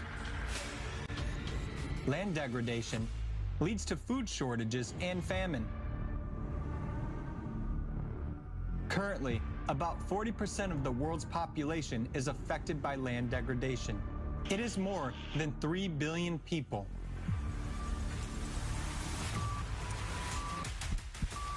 Oxygen deficiency is being observed. 9 out of 10 people worldwide breathe polluted air. The main sources of anthropogenic air pollution are emissions by industrial plants, as well as all types of transport vehicles, thermal power plants, and waste incineration.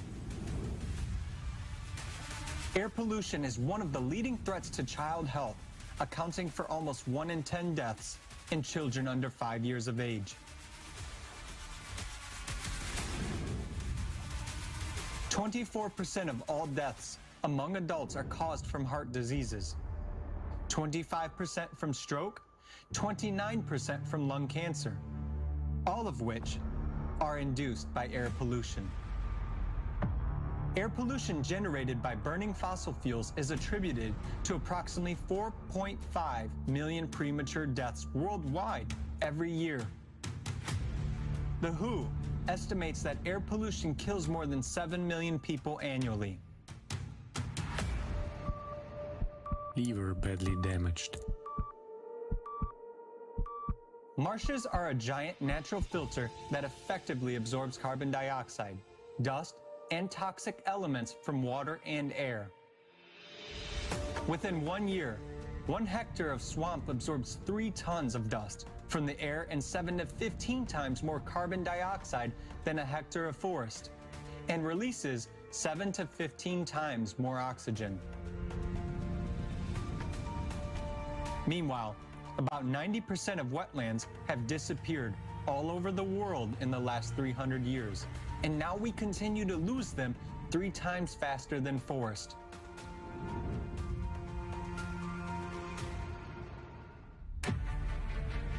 Reasons for the disappearance of marshes are drainage for further agricultural use, urban expansion, and peat extraction. Swamps are being depleted as a result of water loss due to the weirs and dams construction, deforestation, and soil erosion. Contamination of marshes is caused by oil spills. Thus, the most important function of the marshes, cleansing the atmosphere, is impaired. If marshes stop absorbing CO2 from the atmosphere, its concentration will increase by 28% annually. Marshes are strategic storages of fresh water. Less than 1% of water on Earth is usable fresh water and is mostly stored in wetlands. The disappearance of marshes leads to a significant reduction in the supply of fresh water. The blood test is not good. 2.2 billion people around the world do not have access to safely managed drinking water. Water scarcity already affects 4 out of every 10 people. Globally, at least 1.8 billion people have to use a drinking water source contaminated with feces. 2.6 million people die each year of diseases relating to the water and an unsanitary environment. That's 5 deaths every minute. 297,000 children under 5 die annually from diarrheal diseases due to poor sanitation, poor hygiene, or unsafe drinking water. According to the UN report, World Water Development Report, by 2025, an estimated 5.5 billion people may be living in areas facing moderate to severe water stress. The deterioration of the water scarcity situation will lead to mass migrations and, as a consequence, to conflicts and wars over this natural resource. According to the estimates of the World's Water Portal of the Pacific Institute, between 2010 and 2019, worldwide, there have been 466 water-related conflicts of various scales. 36 of them were armed battles, and 285 caused damage to water infrastructure. According to statistics, regions that had previously no problems with fresh water sources also find themselves in the zone of such conflicts. The researchers believe this trend will continue. The frequency of water conflicts will increase, affecting more and more countries.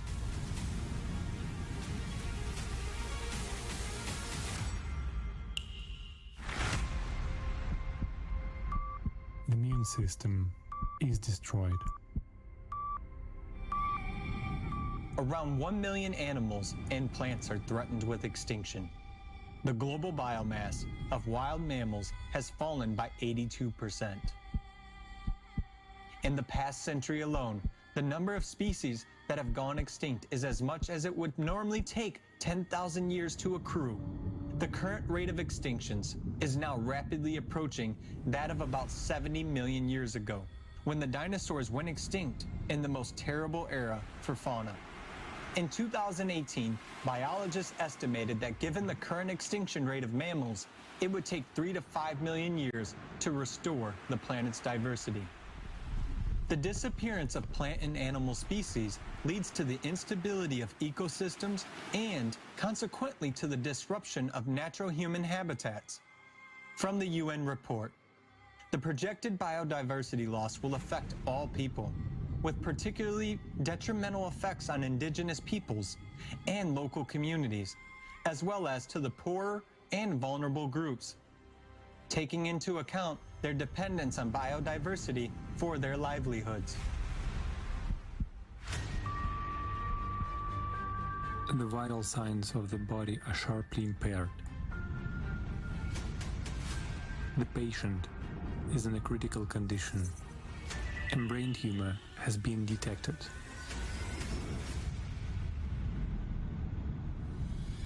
The consumer lifestyle of humans is like a malignant tumor on the Earth's body.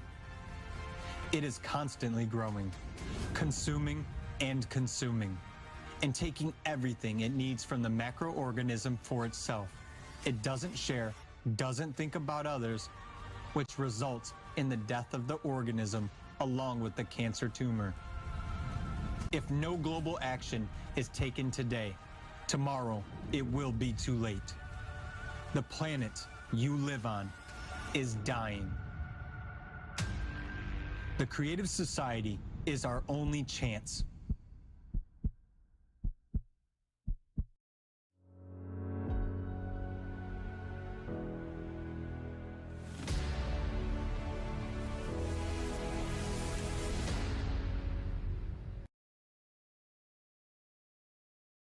Это наша жизнь.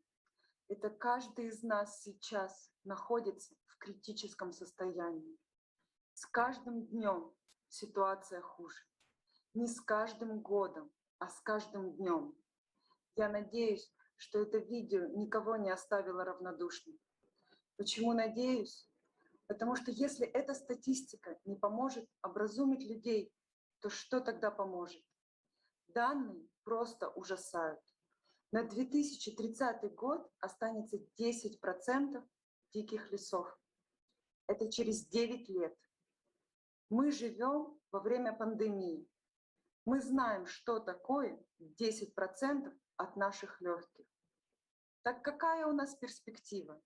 А мы разве не вырубим те оставшиеся 10%? Конечно, вырубим. Потому что это бизнес.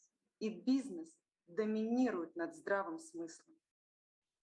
Мы делаем и творим все. Мы разрушаем.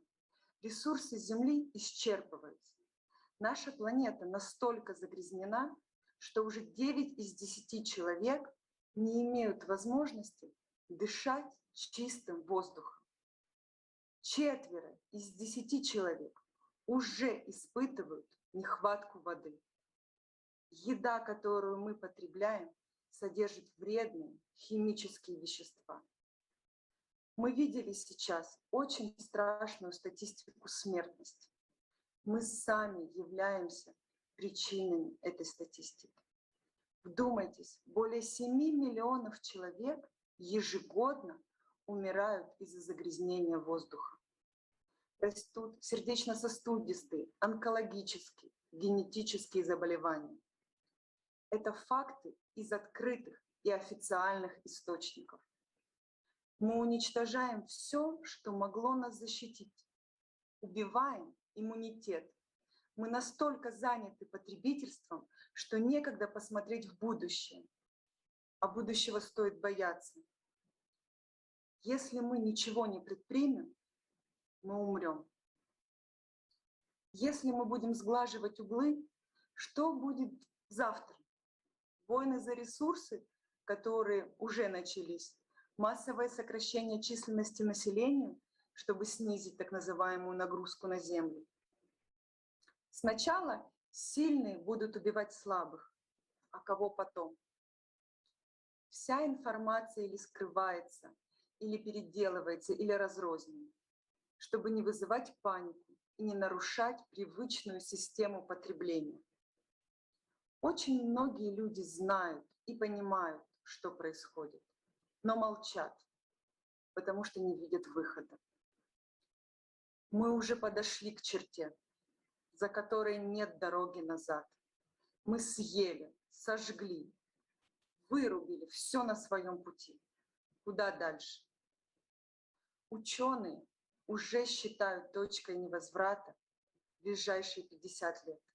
А если у нас хотя бы это время? Ведь все ускоряется в прогрессии.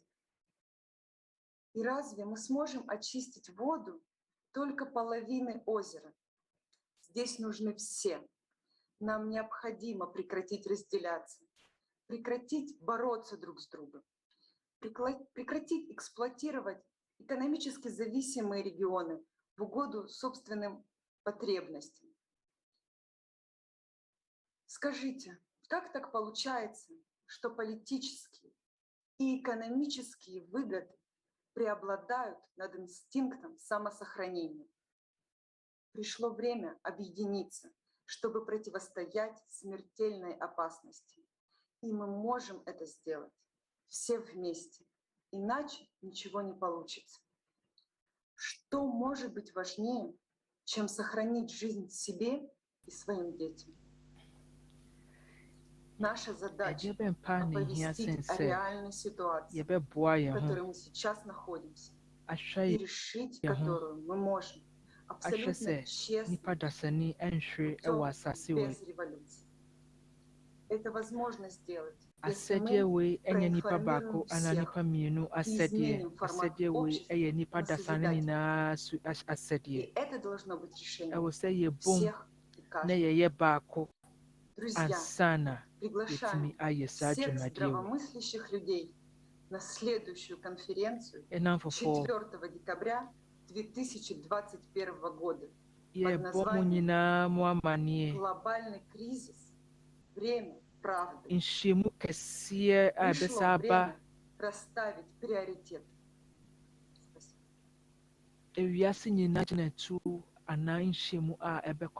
Thank you so much, Anna. The situation is really alarming, and we see it in the comments that our viewers do understand it. Many of them say it's scary, and many of them asking, what can we do? Well, first of all, we need everyone to build the creative society, and the shortest way to tune into the project is to go on the allatraunites.com and press Join Us button. Then the second thing everyone can do is share a post on your social media, tagging Allatra Unites, tagging this content, and let people know about it.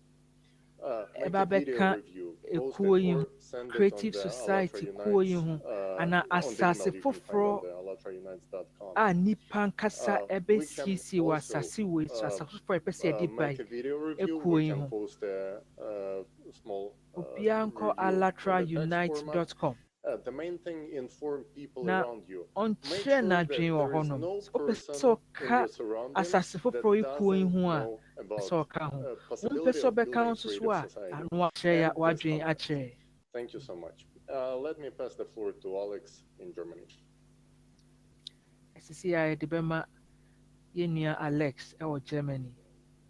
Hello, everyone. I would like to remind you of what we have just seen in this short movie. What we have already done to our planet, to our home, is terrible. We are destroying the ocean, killing the lungs of our planet. We are depriving ourselves of oxygen, and the oxygen deficit will only increase. We're destroying entire species. And this is already assuming a disastrous scale. Let's listen to the esteemed Gerardo Chabarros, PhD in ecology and evolutionary ecology, professor of biology, senior researcher at the Institute of Ecology at Natural Autonomous University of Mexico.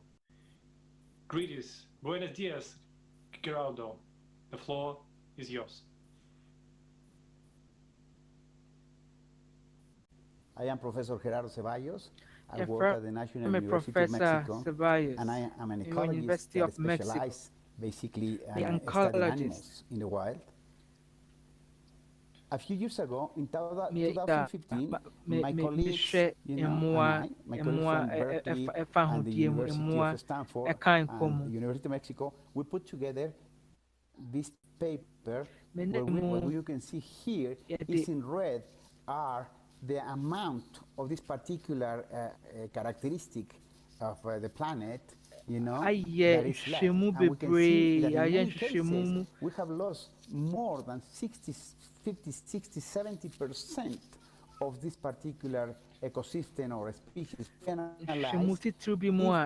Species that were losing in the last 500 years, but mostly in the last century, are basically the same number that you would expect in the normal extinction rates, or there are higher extinction rates.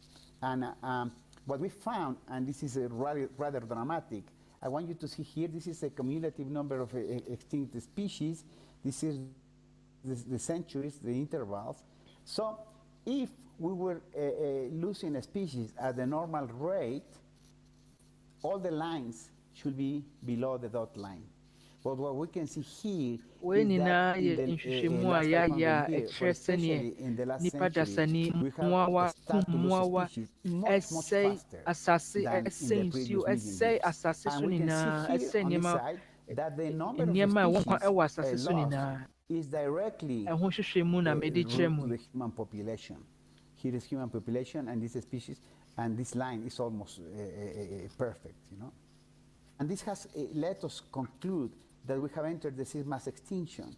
There were 5 previous mass extinctions, all of this caused by natural catastrophes, and this one is caused by us. That's the bad news. The good news is that if it's caused by us, it can be prevented by our activities, by our actions. But before we lose a species, you lose the populations. And what we have found is we're losing billions of populations every year. So this is an example of what we cause. Well, here you can see we destroy the habitat to have more pasture or more crops. And you can see here that in dark is areas where most of the land is under agriculture and cattle. And you will see, wow, there are still many places on Earth that you can cultivate. That's not true because, for instance, all this area is too cold, you know, all this area is too dry. And these are the tropical forests who are also not good for harvesting or for producing food. So we basically are at the limit of what we can crop or use for cattle ranching in the planet. So why does all it matter? Well, it is very important to understand that we're losing all these plants or all these animals. And there are so many reasons. There are ethical, moral, philosophical, religious, all kinds of reasons to save plants and animals in the wild. But the most important one, it is perhaps that those plants or those animals are fundamental to maintain life on Earth. Life on Earth in general and human life in particular. And this is because of all the wild plants and animals working together in this complex thing that we call ecosystems. And those ecosystems, by functioning properly, provide what we call environmental goods and services. You know, that are basically all these benefits that we get for free for the well, the proper function of ecosystems. And we're talking about clean water. All the clean water for humans and for all the plants and animals come from those ecosystems. As people have said before, this is like a spaceship. The Earth is the ship is the only one, and we are destroying it. I still have a lot of hope that we will be able to fight hard and to save many of these species and save at the same time save humanity, save us from a collapse of civilization. Thank you so much. As a follow-up to the questions that we keep on receiving online, one of them sounds like this. How can we make sure that the elites and the governments will let us build the creative society? And why do we need unity? And what is it going to give me? Well, the answer is very simple. We demand as a society unity, and the politicians only have to follow our request. So the main thing, we have to request to build this online platform on which people can participate and make real democracy, where each person contributes and participates in decision making instead of delegating the power to the elites, right? So if it's your request, it's up to you. you are the ones who making this request. And if we make such request, politicians will show up who are going to fulfill our needs, our desires, because it's up to us to elect them. And the concept of creative society is a very positive concept. In fact, rich people and elites are going to suffer and be destroyed by the climate crisis just as everyone else. So this is the only way to survive for all of us, for rich and poor, for elites and for regular people, to build the society in which each one of us takes personal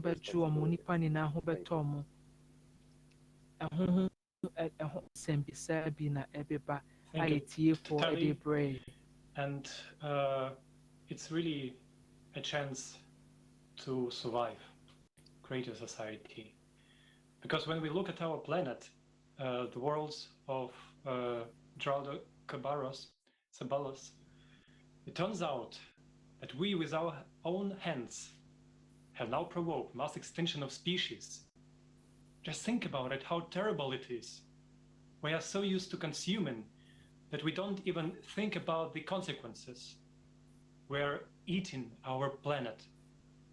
Look, maybe it's time we realize our responsibility and solve our problems together. We want to remind you that millions of people around the world watch today's broadcast. It broadcasts thousands of YouTube and other streaming channels. Moreover, thanks to volunteers from around the world who understand the importance of this event. This conference is synchronously translated into 72 languages, including even sign language interpretation. Therefore, we can safely say that this is the biggest event in the history of humanity. And it has become a reality because people really understand how important it is for the whole humanity to discuss global problems and crises. Because only together we can find solutions. We all want peace and happiness, and together we can create this world. It's joyful that today there are people who care about the importance of consolidation. Now I invite our next esteemed speaker, Professor Dmitry Lukyanenko, Doctor of Economics, Rector of the Kiev National Economic University, named after Vadim Hetman, honored worker of science and technology of Ukraine. Greetings, dear Professor.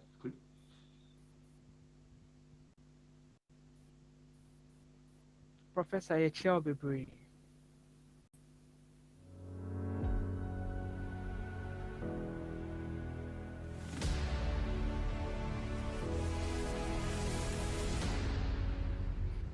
Здравствуйте, коллеги, друзья, участники глобального форума. Рад приветствовать вас. Лукьяненко Дмитрий, ректор Киевского национального экономического университета имени Вадима Гетмана, город Киев. Рад вас приветствовать на форуме «Глобальный кризис касается каждого». Мы все понимаем, что мы живем в очень сложном мире, который качественно изменился буквально за последние 10-15 лет. Это действительно глобальный мир, который пользуется всеми благами глобализации и одновременно терпит все проблемы, которые приносит глобализация, включая симметрии, неравномерности, социальные, экономические и так далее. Мы живем не в мире, который прогнозируемый, не в циклическом мире, подъемы, кризис и так далее. Мы живем в мире турбулентном, в котором нужно уметь управлять страной, корпорацией, фирмой, своими мотивациями, чувствами. Это очень сложный мир. Мы живем в очень сложном рынке труда, который качественно отличается от наших стереотипных понятий. Это другой рынок труда. Нам грозят безработица, и, в принципе, правильно грозят, потому что безработица будет другой. Каждый человек потенциально будет безработным, потому что наступила цифровая эра, эпоха цифровых технологий. Завтра это искусственный интеллект, который заменит массу профессий, digital era and our digital age. Ну, как бы не сложных профессий, но тем не менее, artificial intelligence. Мы живем в мире, когда на наших глазах меняется климат, уже на наших глазах. Мы живем в мире, как ужасно выглядят эти кошмарные танкеры, которые топят голубые океаны. Это кошмар какой-то, он несовместим с тем, что мы в космос летаем, Марс осваиваем. Это же кошмар какой-то. Мы живем в мире, который жжет нефть, получая какое-то непонятное тепло. Зачем это тепло нужно? Ресурс, который невозобновляемый. Мы несколько раз сократили биоразнообразие океана мирового, который является абсолютным лоном человечества, что ли. Мы через озоновые дыры разрушаем атмосферу, а повернадскую за атмосферой, ноосфера, так мы заодно ее разрушим, сфера высокого интеллекта. То есть мы живем в сложном мире. И очень рад, как и весь наш университет, мои студенты, мои профессора, тем, что есть люди, которые в глобальном масштабе генерируют необходимость и важность построения созидательного общества. Это очень классно. Это как бы рефрен, это как бы идея и этого глобального форума. Вот, мы должны сделать все для того, чтобы человек все-таки созидал, а не разрушал. Для этого нужно очень большое участие людей, свободных, толковых, небезразличных, таких абсолютное большинство. Их нужно консолидировать, в том числе в рамках таких глобальных форумов. Большое вам спасибо за то, что вы это делаете. Мы с вами и готовы интегрироваться во все ваши глобальные структуры, которые несут позитив. Спасибо.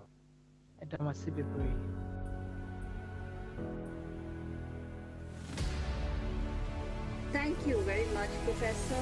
Yes, indeed, the unification of people today is a vital, vital need. Looking at the situation in the world, you realize that building a creative society is the only way out.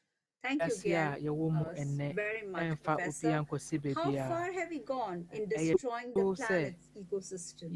Our next speaker is John Hartley, an ecologist and professor of the Graduate School in the Energy and Resources Group at the University of California, Berkeley. Ecologist, physicist, and book author who will help us understand the scale of this problem.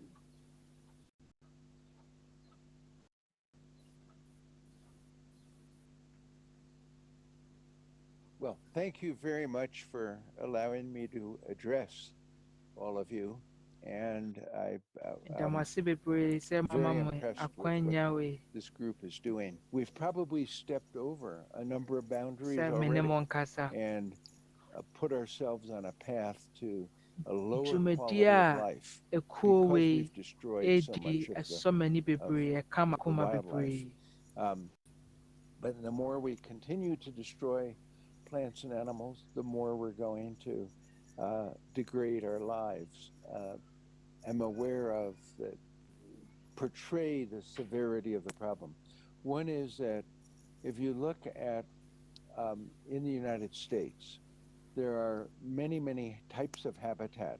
Old growth forest, coastal sand dune habitat, which is surprisingly diverse and biologically interesting, wetlands, both freshwater and saltwater wetlands, and then wild and free-flowing rivers.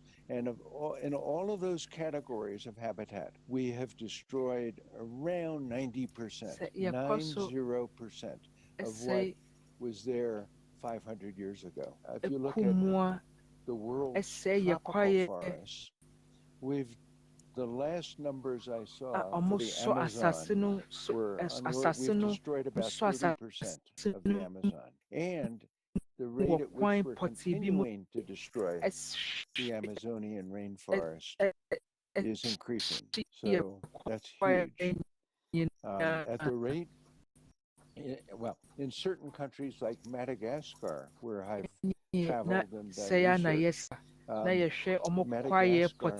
lost well over 80% of all its original forest. And with that goes a lot of plants and animals, besides not just the big trees, but all the creatures that live in them. So bɔ saa nneɛma wei ho ban ɛfiri sɛ ɔmo nyinaa ka ho bi ɛna asase no ɛyɛ asase a nyinaa yɛte so wɔ ne ɔmo nim a asase no ɛnsi bi ɛnsi da. We're rapidly destroying forests. China's Belt and Road project is going to add to the destruction of wild habitat. And there's no place on Earth where this is not happening. So if you destroy the forest, you actually create drought downwind of that forest. You destroy the creatures that lived in the forest, animals and plants that might be the source of new medicines to cure horrible diseases like cancer. It's always useful to remind ourselves that about half of all the medicines we use in the world today derive originally from wild plants and animals. All of our food crops derived originally from wild plants, and our domesticated animals derived from wild animals. We're not doing something that can be recovered. You can't restore a species that's gone extinct. It's gone, and we have to accept the loss. We're causing extinction at roughly 1,000 or more times the rate that extinction would occur naturally. So we are deliberately, consciously, and cruelly causing extinction of a huge number of plants and animals at a rate that far exceeds the so-called natural background extinction rate. That cannot be restored. If you clear-cut a tropical forest that has been growing for thousands of years, or a redwood forest, you cannot restore it on any plausible time frame. Certainly not in the lifetime of you and your children and your grandchildren. It's gone. Earth is in the balance. It's teetering on a balance point, and we can go one way now or another way. The thing is, we don't have a lot of time. If we don't start making the right choices in the next few years, it's going to be too late. And then the whole system is going to collapse, civilization will end, and the whole show will be over. No, it's up to you. I think you have, you're doing exactly the right thing that people need to be doing to make a difference. And I wish you all the success in the world, because if you're not successful, there won't be a world. Thank you, Mr. Hart. It's really true. If we are not successful, all of us, that might be the end. People also asking in comments, what's ALLATRA's opinion on United Nations? And you know what? We actually have a very interesting experience with United Nations, and we have a whole topic coming up about this experience. So stay in, have a little bit of patience, and you will see what we have to say about United Nations. Alex, please take the floor. Thank you, Tali. And I would like also to remind our viewers that the next conference will be on December the 4th. And the name of it, Global Crisis. And now I also would like to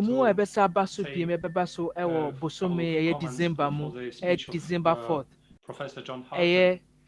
You know, I'm a biologist by my education, and I enjoyed so much when we were in the forest and practice, we observed many different plants and different animals.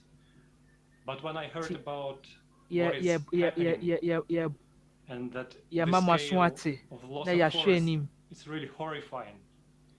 We mindlessly cut down forests and then make up programs for restoring them.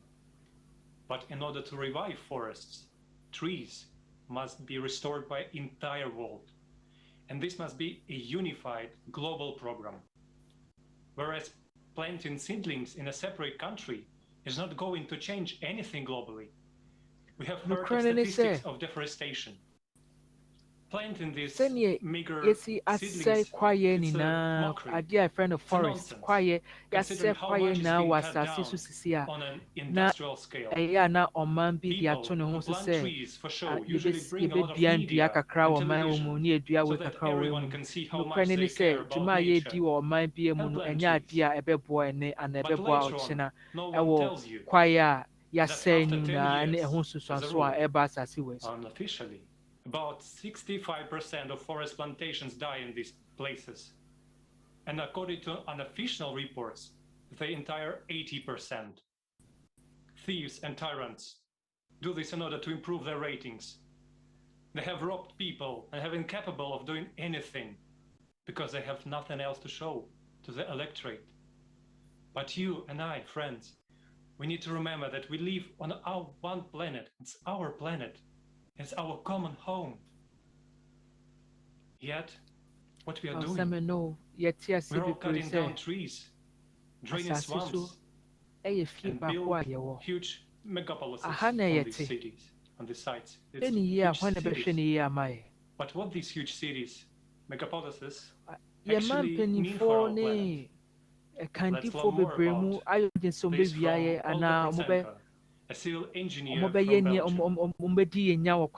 Olga, I pass the word to you. Здравствуйте. Мы постоянно приносим вред нашей планете.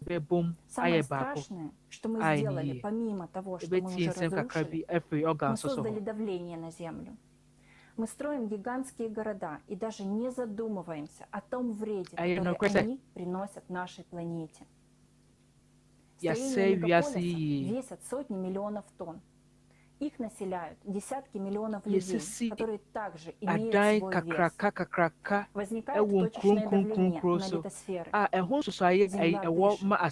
И когда мы свозим миллиарды тонн участков планеты и концентрируем в городах, это нарушает ритм, баланс планеты. Меняются потоки ветра, температурный режим. В местах городов температура повышается на 10-15 градусов. Но и это еще не все. Сосредоточение огромных потоков людей, которые живут по принципам потребительского общества, вызывает катастрофическое загрязнение окружающей среды в одном месте. Природа не может с этим справиться. Наши города — это метастазы, которые убивают организм планеты. Видим мы эти изменения? Видим. Только смотреть нужно глобально.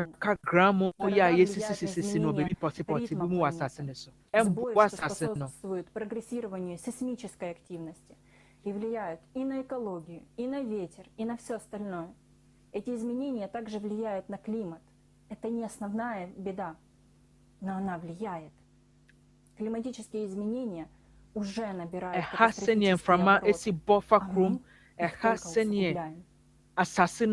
Если в совокупности взять, то на сегодняшний день мы убили нашу планету. Единственный дом, который сейчас у нас есть, а избежать некуда. Это конец. Немного растянут во времени, но это конец. Шанс для нас, для людей, na bebia nso ni hɔ ma ya yɛbɛdwane akɔ sisi a yɛni bebia akɔ nipa ne yɛbɛkɔ nokora ne sɛ awie no ɛna ɛhwɛ yɛnim sisi a deɛ ne ɛbɛyɛ в котором не экология, cooperative society asase foforɔ a ɛbɛsa bibia wɔ asase so ɛde anigye у нас будет возможность создать технологии, которые спасут нашу планету, наши и наших детей. Только в созидательном обществе мы сможем заняться и экологией, и наведением порядка на планете. Посмотрите на эту убирающую планету, а потом посмотрите на жизнь. Неужели такое будущее вы им обещали?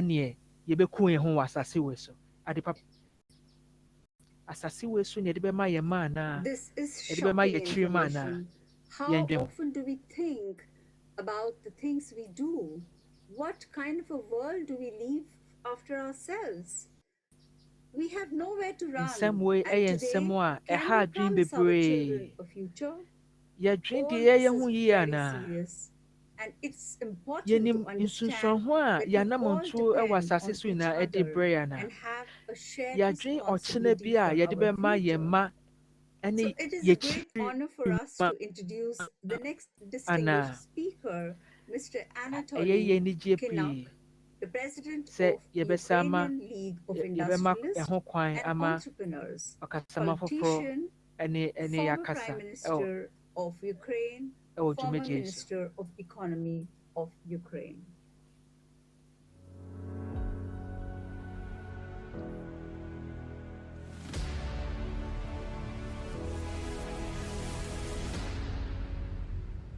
Маю честь звернутися до учасників міжнародної конференції глобальні кризи. Це стосується кожного. Сьогодні ми впевнені, світове товариство повинно бути максимально сконсолідовано з тим, щоб долати чергові іспити, які в світі сьогодні називають змінами клімату. В цих тенденціях ще дуже багато таємниць. Вченим всього світу ще необхідно вивчити, де баланс з природними тенденціями змін клімату, які відбувалися за мільйони років на нашій землі неодноразово. А де техногенний вплив нашої цивілізації, вплив нашої людини. І, безумовно, в цій частині впливу діяльності людини успіх може бути тільки тоді, коли дії всього співтовариства сконсолідовані. Меж в повітрі немає, меж в океанах також немає. Всі ми дуже залежимо від одного. Ми дуже хотіли, щоб сьогодні цю проблему максимально взяли всі дуже серйозний пріоритет в зв'язку з нашою спільною відповідальністю перед тими, хто буде після нас, перед нашими дітьми, внуками, майбутніми поколіннями, робити все, щоб зберегти нашу землю, нашу чарівну природу.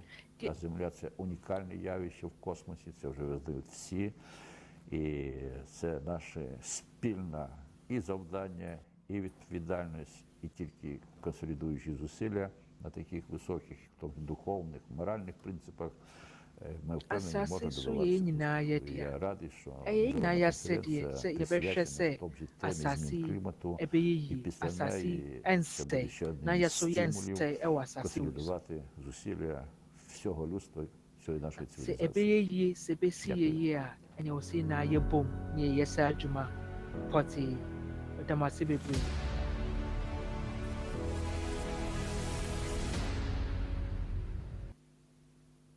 Dear Anatoly Kirillovich, we are sincerely grateful to you for these wise words. Indeed, we have an environmental crisis. It is something done with human hands, and we can see how terrible it is. But there are things even scarier than that. Climate. We cannot control earthquakes. We cannot control volcanic eruptions, hurricanes, or floods that are increasing every day. And my neighbors in North Rhine-Westphalia, where I live, have already saw it recently. And today participants of the conference will continue discussing the climate crisis later in the third part. But now it is time to introduce Natasha Diaz-Aguilera, Ambassador Extraordinary, a plenipotentiary of the Republic of Cuba to Ukraine and to the Republic of Moldova.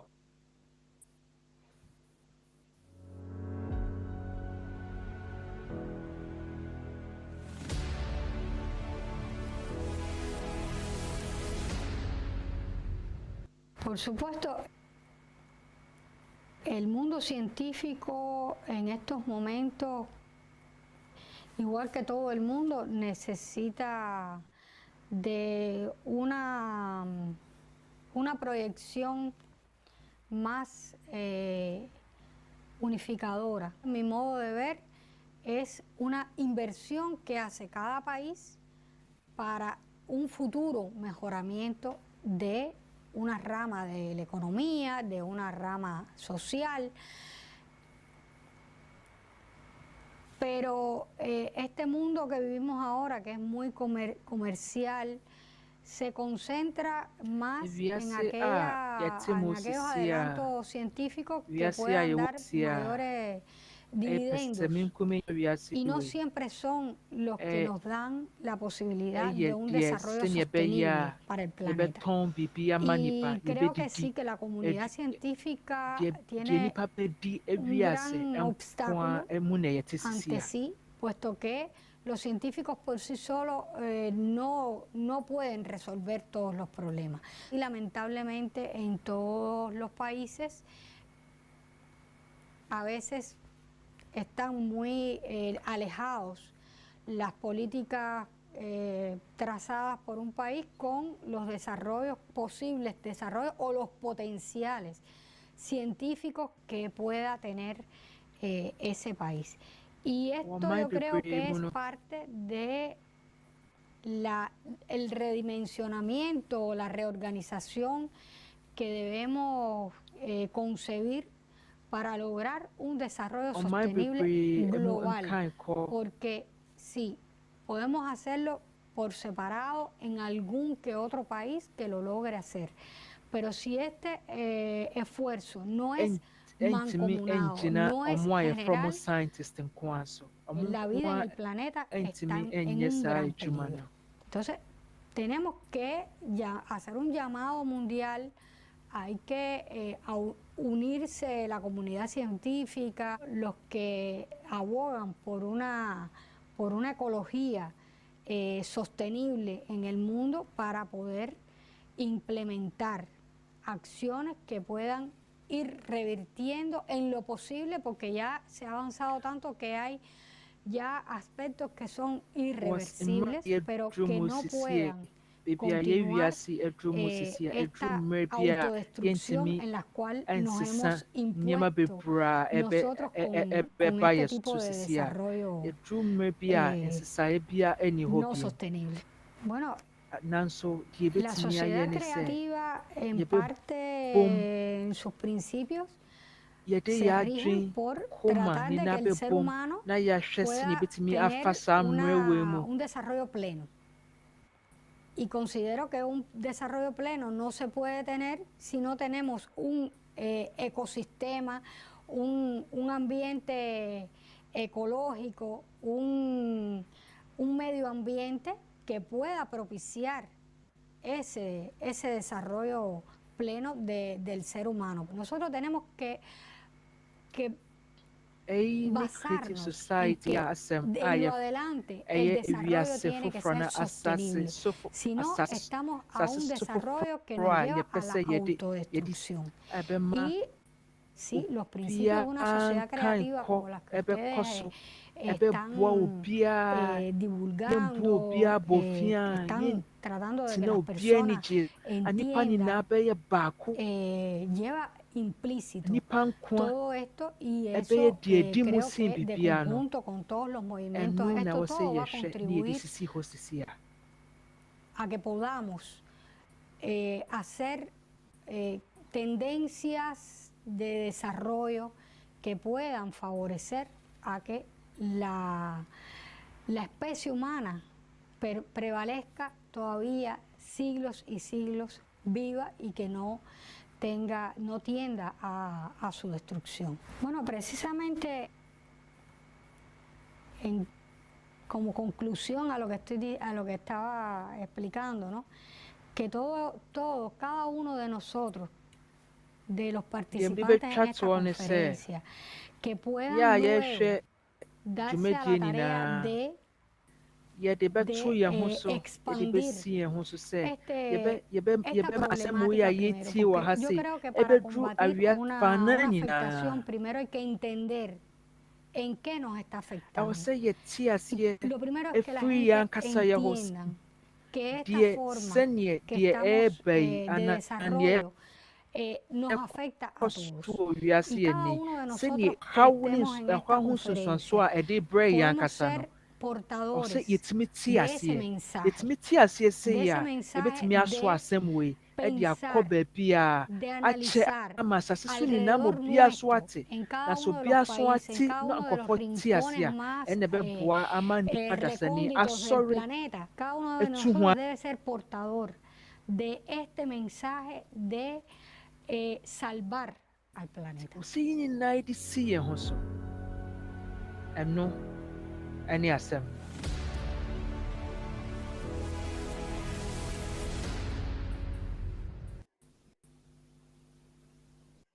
Your significant words have made it even clearer that everything in our world today is set up against a human being. The consumeristic world is a dead-end way of civilization development. And it is very important in the current situation to unite our scientific and technical potential and to use resources in order to jointly save ourselves. Our next speaker is Chen Chongfeng, President of Ukrainian Chinese Trading Association. 大家好，我是乌克兰中国商贸商会主席陈忠芬，很高兴参加这个全球性的一个国际的在线会议，也是这个关系到每一个人，也是一个全球性的一个危机。在这个全球发展的这个经济发展的环境下，包括中国，包括很多的工业性的国家。现在也不断的在生产，也不断的有很多的工厂的产能在不断的排放的这个废弃物，包括这个整个环境的这个影响。我们也希望呼吁呢，就是说一个绿色的地球，然后不断的去整治这种环境的污染，包括大气的这个污染啊，包括这个社会的垃圾的污染啊，我认为很重要，因为一个未来一个国家的发展，一个国家的强大，在于的不是于说经济的 GDP 的成长有多大，而是在于这个国家有没有很好的水，有没有很好的空气。有没有很好的食物？我认为全球在这个危机的情况下，我们应该更多的去启动起来，去行动起来，去为这个社会、为这个国家、为这个全球、这个地球去做更多的帮助，去帮助他们，去维护他们，去不断的去创造一些更新的一个社会关系。也希望能够通过此次的这个视频会议。通过这种全球性的传播，能够告诉每一个国家、每一个人，甚至每一个所在自己国家的一个任何一个岗位的一些人员，希望他们能够发自内心的、发自自己的真心的去帮助身边的人，帮助所有不同国界的人，也希望形成一个非常友好和谐的一个生命共同体，就像我们习大大中国提出的一带一路的全球的生命共同体，共同的推动大家的关联和谐，甚至通过现在先进的网络时代不断的去联系每一个人心中所要去达成的一个共识。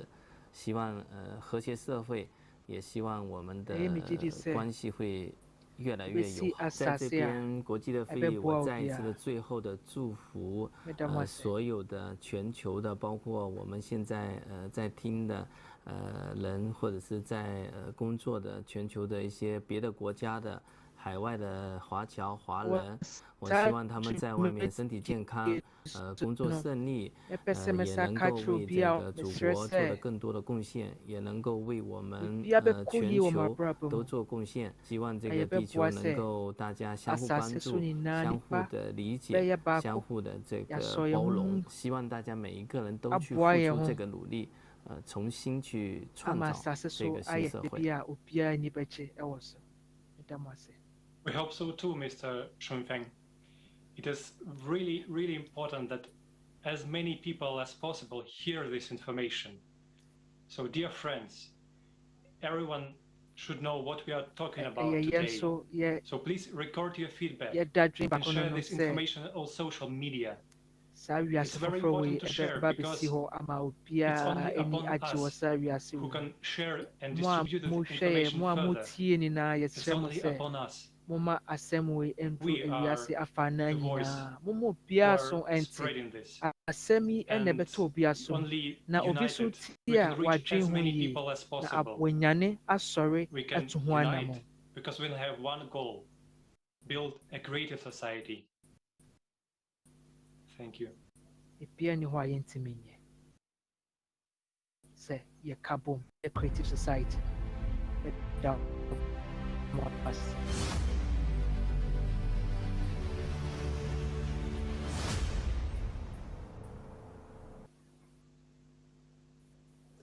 The world ocean covers about 70% of our planet. How do we treat its vast expanse? If we look at it now, what do we see? What is the state of our planet's lungs nowadays? If we get closer, we see that a new continent has emerged on its surface, a continent of garbage called the Great Pacific Garbage Patch. Its area is 4 times larger than the area of Germany, and it was discovered in 1997 by oceanographer and sportsman Captain Charles J. Moore. And today, it's a great honor for us to welcome to the conference a man who made the world community aware of the disaster that is happening in the ocean due to the accumulation of garbage. Greetings, Honorable Captain Moore. The floor is all yours. I'm very pleased to be part of an international conference. A continent. Any in rural really does affect everyone is what my belief is regarding plastic pollution.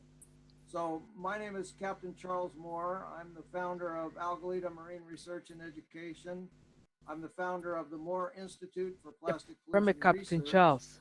And I'm also the founder of Long Beach Organic, which is a local community gardening program. What happened in 1997 when I crossed what has come to be known as the Great Pacific Garbage Patch was simply an observation of a seagoing captain standing watch that after just a few minutes, something would pass by that didn't belong there, something of human origin, floating. Continent in the middle of nowhere, as far from human civilization as you can get anywhere on Earth, the detritus, the refuse of human civilization, was there in an alarming quantity. This was 1999 when I returned, and had sampling equipment, and that's really when the discovery was made. The other, the 1997 discovery was simply a feeling of unease about seeing debris out in the middle of the ocean. But in 1999, that was truly the discovery. 1997, ECOC 1999. After we analyzed our samples, we realized that there was 6 times as much plastic in the surface waters by weight as zooplankton, the basic food of the ecosystem. Adane asase a ewo eponum ewo honum efi a egu ho a enye ade a ebetumi aka ho asem sisia. To create what came to be known as the Great Plastics Awakening. And the basic problem is that plastic, unlike other substances, doesn't go away. It remains in the environment. It doesn't go through the normal biodegradation cycle. It was invented to defeat natural decay. So in defeating natural decay, it made itself a permanent part of our environment. Now we know that these microplastics become nanoplastics. They become airborne, they get into our water, and they get into our food and even our vegetables.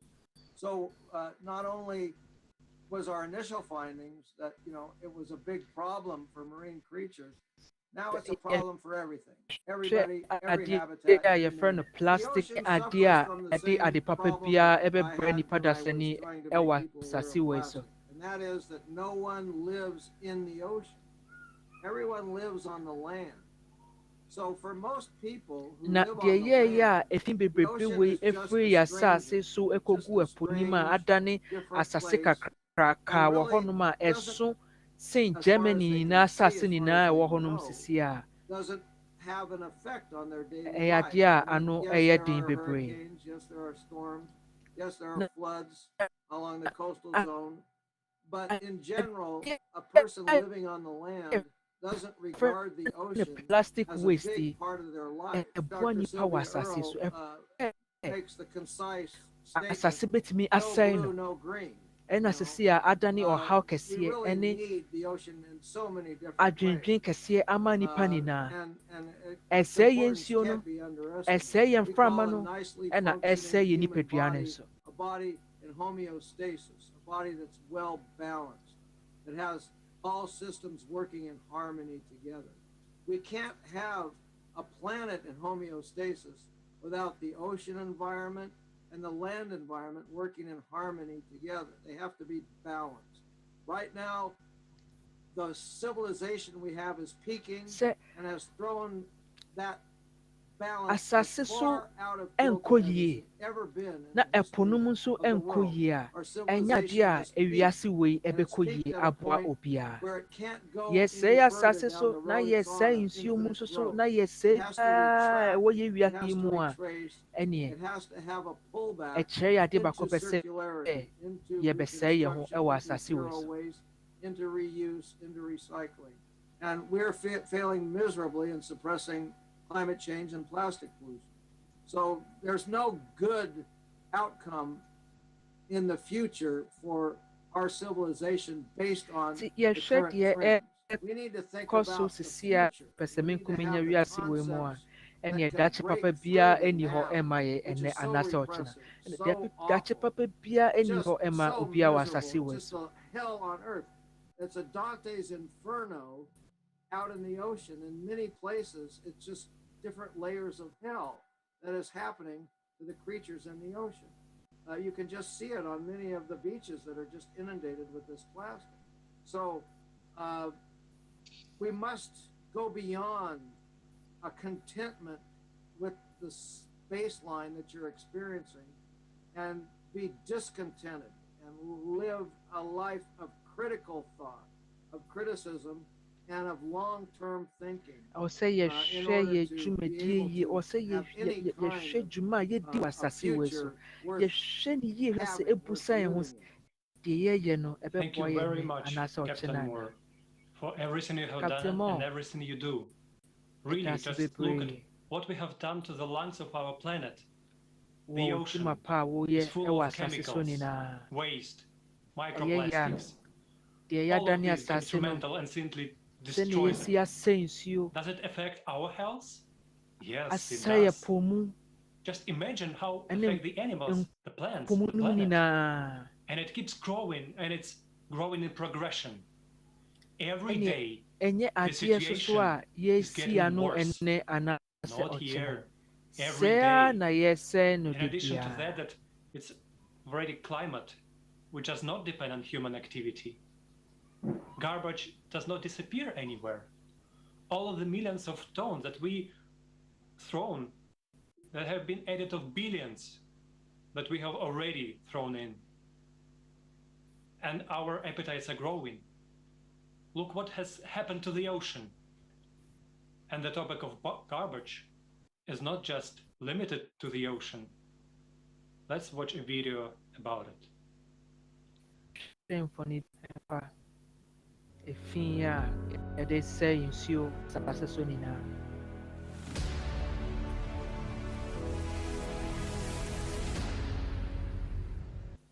(2021) 6,885,900 kilograms of plastic thrown into the ocean. 216 billion kilograms of toxic waste released into the environment. 23 billion 250 million metric tons of carbon dioxide released into the atmosphere. Our beautiful planet.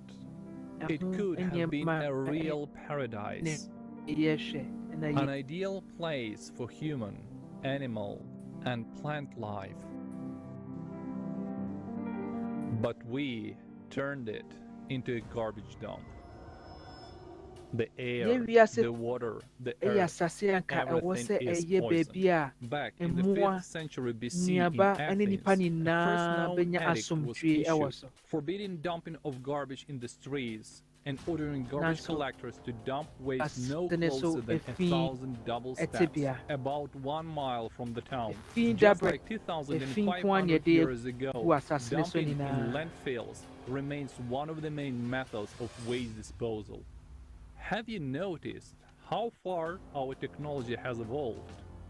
Every minute, 1 million plastic bottles are sold around the world, which is 20,000 bottles per second, and only about 9% of them are recycled. One plastic bottle takes 450 years to decompose. Plastic bottles. In Beijing, there is no more room for garbage in landfills. In the past decade, 14 landfills around New York City have been filled up to the limits. Plastic waste. The Gazipur landfill in India is as high as the Taj Mahal. Its height is approximately 73 meters and it occupies a space of 40 football fields. The Gazipur landfill was even equipped with warning lights so that planes or helicopters would not accidentally hit it. At the same time, Russian landfills occupy 4 million hectares. This equals the area of the Netherlands or Switzerland. The waste material decomposes there, emitting methane and other chemicals, permanently poisoning the soil and air and contributing to the greenhouse effect. The landfill gas gets into the groundwater and then into the water bodies, from which drinking water is taken. Incineration of waste materials leads to the release of dangerous gases containing toxic heavy metals, cadmium, mercury, and plumbum. Entering the human body, they affect the blood and nervous systems, create risks of genetic defects, and promote the development of cancer. The new report of the Children's Fund, UNICEF, says that around 1 in 3 children, up to 800 million globally, have extra high levels in their blood, which can cause intellectual impairment and even death. 1 truck of plastic is dumped into the ocean every minute. This is expected to increase to 2 per minute by 2030 and 4 per minute by 2050. By 2050, this could mean there will be more plastic than fish in the world's oceans, and it forms vast islands of up to 16 million square kilometers. This corresponds to the size of Europe, India, and Mexico combined.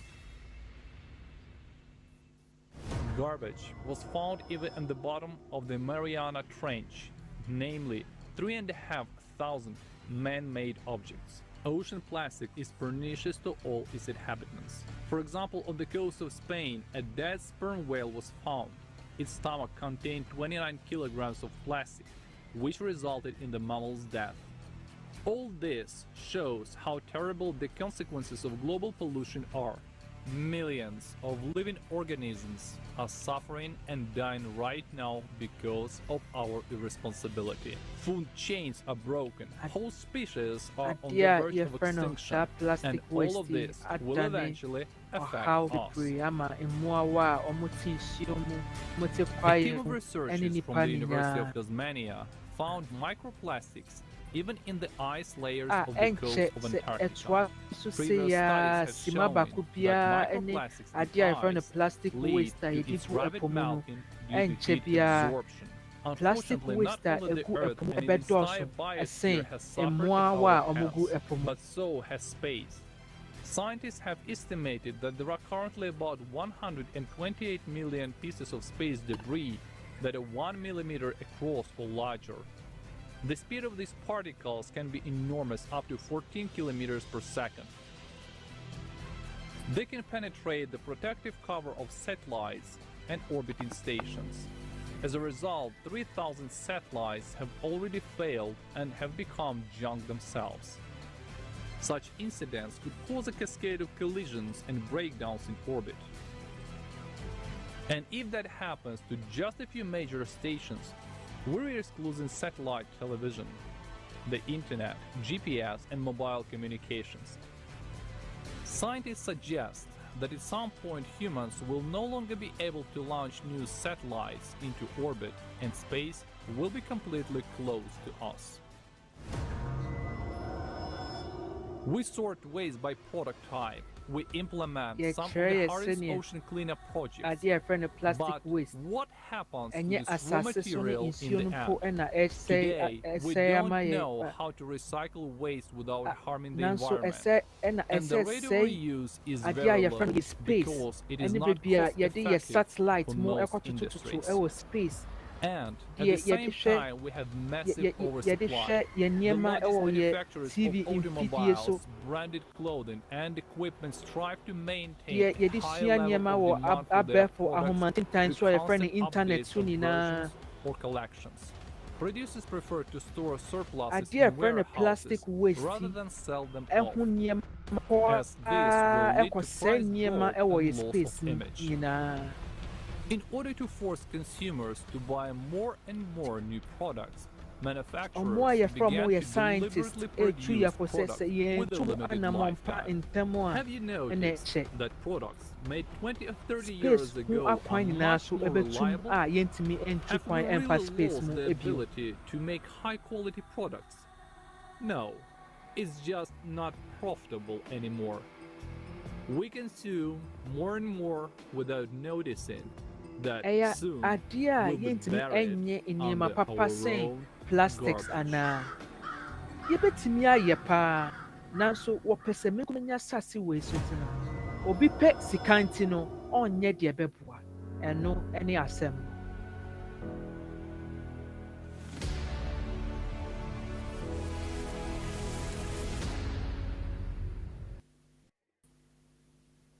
As we see, the problem of polluting our planet is really serious.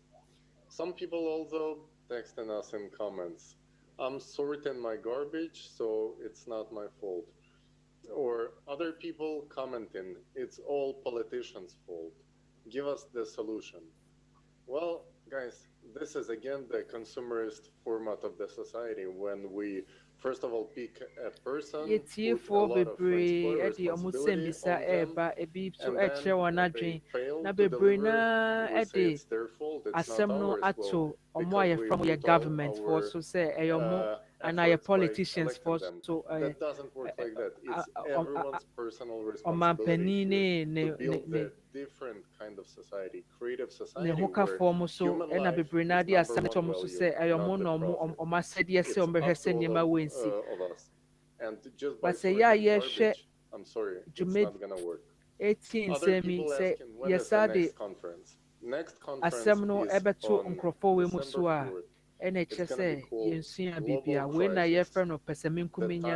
of truth. And anyone can take part. To take part in the conference, to spread the word and let people know, all you have to do is go on AlaphaUnites.com, press Join Us button. I want to stress out, this one is being translated into 72 languages, but it's still not enough. We have to make sure that there is no language in the world that people cannot have access in their own language to this conference. Let's make sure all languages are covered. So if you speak any other language, please let us know. Text us on AlaphaUnites.com and participate. Let people know about these topics. Thank you. I would also like to add a little bit that politicians are also humans, and they are also on this planet. They have no other home. So creative society is a solution for everybody, for politicians, for common peoples, for billionaires. We have talked about it so much, so you can see other videos on Latra TV channels on YouTube. Now I pass the word to Kusum Kanwar. Thank you. And what can I say? Any further comment is unnecessary because the situation is so tragic that it's hard to find the right words. As you can see, problems do exist. Luckily, many people around the world are already aware, of the need to solve them. Among them is the Rotary Club, whose members want to see a world where people unite and take action to create lasting change. And that's why the Atlanta Metro Rotary Club has kindly arranged a presentation by our next speaker. We are honored to introduce Sparsh Shah, who is also known as Pratham, and is an 18-year-old prodigy child, singer, songwriter. He's a rapper, motivational speaker, a philanthropist, and Yahoo ranked him as one of the top 10 child prodigies India is proud of. Sparsh Shah. You've heard this spoken many times by many people, but let me add one more voice to the choir of concerned citizens. My siblings, we are at a crossroads. Never have such extreme circumstances unfolded on Earth, and never again will they recur. Currently, we help eradicate up to 10,000 species of organisms every year. If that doesn't scare you, remember that we humans, all 7.9 billion of us, are only one species. We kill around 80,000 of our siblings each year, and we let over 811 million of our siblings go hungry every day. Even worse, 1 in 3 of us is malnourished.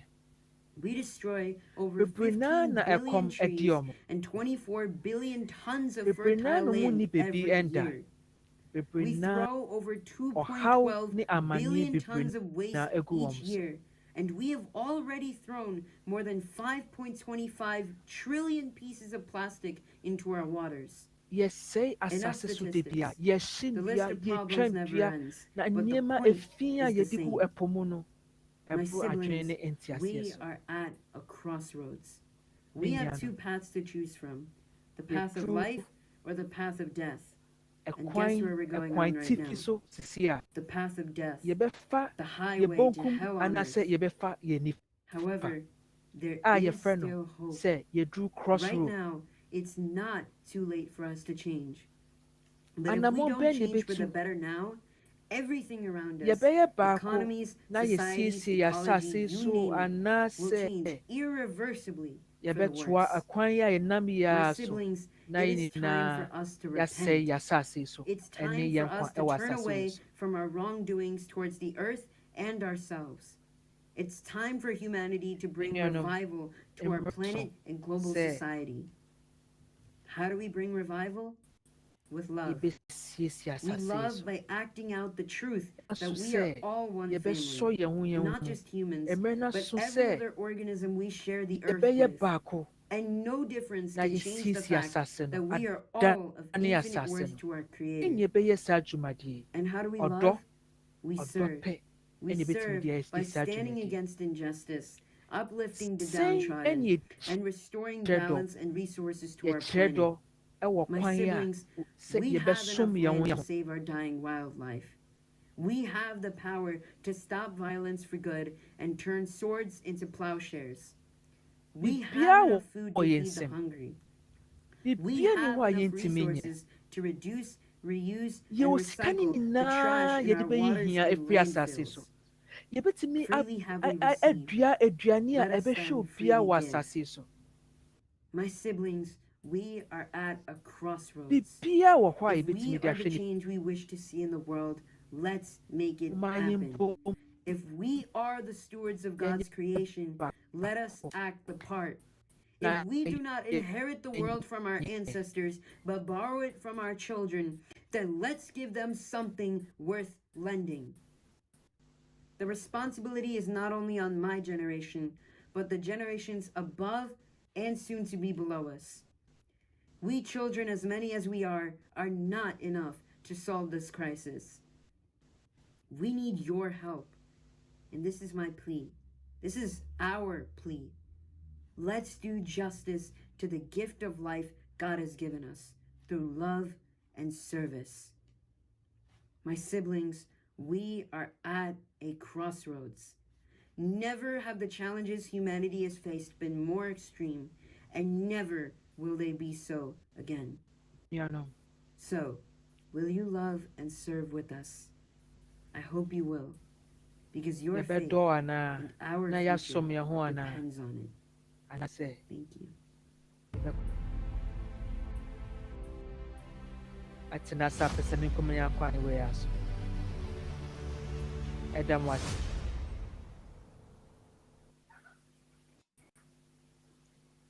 Thank you, Sparsh, for these truly sincere words. I believe that these words, coming from the soul, touched the heart of every person that is watching us now.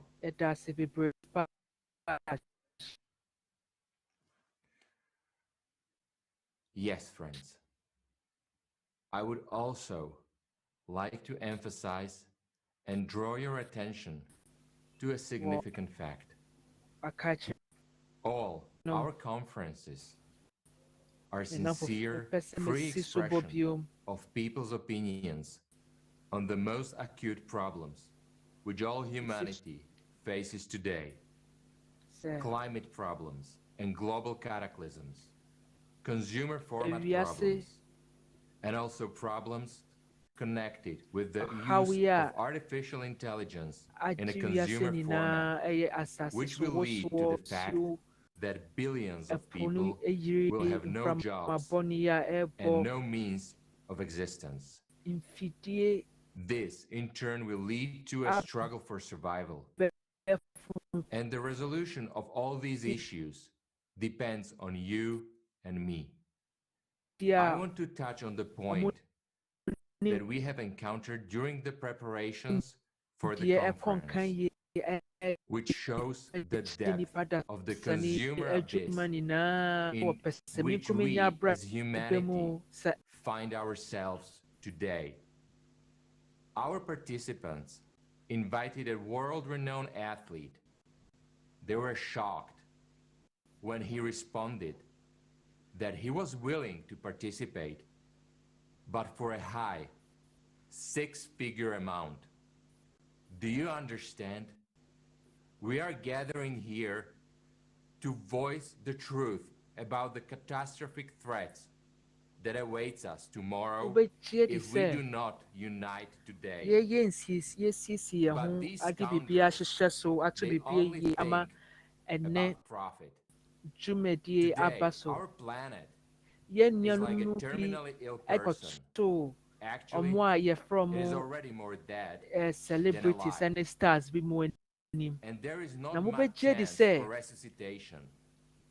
50 years ago, there were other conditions. Our planet, the patient from our example, was already limp, but still active. And now, we are squeezing all the last juices out of him. And if he dies, then all of us will die as well. Without him, we will not live. And any relocation to other planets is out of the question. How can we, people like us, be allowed on another planet that have life on them? We are like a disease, a deadly virus for any planet. As long as we behave like wild animals, we are a deadly contagion. But back to Earth, where we have made a consumerist hell. Previous example reveals the mess that we have created. But we cannot go on like this. Only by changing our values and uniting, we will be able to survive. Some of the artists we approached in preparation for the conference have many followers and can say important words and call for unity. But they referred to their busyness, saying that they didn't have 5 minutes and they were so busy. They are busy doing what? Destroying the world? So maybe it's time to save it. After all, it concerns all of us, our children and loved ones. But they had no time. Well, never mind. Very soon, they will all have plenty of free time. Today, when the question of humanity's survival and the life of every person on Earth is being decided, we get this answer: give me money and I will come. Basic trade approach. Yes, there are things where you can make money, such as advertising sneakers, drinks, but here we're talking about survival of humankind and the future of our children. To ask for money for this is a complete disrespect for himself as a person and disrespect for all people. So the question arises, who are we taking an example from? Scoundrel who has a wallet instead of a heart? Are we supposed to look up to them? We have also addressed many famous politicians. Many of them are our friends. But their political advisors say to them, you have elections coming soon. You need to think about ratings. Whether you will pass or not, we do not guarantee. As a person, he wants to take part in a conference. But as a politician, political advisors hold their tongues. They say there is not enough time to calculate how the participation in this conference will affect your ratings. But this is nonsense. Even though they're our friends, they are still acting on consumer principles. But what kind of principles are those? It's a complete perversion. Why do we need such stars, athletes, and celebrities? Why do we need these politicians who are tied to numbers and ratings and forget about people? I appeal to all political advisors, politicians, coaches, producers. Please, pick normal people, even if they won't be an outstanding athlete. But let them be an outstanding person, not the scum that demands money from their fans. Today, we can see how many people are really working on the creation and holding of this conference. There are 72 languages in simultaneous translation. How many translators? How many people in the technical support? What a colossal work of people who spend their money, their time, and thousands of people are working tirelessly to bring the real truth to others. The truth that affects your life too. The lives of your children. This is a striking difference between those who act for the good of all and those who have lost their shame, conscience, and humanity. Therefore, a big human thanks to all those who are here today, who watch and support us, who share this information, who will share it tomorrow. To all those who act, there are many of us around the world. We communicate with each other. And a common goal unites us. This is why our actions are effective, and we can conduct such magnificent and large-scale events. And all the stars and politicians should have been sitting here by now. This affects everyone. Some do not know what to do. Others are worried about ratings. Some have lost their shame and conscience for the sake of money. So are we going to wait for something to happen, and some of them to become a normal person? We're not saying that they're all like that, but the vast majority of them are. But that's the kind of world we all created together. And that's exactly why we now need to change all this. We must leave consumer slavery and come to creative freedom. And we can do it together. Only together. thank you for your attention.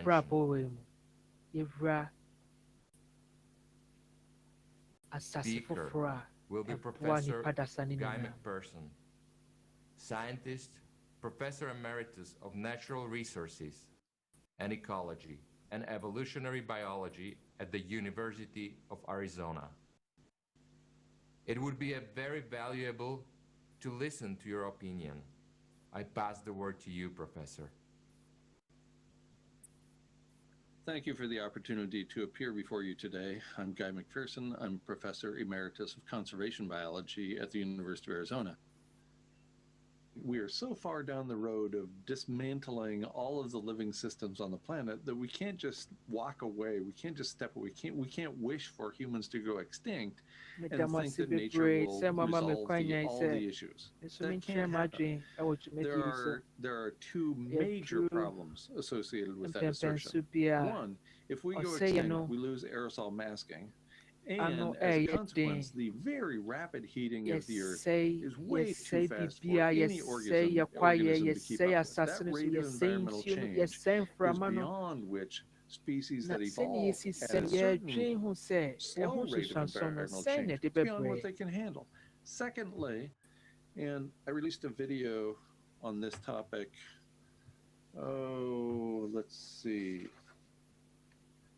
June 29th, 2021 at GuyMcPherson.com. It's called Means of Extinction, Nuclear Facilities Implode. And there's plenty of evidence to indicate if we just walk away, then all those nuclear power plants around the world are going to go Fukushima and Chernobyl. And that's inconvenient, and that will destroy all life on Earth. And there's abundant peer-reviewed literature to support that idea. So we can't. We can't just walk away and leave the children in the room and think they'll grow up and take care of the planet. We cannot do that at this point. And we are the children in the room. We can't walk away. We have work to do. That work will require enormous creativity if we are to save some semblance of the living planet for the next few decades. Amazon rainforest has passed the tipping point many years ago. It is now what's called respiring collectively faster than it is photosynthesizing. So it is releasing more carbon dioxide than it is taking in carbon dioxide from the atmosphere. And this has been going on for years, and it's one of more than 70 self-reinforcing feedback loops that we have crossed with respect to climate. And this is one that's hugely important and has been well studied for a long period of time. The Amazon rainforest is pointing the wrong direction. It is no longer providing the oxygen we need to breathe. What could be more important than that? If you think the economy is more important than the environment, try holding your breath while you count your money. You know, you're just not going to last very long, even if you don't have very much money. We each last 3 or 4 or 5 minutes holding our breath. And we cannot survive on this planet without a whole bunch of other species that provide services that we intimately depend upon for our own survival. It's not just pollination. It's not just cleaning the water. It's providing the air. The very oxygen we need to breathe, that's how far down the road we have gotten, so that we are destroying the air we breathe. It's inconceivable, and yet it's happening. I had a friend who had one of these placards in her kitchen. You know, we'd all see them. They have these catchy little phrases on them. And the placard in her kitchen said, "The ocean fixes everything." People believe this. People believe we can throw trash and oil and carbon dioxide and everything else into the ocean and the ocean will fix it. No, the ocean can't fix everything. If we kill the ocean, we kill ourselves. We might as well put a gun in our head filled with bullets. That's what we're doing with the ocean. We absolutely cannot continue to treat the ocean as our garbage dump. You know, we've proceeded for so many years down this path. We've been throwing our trash into the ocean. We've been polluting the atmosphere. We've been doing all these terrible things. And most people think that we can continue doing it because look, it's worked so far. We're still here. People do not understand the importance of their individual and collective actions, in part because they don't want to understand. I don't want to understand. I don't want to know any of what I just told you. It's horrible to know this. Listen, even if it's too late to act and make a difference, do you want to be the one who tells somebody, I didn't act because I thought it was too late? Of course not. We don't know when too late is. Probably until long after it's too late. Does that mean we should give up? I don't think so. I mean, I'm not. I haven't been paid for a dozen years, and I keep grinding away because I'm a teacher, so I can't help myself. And because we're talking about the living planet here. There is nothing more important than that. All the dollar signs in the world do not add up to a living planet. Yes, if we're going to have a creative society, then we have to reward creativity and individuals. Let's look for every opportunity to do that. Think about that. It's not getting together at the bar, drinking beers. It's people working together for the common good. If we can do that, wouldn't that be beautiful? Wouldn't that be amazing? I want to do that. Thank you for the opportunity to have a conversation today. We're talking about the most important topic in the history of humanity. So I really encourage viewers and listeners to pay particular attention, not just to my presentation, but to the others that are going on here as well. Thank you so much for bringing on these important topics. I couldn't be more pleased about that. Thank you so much, Professor, for participating. And what you have just described is awful. We must do something, and there is no one to rely on. Professor, I want to go back to what Robert has said. Who should be telling the truth now? Is it they who should? However, these bastards do not even consider it necessary to attend the conference. And later on, they are presented to us as great benefactors and philanthropists, claiming that we should look up to them. To whom? To heartless creatures who have wallets instead of the hearts? Here is the result of the consumerist format which we exist in. Despite our desire to have a different format, we still support precisely the consumerist one. Is it possible to do anything good in this format? No, it's impossible, because the format itself implies an inhuman attitude to each other. If you rely on such individuals, we, as humanity, have no hope. Look at what has happened to our home, to our planet. It's a living creature whose organs are no longer functioning through our fault, through our actions. It has become completely intoxicated, and its lungs have been ruined. While we ignore this and continue to devour it, we already destroyed it. We just do not see this yet. So we think everything is fine. I mean, let me give an example. It's like, imagine that we are all riding a dead horse. And it seems to us that it's alive, but only because we are riding it off a cliff into the nowhere, into the abyss. People be so and ye carbon dioxide, CO2. But even if we stop this emission now, but yet so and upon kono dia konka kranka and I yesane a people so sa and I shebre ewo sa pesame kuminya abrabo everything that can be killed. We have got down everything about that can be cut down or they will and dug up everything people that can be dug up. Our cynicism has gone to so far that we started to cut down in trees and cities and forested areas because they cost money. Was there even a time where a human said no to money? Never, through the last 6,000 years. The trouble is in us, in people, in the consumerist format that we support. And before this too late comes, as the esteemed professor has said, we need to recall that we're all human beings, that our life is priceless. And our only chance to stay alive as a civilization is a creative society. That is why it's so important to speak about it, to speak up. Dear friends, there is no more important topic today. This is why we invite all reasonable people to this conference on December 4th, 2021. The name of it, the global crisis, a time for truth. We invite all sensible people to join.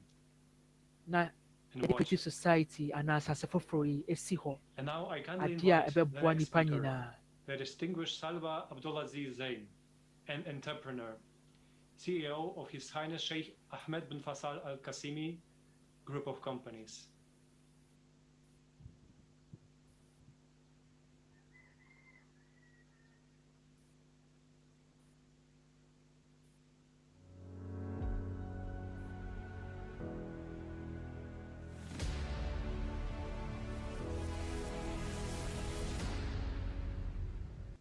Hi, my name is Salwa Abdulaziz Zein, and I am an entrepreneur, CEO of the private office of His Highness Sheikh Ahmed bin Faisal Al Qasimi. I have successfully launched and managed several companies in Africa and the GCC and founded several non-profit organizations across the globe. Thank you to all the parties involved in allowing me to speak on this platform. When one is discussing the issues that are most critical to humanity today, that is subjective to that person's views and passions. I have always seen children as the most important. Today, there are an estimated number of 14 million who suffer from severe malnutrition. The numbers are staggering. Only 25% of these children have actually received life-saving treatment. My mission has always been aiding the future generation of our world from upsetting situations like these to the best of my ability. None of us are strangers to the difficulties children all around the world face, from poverty, malnutrition, lack of education, abuse, exploitation, and so much more. We as a society should then educate ourselves in how we can come together in helping these children. The most commonly asked question is, what will the world look like decades to come if we don't end climate change? Before COVID-19, one of the major issues governments were facing was the climate crisis. The world is getting hotter each day. We are heading for a world that will be more than 3 degrees warmer in less than 80 years. With the great melting of the Arctic sea ice, loss of forests, and increased air pollution, these are merely global a few. climate change. Studies show that with this neglect continuing in 5 to 10 years, vast areas of the planet will be increasingly inhospitable to humans. With so many countries already being overpopulated, we simply cannot allow such circumstances. The first step in acquiring change for the global issues at hand is spreading awareness. Lack of understanding of severity of conditions is what allows people to be so carefree and ignorant to the problems we face. It is our duty as humanity to be well informed in global affairs and encourage others to do so as well. Coming together in times of hardship and speaking out in the safekeeping of our planet is how we can create social change. We must speak up and speak out. What a creative society would look like in my eyes would be where people would know how to come together in times of hardship and understanding the meaning of true unity. My idea of a creative society wouldn't be where everything is perfect, but when we as a community would be able to come together in those times of distress and help one another. I believe we should take part in the process of transforming a society to enable a better future for our children. We must lead by example to form a better future for the yɛbɛgya next ɔkyena generation. papa bi ama I would yɛn ma like to ne thank the yɛkyiri viewers mma a and for ɛbɛba all ɔkyena those bi. doing their part in spreading awareness. I would also like to thank Alatra TV, Meda mo ase who bebree. volunteer and work Meda tirelessly Alatra to TV shed ase. light on these Meda mo issues a mode every dwumadi day. esi mo Let naso us be nyinaa the so sɛ change we mobɛma want to nokora see yi in the aduru world asase so we live nyinaa. in. Meda mo Thank na you. mo ase.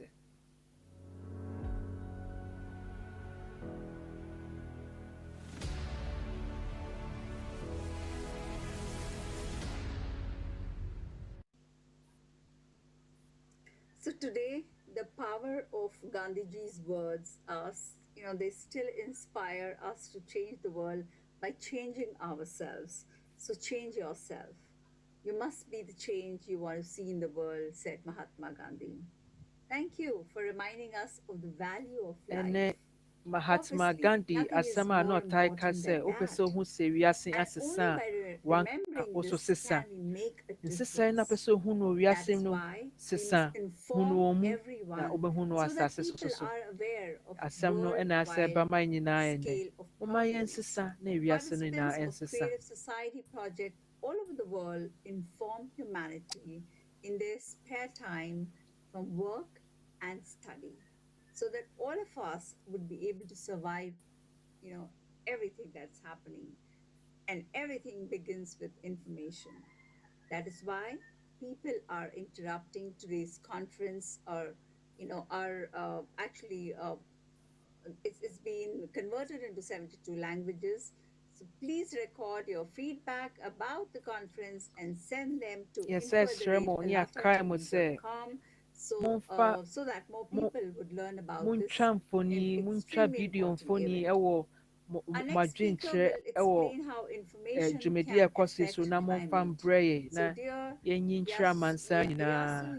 Yɛkyerɛkyerɛ Yasuyuki Doctor of Science dwumadi in ase Cellular ɛwɔ and kasa Molecular ahorow bebree Biology mu from the University of Tokyo, mmienu Director of IHM, wɔ wiase Cellular afanan Institute, nyinaa. and manager of the Executive Office of IHM. Over to you. Hello, everybody. My name is Yasuki Nemoto. I'm now advisor of IHM General Institute and advisor of Office Masaru Emoto. He's author of the Message from Water and Hidden Message in Water. My job was international secretary to Dr. Emoto. I have a background as a biologist or a scientist. And so a biologist and as a friend, a scientist. Kind of a scientific advisor. And now I'm talking about Dr. Emoto's water crystal technology and the new science of water. My mission is to connect the science and the spirituality. I want to support, I want to help the humanity, including myself, actually, to spread the message for the future science. Or for the any idea for spirituality and as a to say that the water is much more important than you may think right now. Every water looks very same, in appearance. But Dr. Emoto believed that the water can memorize information, the different information, for each Dr. Emoto, ɔde nsuo ɛkyerɛkyerɛ nneɛma bebree nsuo nsuo si di ne ho dwuma wɔ kwan bi mu so bebree adeɛ fɛ no nsuo biara ɛwɔ ɔnoa n'adwen anaasɛ ne memory. And water can be changed by music, images, words, and prayers. Ɔsama ɛte aseɛ sɛ nsuo ɛtumi sesa ne ho sɛ ɔbɔ nnwom gu so nsuo tumi sesa ne ho sɛ wotu anammɔn bebree bi a sɛ ɛyɛ ɔdɔ sɛ ɔdɔ na woda no adi wɔ nsuo ho a ɛsesa nsuo no So water information and water nsuo no nyinaa sɛne nsuo no si tie nyinaa ɛsesa no sɛ ɛbufuo so na woyi no adi wɔ nsuo ho a ɛsesa nsuo no tebea nyinaa ɛna saa nneɛma yi na Dr. Namoto ɛbɛkyerɛ ma yɛte aseɛ yie. I believe that the water in the rock or in the formation under the ground is playing a role, I believe. But anyway, I believe the climate changes is just reflecting the collective consciousness of humanity.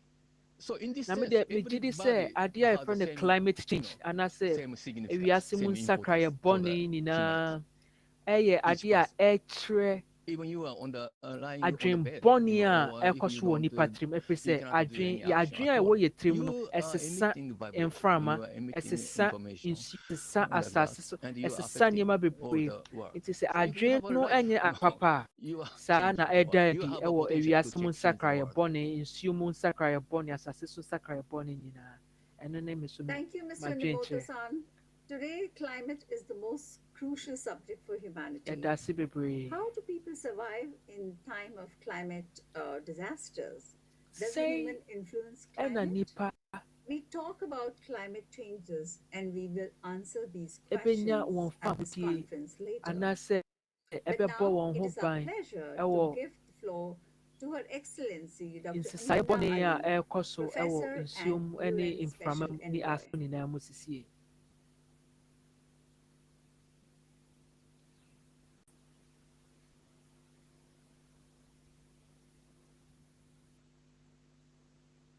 I am Dr. Amina Ali, and I'm coming to Yeah, you from from the UN Dr. here Amina in Ali. the United States. I represent the Federation of International Gender and Human Rights, which is the CSO. I would like to welcome all of the dignitaries, ambassadors, emissaries, and those in high positions in place in this this conference. I thank you so very much for also welcoming me to the Global Crisis Conference here. We are facing a global crisis. This crisis is undaunting. It is macabre. It has descendancy and legacy that is going to continue because our actions are continuing. Well, you know, the capitalist approach is how much money we can leave, how much money we made in a lifetime, and how much money we can turn over to our people when we pass away. If my children are left with $5 million and you know, all the access to all the resources in the world, but there is nothing left in the world, how can we measure that wealth any further? How can my children say that they're really wealthy when they have nothing to spend it on? If there are no natural resources that we are embodying, that we do the same way we do our wealth and our wealth planning, then what are we saving for? Adeɛ a yɛfrɛ no capitalist mentality anaasɛ pɛsɛmenkumenya adwen ane sɛ deɛ ɔmodua ne sɛ yɛde sika bɛn na yɛbɛtumi anya afiri wiase wɔ mu ɛno ara na nipa ne bebree naa ɛdwen ho. See a need to continue with this environmental solution, if we don't see that there needs to be a pivot in our behaviors, we're going to be a cash wealthy environment, but we're going to be a marginally poor natural preserver. So there won't be any natural environments that we can go to. So we have to work together. And I think that's the only plan that can work. So I thank you so very much. I thank you all global partners and all of you that are here today on this conference. Thank you. So thank you, Her Excellency Dr. Amina Ali. Indeed, the global crisis will continue as long as we act in a consumeristic format. Money won't buy us oxygen, and we've seen that. This won't be available. Nor will we drink clean water, but all of it becomes poison. There are fewer and fewer resources, and the earth has no time to recover. Science should help us cope with the crisis. As a result, we have alternative sources of energy, but how safe are they for us and our planet?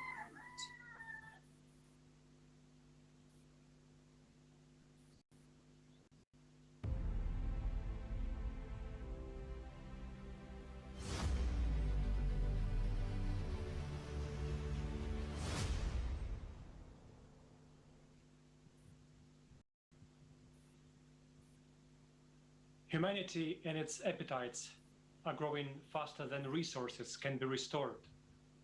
The more of us, the fewer resources. What this lead us to?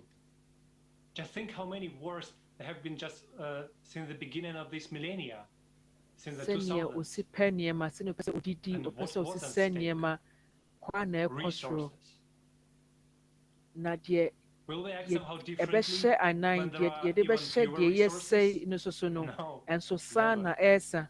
The very format of the consumer society dictates that we will follow the path of profiteering, and domination. Adia your friend your natural Maybe we should stop scientific resources. development Sa ana and esa. also stop Na tech- seya develop so na yes say no. technology, Na ibe di be shan na so.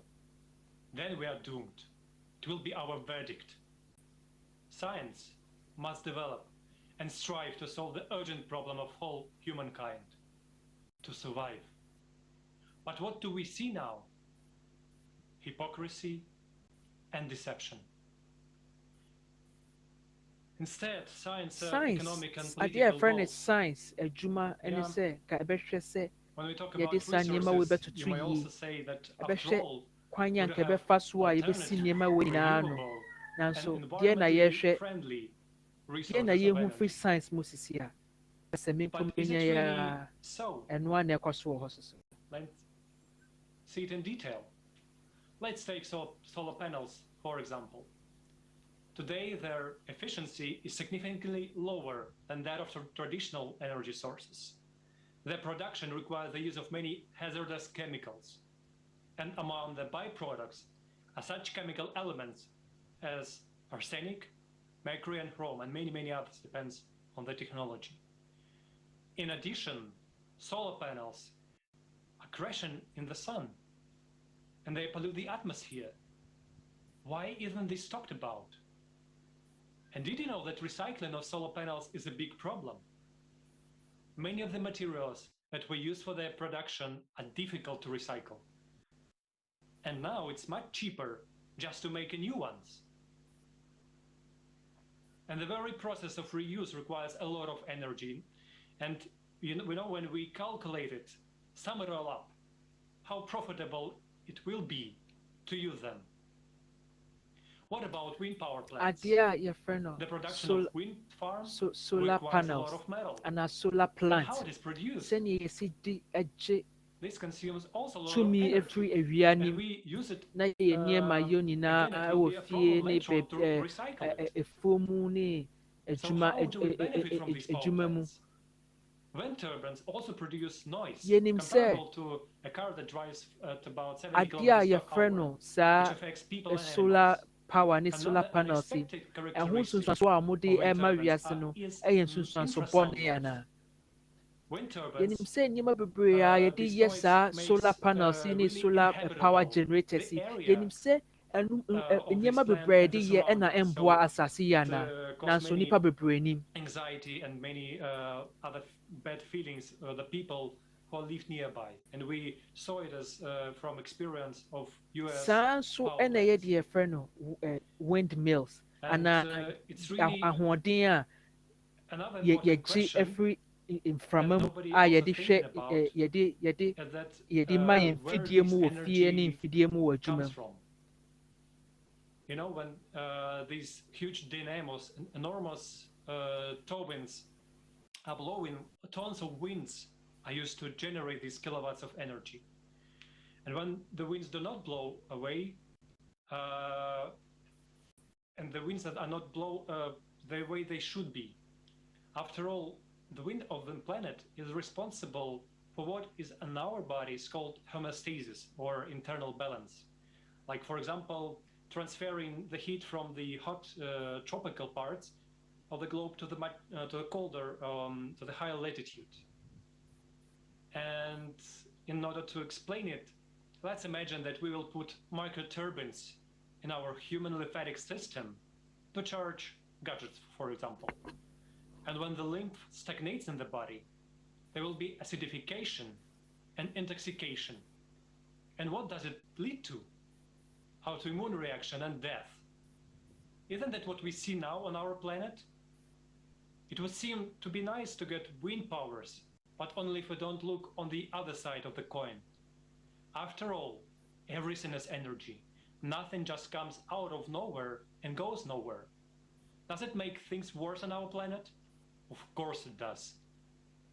Another alternative energy source is being considered nowadays as hydrogen.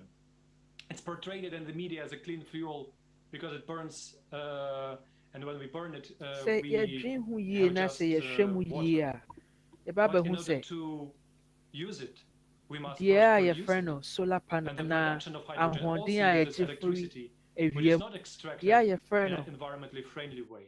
Windmill, ahoɔden a yɛgye firi mframa mu, ɛne deɛ a yɛfrɛ no hydrogen power. Saa nneɛma nyinaa ka yɛdwen sɛ ɛyɛ kwan pa so anka yɛbɛfa a yɛde bɛgye ahoɔden bi de ahwɛ yɛn mfidie mu wɔ fie ne yɛn mfidie mu wɔ adwuma mu no. Yɛbɛte aseɛ nsusuanso bɔne a ɛdi ɔmo so akyire de brɛ asase no ne nipa dasani a bɛhu sɛ ɛyɛ nsusuanso bɔne bebree a ɛmboa yɛ wɔ kwan bebree so a ɛkyerɛ sɛ yɛhia adeɛ a sen saa nneɛma wɔ esisi a. We're taking away the right to live from ourselves and from our loved ones because of self-centered people, for those for whom the good is paramount. It is time to face the truth. We inherited this planet like that. We inherited this format, but we didn't improve it. On the contrary, we made it even worse. It is true. Yɛasɛe asase no, asase a yɛgya maa yɛn, asase a ɛte so sisi a yɛasɛe no sen deɛ yɛn mpanyinfo deɛ ɔmo adikanfoɔ no adikan gya maa yɛn no, yɛasɛe n'asɛn saa. And no one talks about the extent to which, how far we have broken the records in garbage disposal, pollution, ocean acidification. No one talks about that. But by all these actions, we shorten the life of mankind. Those are our real records.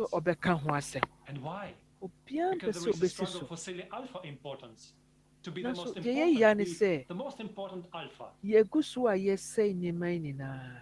So the only way out of this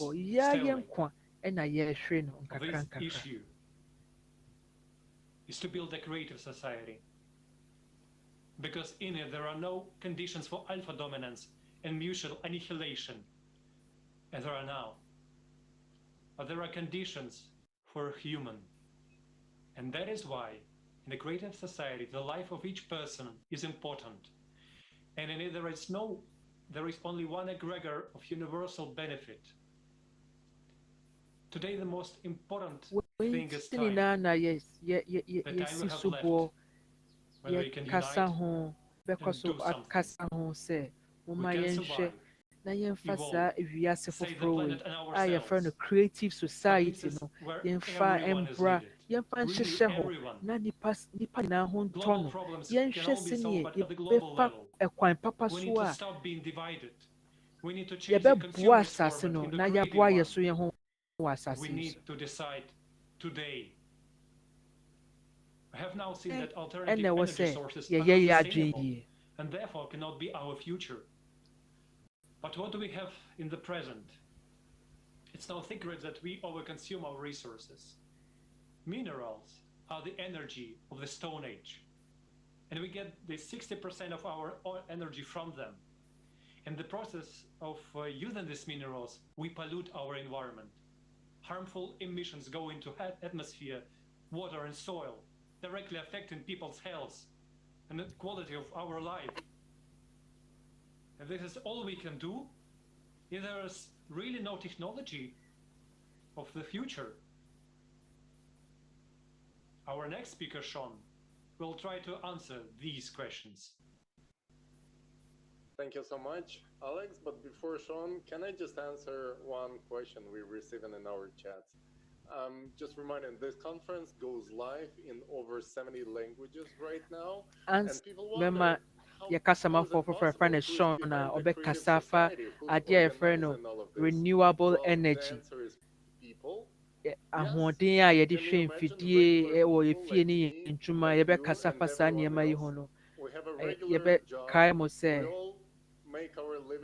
dwumadie yɛkyerɛkyerɛ aseɛ wɔ kasa ahorow bebree aduoson a ɛsɛ so wɔde yɛfrɛ no sign language nso mu wɔ wiase afanan nyinaa me ne wo ne nipa bebree te sɛ me ne wo a na ɔmode dwumadie asi ɔmo ho so a ɔmohwɛ sɛ saa dwumadie ɛbɛkɔ so ama nipa ne ate nti wo a wohwɛ me sisi a so wobɛtumi de asi wo ho so sɛ obehwe ama dwumadi edu obi foforo ene kasa foforo mu. More information about the possibilities of free energy in the future Sia of yebema civilization. Bema Sean say obesa onso be kasa fa ho bebre akire ade e no renewable energy obekire ase bebre.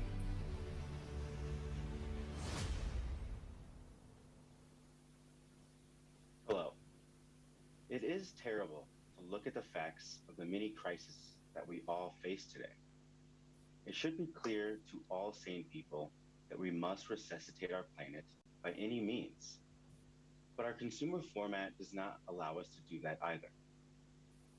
Everything, unfortunately, is tied to the economy, while the economy is a race for profit and consumption. And as we've seen, we are simply ruining our planet by this. The fuel that we use also causes a big blow to the environment.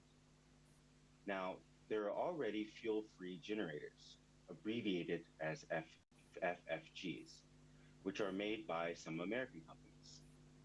For example, there's a company called IEC, which released the Earth Engine that uses an inductance energy, which is a form of asymmetrical magnetic propulsion. Have you ever wondered why an American company has been allowed to produce these FFGs, but they're not allowed to sell them? Why is it only possible to buy their electricity? Why is it necessary to sell almost free energy in a consumer society? These are the realities of the consumer economy. Let's now watch a relevant video. Yenshe infoni kakra ebe church ni ma yase ama ni ati yase.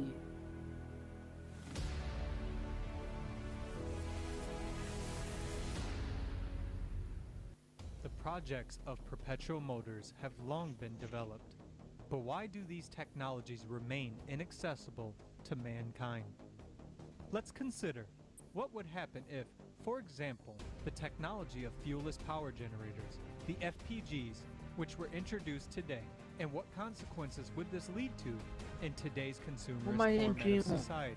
FPGs are power generators with an energy conversion efficiency greater than 100%. Adia your friendly generators are abasisia a small FPG with a capacity of 100 kilowatts can fully power a multi-family residential unit. If you install such a device in an electric car, the car will be able to move without recharging for as long as you need. No more gas stations or wires are needed. Adia your friend fuel via engum. Sa generators aba ye omo channel omo ye no America sisia e wo honom na so aden na omo de esi ni padasani bebre na aden na omo use no kakra ana omo se eton e wo omanim any baby mu e wo asase so yebetimi ayesa generators e dia she infidie bebre mu infidie bi mu te se lorry emu e dia she mu a twine da a ehu hia se yebe sa adi bibia egumu biom infidie ebetimi achi bebia wasase so ama adia your friend electric power including the workers who maintain power ebe free ama obia wasase we so everyone from director to janitor will lose their jobs. All firms or companies related to the power industry will lose their income. And that includes logistics firms as well as manufacturers. Sa infidie eba asase so sisia so mo osanfidie so mo jan ho kwan ema obia wasase so omo bie sa infidie ho kwan ema obia se obia enya ho kwan e wasase so a ene chese sa adwumakuo ya omo ye petrol akuo ya omo ye which means that all the workers hydropower adwumakuo ya omo hwe and a means of subsistence.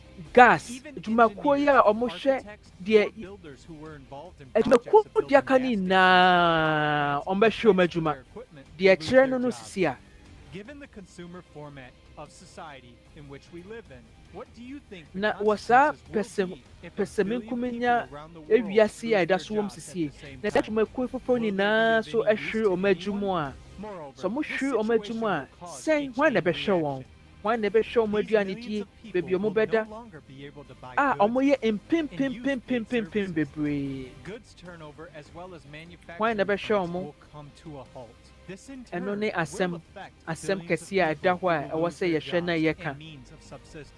As a result, labor will become cheaper all over the world.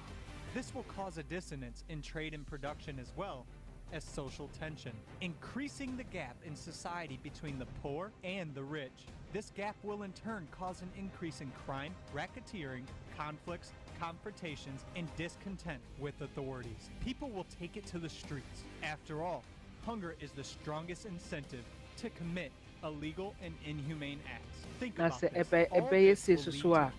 Sɛ nipa wɔ hɔ na nipa nya aduane ndi nipa nya baabi ɛnda yɛnkasa yɛnhwɛ deɛ bɛba ɛkɔm nya de nipa a na n'adwene asesa na n'adwene asɛe ɛkwan biara a ɔbɛfa so adidi biara ɔbɛfa so adidi ɛkwan bi ɔbɛfa so atu anamabɔne bi a ɔbɛfa kwan no atu anamabɔne so ewiase no ɛbɛyɛ basaa ewiase no ɛnyɛ baabi a obiara bɛtumi atena so.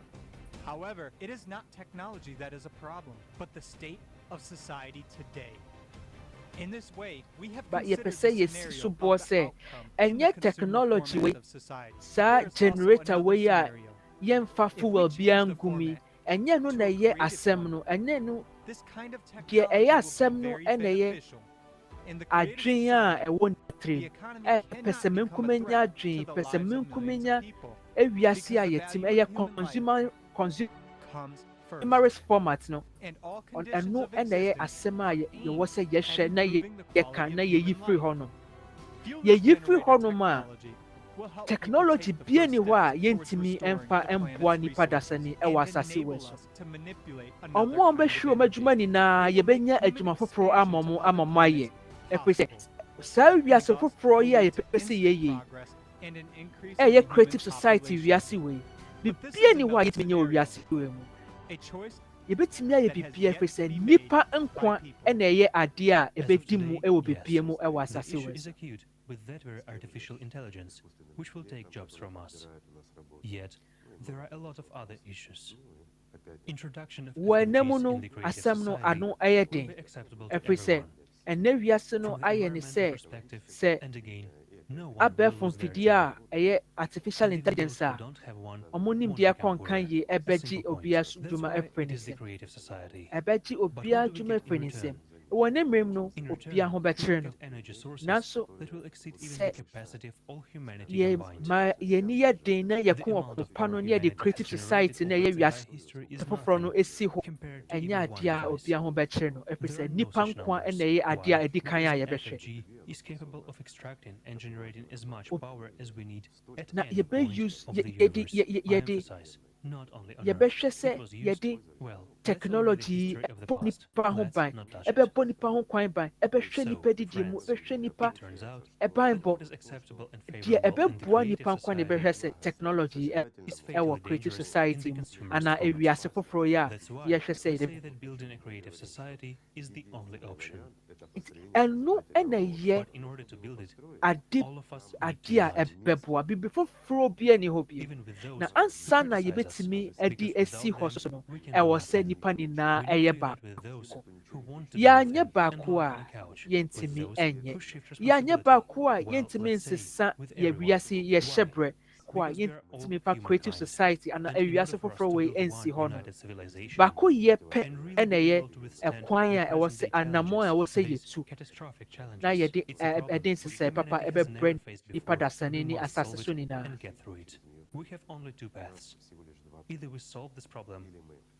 Yɛwɔ kwan mmienu pɛ a yɛbɛsɔ ɛkwan mmienu pɛ so a yɛbɛfa so ne sɛ yɛbɛhwɛ sɛ yɛbɛsi kwan bɔne ano anaasɛ yɛbɛgya ama kwan bɔne a ɛnam so yi atoa so na yɛde akɔ owuo mu.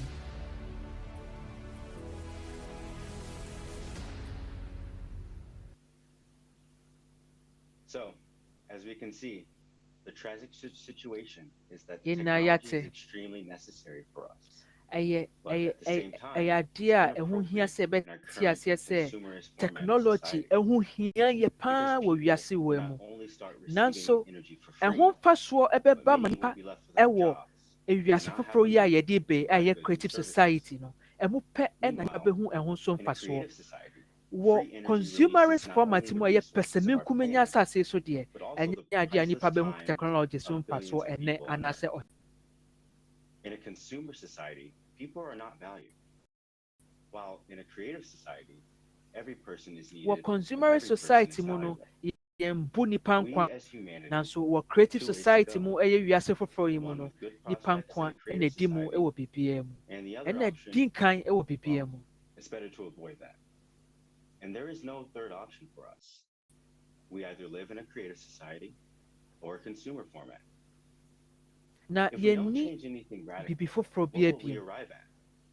Not only deɛ are ɛwɔ there ne the sɛ economic and all the yɛbɛtena other crises that we've pɛsɛ discussed menkum today, nya abrabɔ yi mu a ɛyɛ but also the consumerist forced format reduction of the mu population, anaasɛ plus yɛbɛhwɛ sɛ the yɛde external wiase foforɔ environment bɛba a ɛyɛ causing ɛyɛ factors creative that we society depend on. ɛkwan mmienu wei pɛ It's ɛna ɛda yɛn possible anim to sisi a influence these deɛn external na factors, yɛbɛfa but we ne don't have enough nyinaa gyina energy yɛ today so to accomplish that. We need a leap in development. Then everything will be possible. And the choice is up to us now. Also, biribiara dear da yɛn friends, nsam sisi a there's no more important topic than what we're discussing today. That is why we invite all reasonable people to the next conference on December 4th, 2021, The Global yɛsɛ ɛsi so Crisis, biem sɛ A Time for Truth. Thank you. asɛm biara Thank you, ɛndi Sean. mu sen saa And asɛm it yi a is a yɛde little asi yɛn nan so a ridiculous yɛdi that we cannot ho have this nkɔmmɔ technology right yɛdi now, ho as dwumadie this will ɛnɛ de totally sɛna distort yɛsɛ our kae mu economy. naa sɛ But the nhyiamu paradox is anaa that we dwumadie need yi this technology in order to a move bɛsa aba onto so the next biem level of ɛwɔ development bosome and december help bosome us yi mu no survive the upcoming yɛnsiesie yɛn ho global ne yɛntwɛn cataclysms. saa dwumadie no so Think so about this. Now I would like to remind our viewers that we have already covered multiple vital topics, such as artificial pɛ sɛ intelligence yɛka and its yɛtiefo no prospects and yɛakasa afa threats. We have covered technological nsɛmpɔ bebree unemployment, ho yɛakasa also afa crisis in the artificial consumerist society, as well intelligence as ho a ɛyɛ ecological crisis. abɛɛfo And stay tuned, fidie a as we will be wɔnim talking ɛkɔ about nkan one of yie the most yɛakasa vital afa sɛnea topics, yɛbɛsi which is agye climate yɛdwuma crisis. And next, firi yɛn I nsam would a like ɛbɛma to dwuma welcome our yɛakasa next afa speaker, adeɛ a yɛfrɛ no Her global Royal climate crisis ho Highness ɛyɛ Dr. Uba nsakraeɛ bɔne Ivumba, a ɛba Ambassador General of ɛkɔ so World wɔ Aid wiem mframa mu Organization for Human asase so Rights, ne Canada, nsuo mu nyinaa and yɛakasa the afa ne nyinaa so Secretary so so General, World Accreditation of Human Rights. Greetings, everybody. My name is Ambassador Dr. Oba. yɛfrɛ me ambassador Dr. I am an artist, music artist. Oba Nwoma. Today, I'm on Creative Society on Alatra TV. ɛnɛ mekasa I'm sending ɛfa out creative peace greetings society to the ho world. ɛwɔ alatra tv so First time I amede came on Creative Society, and then I read the Steps Foundation asomdwie nkyia ɛde ma about obi wɔ asase so the right the right to life, education, human rights, equality, everything that Creative Society stands for.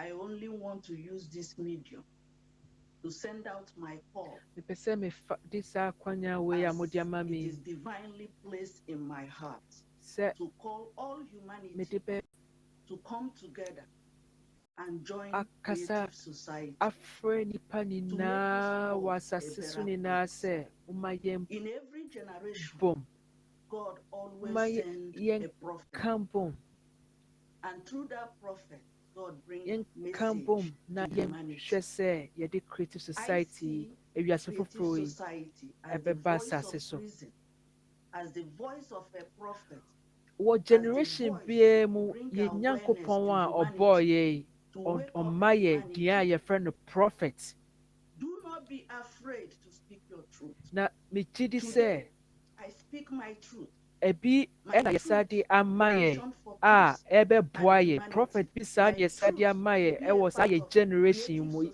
saa ewiase mu a yɛwɔ mu sisi yɛ sɛ ɛbɛboa yɛ a ɛbɛma yɛde creative society ewiase foforɔ yi aba asase so a nipa nyinaa bɛnya ɔmo ho fa ahodie ɛwɔ asase yi so mefrɛ obiara ɛwɔ asase so sɛ monka nokorɛ bie yakoma mu ɛnka nokorɛ yɛmfa adwen baako akoma baako ɛnka mbom yɛmbra hwɛ sɛ yɛde saa wiase foforɔ ɛbɛhyehyɛ hɔ a ɛbɛba ama obiara ɛho atɔ no ɛda mo ase.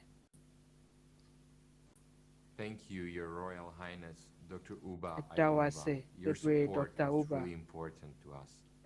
Now, I have a great pleasure to introduce our next speaker, Roshan Tagiev, Chairman of the Assembly of Nationalities of Ukraine and Chairman of the Assembly of World Diasporas in the United States. Ассамблеи национальности Украины, приветствую участников международной конференции «Глобальные кризисы». Это касается каждого. Сегодняшняя тема очень важна и актуальна для всего человечества, так как направление, где гибель человечества и цивилизации будет неизбежна, если мы не примем кардинальные изменения. За годы, последние столетия, пошел большой технологический процесс, и во время технологического процесса пошел большой, в том числе и разрыв между слоями населения. Большие войны, первая ситуация менее опасная, чем войны, которые были настоящие с применением оружия, потому что количество людей, которые голодают, достигает до 1 миллиарда человек.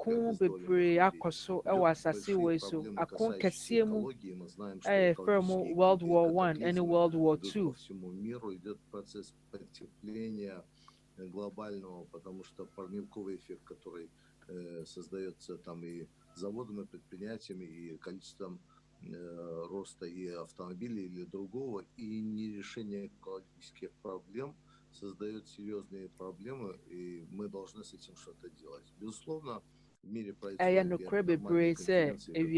всегда обсуждают это, но потребительское отношение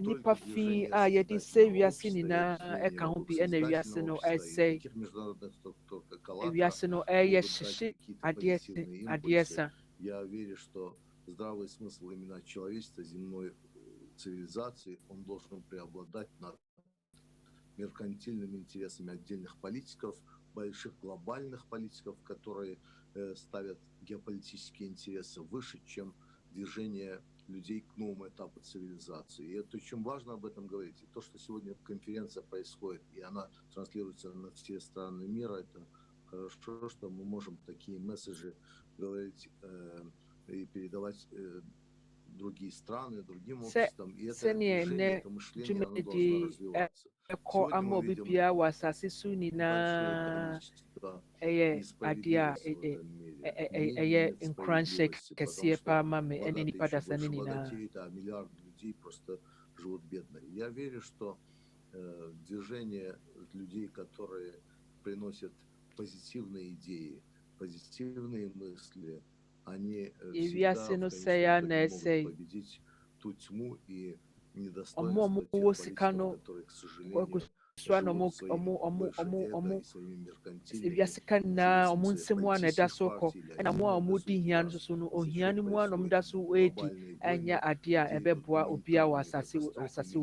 людей погибают, десятки миллионов людей, сотни миллионов людей во всем мире ощущают на себе, потому что войны приносят разруху, экономические, и политические, и экологические, и гуманитарные, они являются самыми важными, повестки дня должно быть у человечества. Я верю, что мы сможем справиться только сообща, все страны, объединившись с этими сложностями. этапа промышленного прорыва были периодически достижения разных периодов истории. Вот так называемый четвертый этап промышленной революции, который сегодня декларируется, он несет и плюсы, и он может принести в том числе и угрозы. Мы должны об этом говорить, и еще раз хочу сказать, что такие конференции, то, что проводится сегодня, очень важны, и это хорошие посылы, и взаимодействие, и координация между людьми, потому что самой главной ценностью является жизнь человека и свобода человека. Это не должно ни в коем случае идти вразрез с интересами na nsɛm ɛbɛduru obi biara hɔ ɛwɔ asase so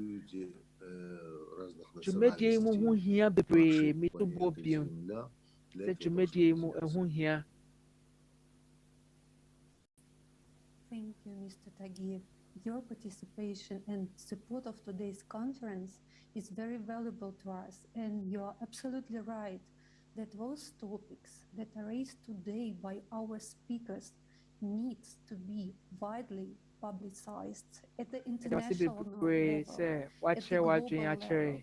And we are so grateful for your support of the creative society. And the whole world will see today's event. Right now, millions of people from around the planet are with us. Thanks to people's initiative, the broadcast is being streamed on thousands of streaming platforms, local TV channels, and YouTube channels. These broadcasts, thanks to volunteers, has been translated into 72 languages, including sign language translation. Dear viewers, the information we hear now leaves us indifferent, and we are very glad to hear your opinion about the conference. Please send your video, your questions, and your comments to info@allatra.tv. I'm happy to introduce our next speaker, Jeffrey Long, Chief Technology Officer, Executive Director at Titomic, a Senior Executive and Technologist in R&D, Research and Development of Advanced Manufacturing Technologies and Implementation of Automated Manufacturing Operations in Australia, Europe, and Asia. Thank you, and thank you, Allatra, and greetings, everyone. It's a great opportunity and privilege to be able to speak here about creativity and how that can actually work with industry and actually move towards a creative society for the world. Is it time to explore the sustainability of human life and creating the symbiosis with planet Earth? How do we collectively define the significance of human life and re-evaluate the indoctrinated cultural and social ideologies that have limited the nobility of our human creative potential? These are thought-provoking questions that see the foundations to explore human creativity as a significant, noble virtue relative to experiencing human life. The world has changed a lot in the last 100 years, and with the current COVID pandemic and looming climate crisis, has the global economy reached its maximum economic potential? What humanity once endeared as significant metrics of a purposeful human life seem to no longer appease the yearning deep within our souls to fill the void of despair that trespasses our minds and limits our creative potential to experience the joys of human life. Traditional top-down hierarchical governance and management structures in our larger corporate and financial institutions are now incongruent with the basic pillars of human life. The corporatized governance of the global economy feeds the nefarious desires of parasitical consumption at the expense of the world's younger generations and their future. The vast majority of humanity is disillusioned by the notable disparity of global wealth and the inequality of debt that enslaves so many people to a life of hardship.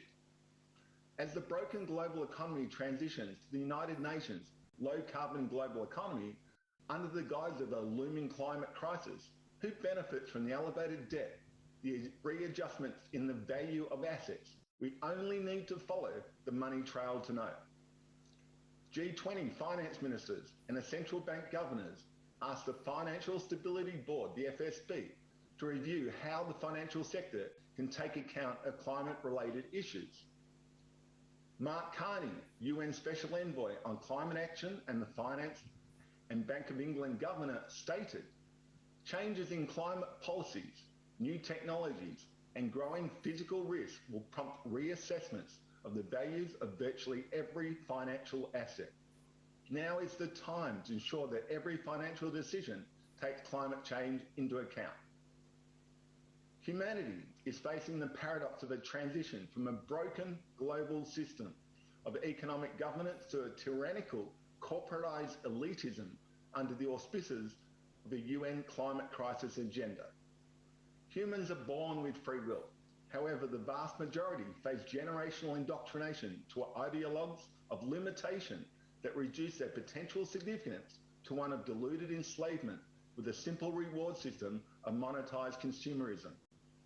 We must ask ourselves, is the global consumeristic format which we have right now damaging our human potential to experience the yearning of our mind, soul, and spirit to explore the joyfulness of human life? The people of the world have all inherited the legacies of their ancestors, and with each new generation, the opportunity presents itself to create a better future for themselves and their children. The past years, we have witnessed the transgressions of global elite and their broken system of governance and economic control. No longer can monetized consumerism fulfill our purpose in life to explore our humanness beyond the limits of enslavement that our forefathers valiantly tried to transition from to create a better world. The amount of darkness historically created by humanity is enough to make it a metaphor for a noble path of creative empathy to realize humans are the infinite potential of this world. There is division within humanity occurring at an unprecedented level, and the grandest deception of all is that the minority of people with unequivocal trust in corporatized pseudoscience and dictatorial governments are the majority. All great cycles of empires end with destruction, and we are now witnessing the desperation of the hierarchical masters' blatant attempts to maintain control with whatever nefarious method they can.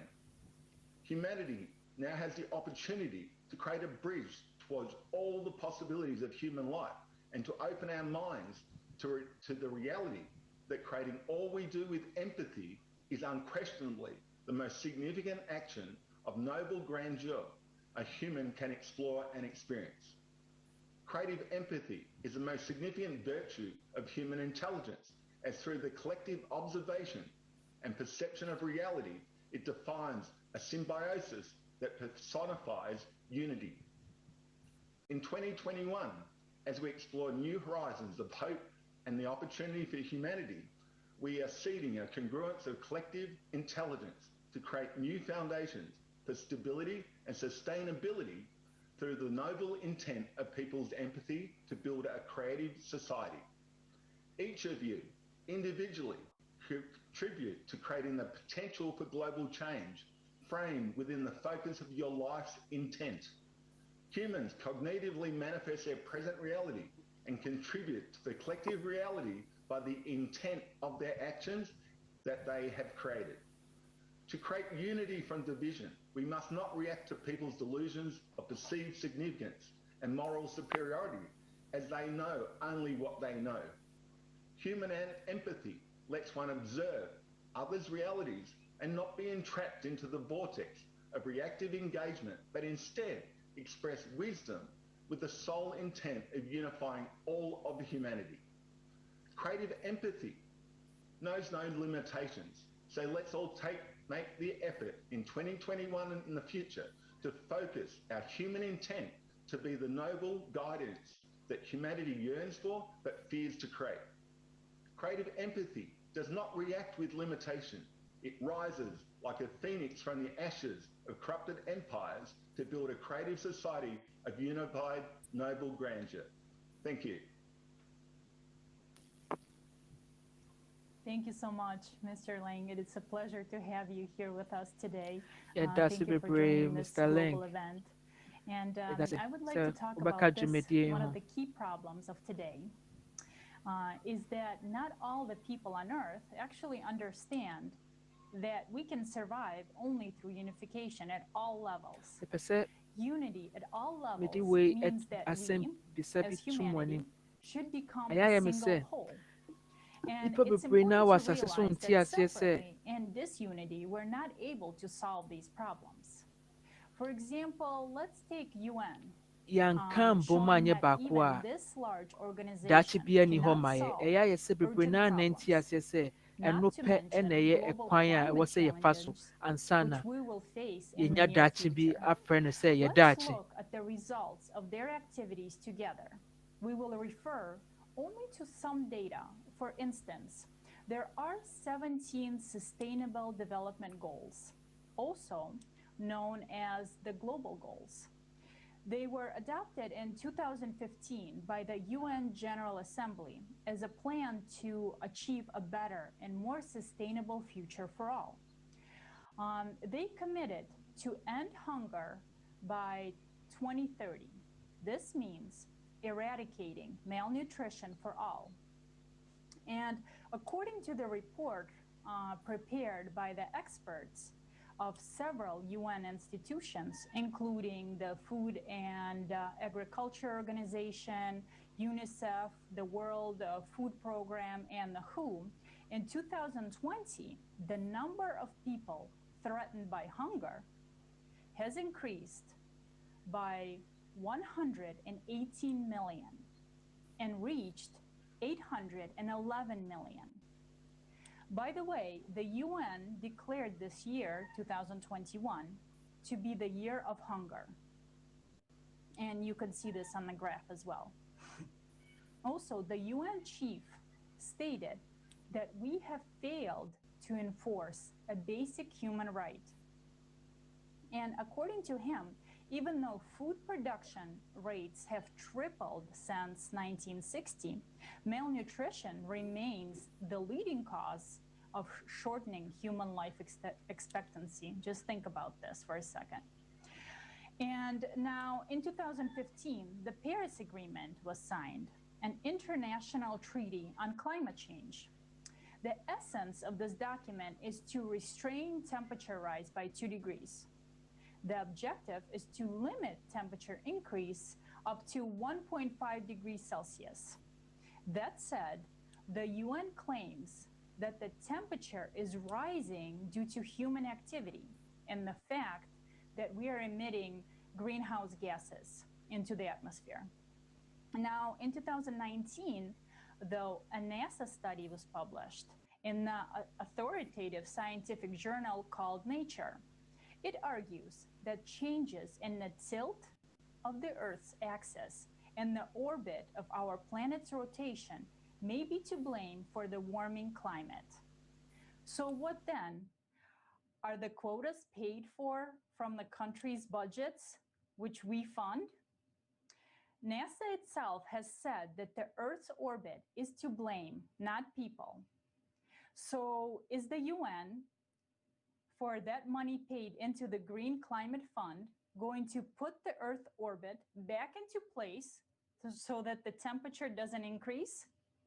Let's think about that for a second. In addition, according to the World Meteorological Organization, CO2 remains in the atmosphere and oceans for centuries. It means that the world is doomed to permanent climate change regardless of any temporary reduction in emissions. Also, according to the UN Declaration on Forests signed in 2014, it was to halve logging by 2020 and stop it entirely by 2030. But what do we see in fact? Deforestation has reached a level that in the next 9 years, we will be left only with 10% of forests. That is, the UN has not made any progress on this issue either. So in fact, we see that on paper, we declare one thing, But in reality, we see something entirely different. Another obligation was to prevent and significantly reduce marine pollution of all kinds by 2025, in particular from land-based activities, including marine debris pollution. However, on this issue, unfortunately, we do not observe any positive developments. On the contrary, today the situation is highly catastrophic.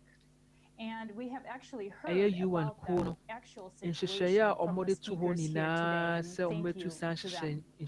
And after all, the amount of garbage in the ocean is now the size of India, Mexico, and Europe combined. That's a real problem. Now, another goal is to reach zero CO2 emissions by 2050. To achieve this goal, global carbon emissions must be reduced by 45% by 2030 compared to the levels of 2010 and must continue to decline sharply. But as we can see from the graph, hopefully you can see the graph on the screen, the situation is fundamentally different. There is a rapid growth of carbon emissions. And according to the UNSL, it is predicted that CO2 emissions will reach 56 gigatons in 2030. This is twice as much as it is supposed to be. Now, let's look at one more example. The UN pledged to take urgent significant measures to reduce the degradation of natural habitats, halt biodiversity loss, and protect and prevent the extinction of endangered species by 2020. Now, global diversity loss has accelerated in recent years, bringing us closer to unknown and irreversible changes in Earth ecosystem. By 2020, ebi mo yɛ by 2030. Saa nhyehyɛ nyinaa yɛ nhyehyɛ bebree a UN de atoto hɔ sɛ ɔmbɛhwɛ sɛ nka nneɛma bɛtutu yie wɔ asase so nyinaa. Nanso akɔyɛ sɛ ɛyɛ kasa bebree nko ara na ɔmo kasa. Ɔmo ka asɛm baako na ɔmo yɛ ade foforɔ. Ɛno ne asɛm a ɛda hɔ sisi a. The situation is so severe that only by uniting whole of humanity can we solve these problems. And there's no other way around it. And we emphasize that we don't blame anyone because we all have polluted the planet altogether. And so we are all responsible for what is happening today. Nipa akwan mu ɛyɛ ɔhaw a ano ɛden yɛnhu nsɛnea ebesi asaka anupiem ansa na nipa ate aseɛ. Saa nti na wɔsɛ yɛde te aseɛ sɛ akwankyerɛ baako pɛ anaasɛ nkunimdie a ɛwɔ ma nipa dasani ɛwɔ saa ɔhaw wei mu ɛyɛ sɛ nipa nyinaa bɛka abom. Akwan foforɔ biara ni hɔ biem sɛ nipa nyinaa bɛyɛ baako na yɛahwɛ sɛ yɛde ewiase foforɔ yi anaasɛ a creative society wɔ ɛbɛsi so ɛho pɛ ɛna yɛbɛnya yɛfa ahodie efiri mu. Ɛnyɛ ade a yɛtwa obi akyi wɔ ha sei. Yɛn nyinaa yɛgye tom sɛ yɛn nyinaa yɛn nsa ɛwɔ asase so ɔhaw a ɛwɔ mu yɛwɔ mu sisi yɛn nyinaa yɛn nsa wɔ mu bi na saa so na yɛn nyinaa na ebɛtumi abom ansa na yɛasesa yɛhyɛ berɛ ɛwɔ asase so ɛnɛ. And do you think this is normal? People from all over the world are here today, representatives of almost all nations. There are 72 languages of simultaneous interpretation. This right now is an international conference where we have all come together to discuss a global problem that affects every being on Earth. Ewiase nyinaa ɛhaw kɛseɛ asase so nyinaa ɔhaw kɛseɛ ɛbrɛ ɛne atɔyerɛnkyɛm a ɛka obi biara adwumadie so. Yɛ a yɛkyerɛkyerɛ aseɛ ɛwɔ kasa ahorow bebree 72 mu ɛwɔ ewiase faana nyinaa. And then that makes one wonder then whose interests the United Nations represents and protects.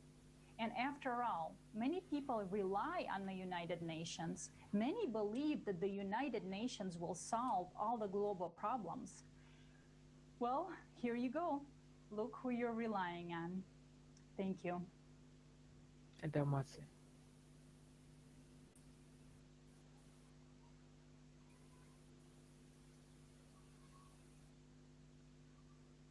Hello, dear friends.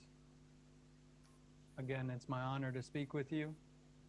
We see the bitter truth, and you have come to understand why the world is in such a state. After all, if one of our biggest bodies of international interaction is essentially doing nothing and is only busy creating the appearance of action, then why is it anyone wonders we live in such a crazy world?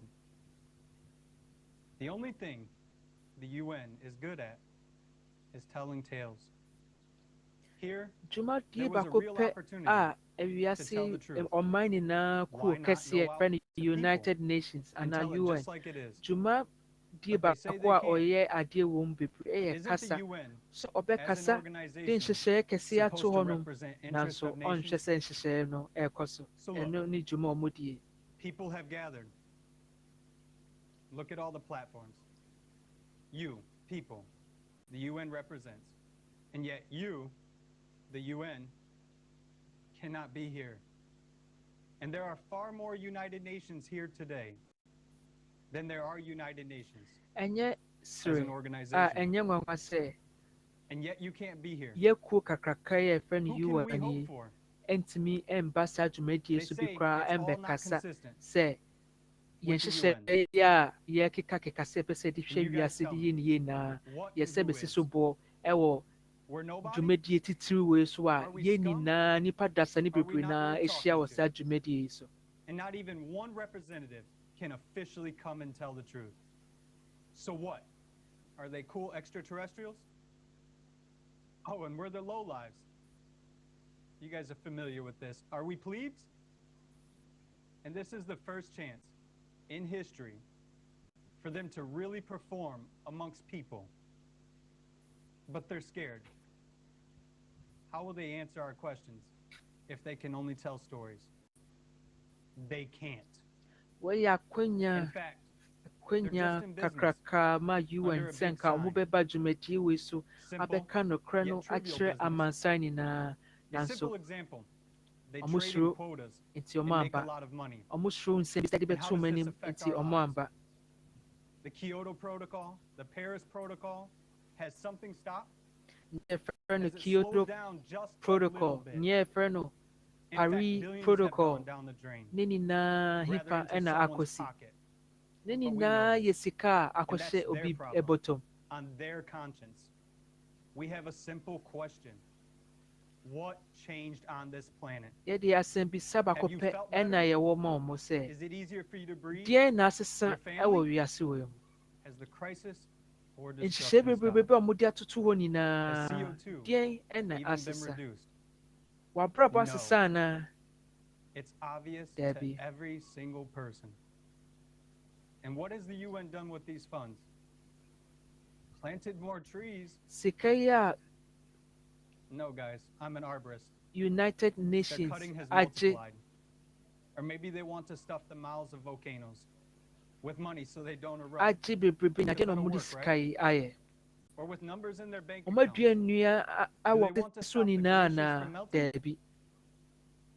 Where are results from Meyɛ their nnua work? ho adwuma.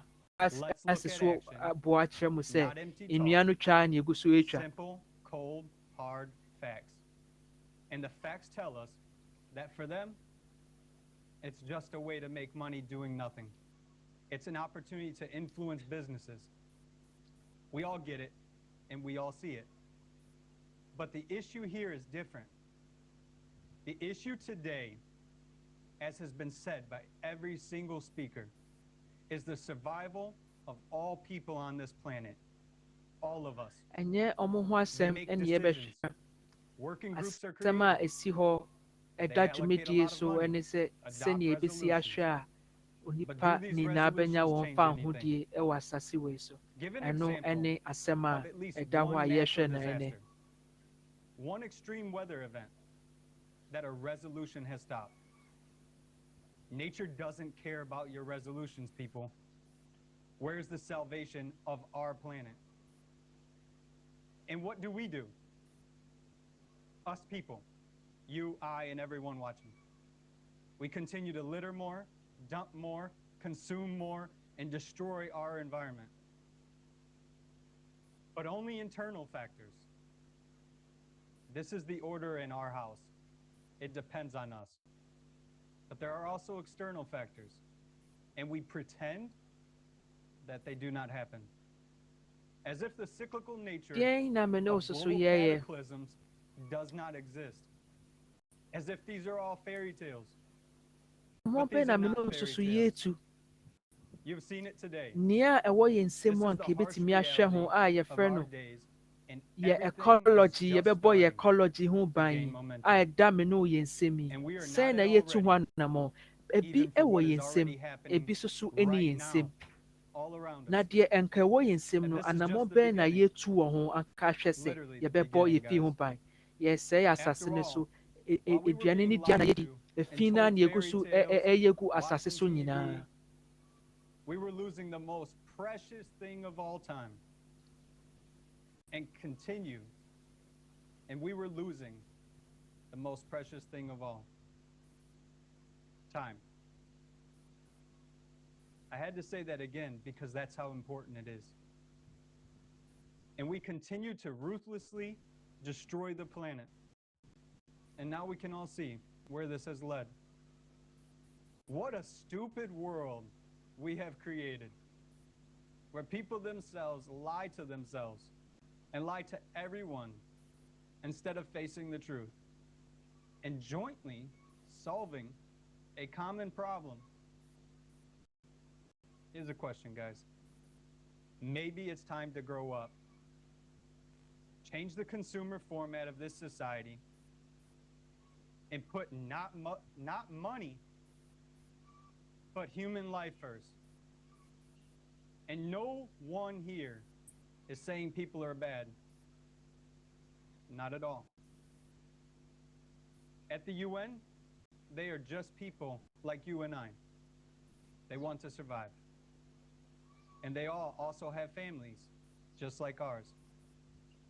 However, the situation is such that elementary greed forces them to act in this way.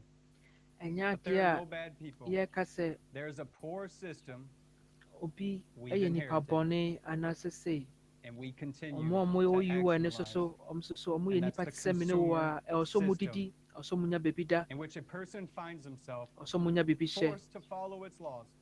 Otherwise, this system will spit it out and replace it with another person. Pɛsɛmɛnkum wiase ɛna ɛdidi ɛwɔ yɛ tirim ɛdidi wɔ yɛ wiase mu ɛna ɛka obiara ɛde kɔ. But why can't we make a roof? Do we not have hands? Shall we blame someone who did this?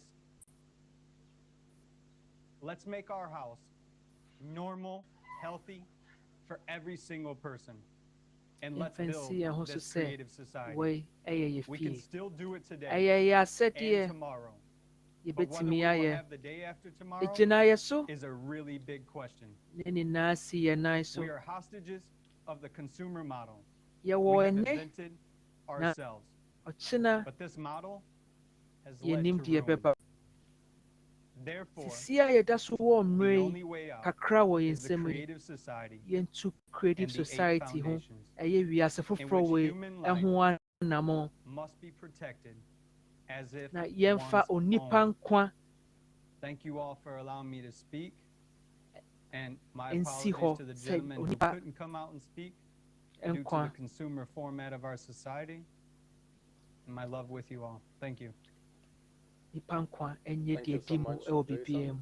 It's been really a great answer. I think for the previous question that we brought up, that our viewers were asking, what about United Nations? Well, right now I think it's been answered. What exactly what exactly the reason why politicians and United Nations and also mass media, that's another question. Why mass media is not showing information about the conference, about our today's conference, even though it's a really high scale? yɛtiefoɔ ne yɛahwɛfoɔ a no mubusa sɛ UN ɛdeɛ na UN foɔ ɛyɛ wɔ asɛm yi deɛ na United Nations anammɔn bɛ na United Nations etu ɛgye si ama yɛ ɛho ama ɛho ɛmmuayɛ yie ɛda wase bebree. Because topics we bringing up here, they are not comfortable. They are really tough. They go against the agenda of many consumeristic organizations. Ɛyɛ nokorɛ sɛ nsɛm a yɛbiebia no ɛwɔ dwumadie yi so no ɛnyɛ nsɛm ketewa, ɛyɛ nsɛm a dwumakuo bebree ne mpanimfoɔ bebree sɛ ɔmbɛka ho asɛm nti na yɛnhu sɛ ɔmo ka ho asɛm no na ansa na yɛbɛnya ɔmo makasa nneɛma wei ho asɛm no yɛko ɔko pa no ko ɔko pa no ɛde biribiara to yɛn ankasa yɛn ho so yɛkɔ yɛnim yɛnya dɔm kɛse ɛdi yɛkyi a UN ɛne ɔmo kekaka ho naa ɔmo ntumi ɛnyɛ din bio ɔmo bɛkasa. Thank you, Tylee. And also, thank you, Jason, on your information on the United Nations. Our following speaker, I believe, will also touch on this topic. I'd like to present to you Narsingen Hambirayan, Senior Law Academic at University of Mauritius. The floor is yours.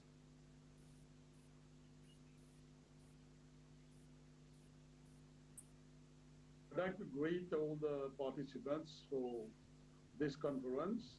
I think it is a very good initiative. We human beings, we are not drawing the lessons. The sort of space tourism is a big thing. So it's a paradox for me.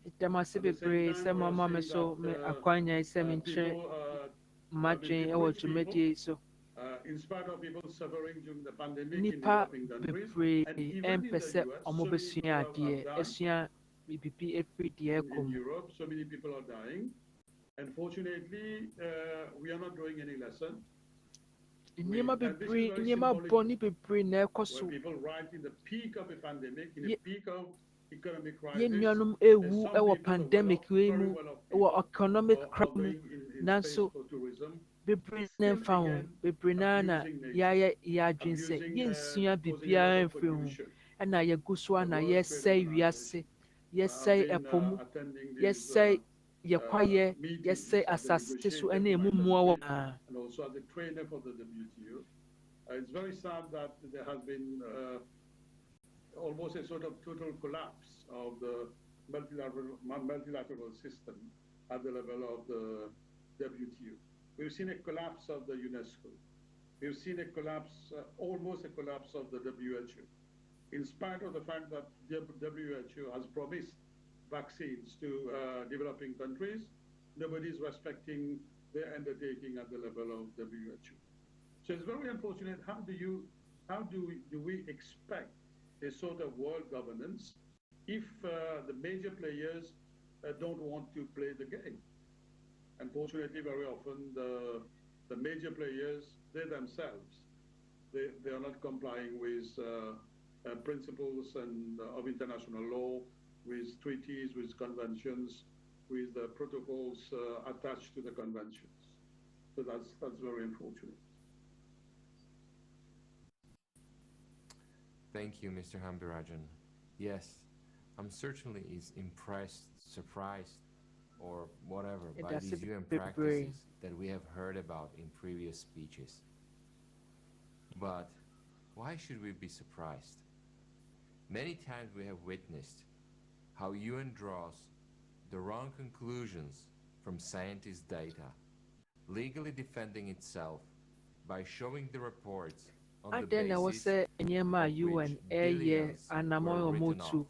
ɛsa ɛma ɛyɛ yɛ adwene na ɛne sɛ ma ɛyɛ yɛ adwene na ɛfiri sɛ yɛhu no mpɛn bebree so UN ɛsɔre tia nhwehwɛmu papa a scientists bi mu etumi yɛba ɔmo asɔre tia bebree naa nti ɛne sɛ ɔmo anamantuo anaa ɔmo nneɛma yɛ biara ɛsɛ ama yɛ adwene ɛyɛ na ɛwɔ kwan biara so ɛyɛ adeɛ a ɔmo yɛ daa. If we don't stop lying and pretending that everything is normal.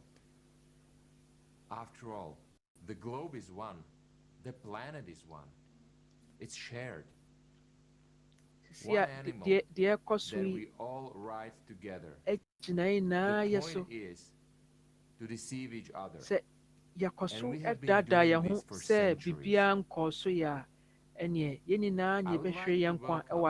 Our next speaker, Lord Monckton.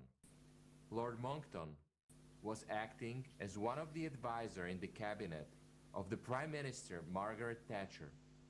Lord Monckton, the floor is yours.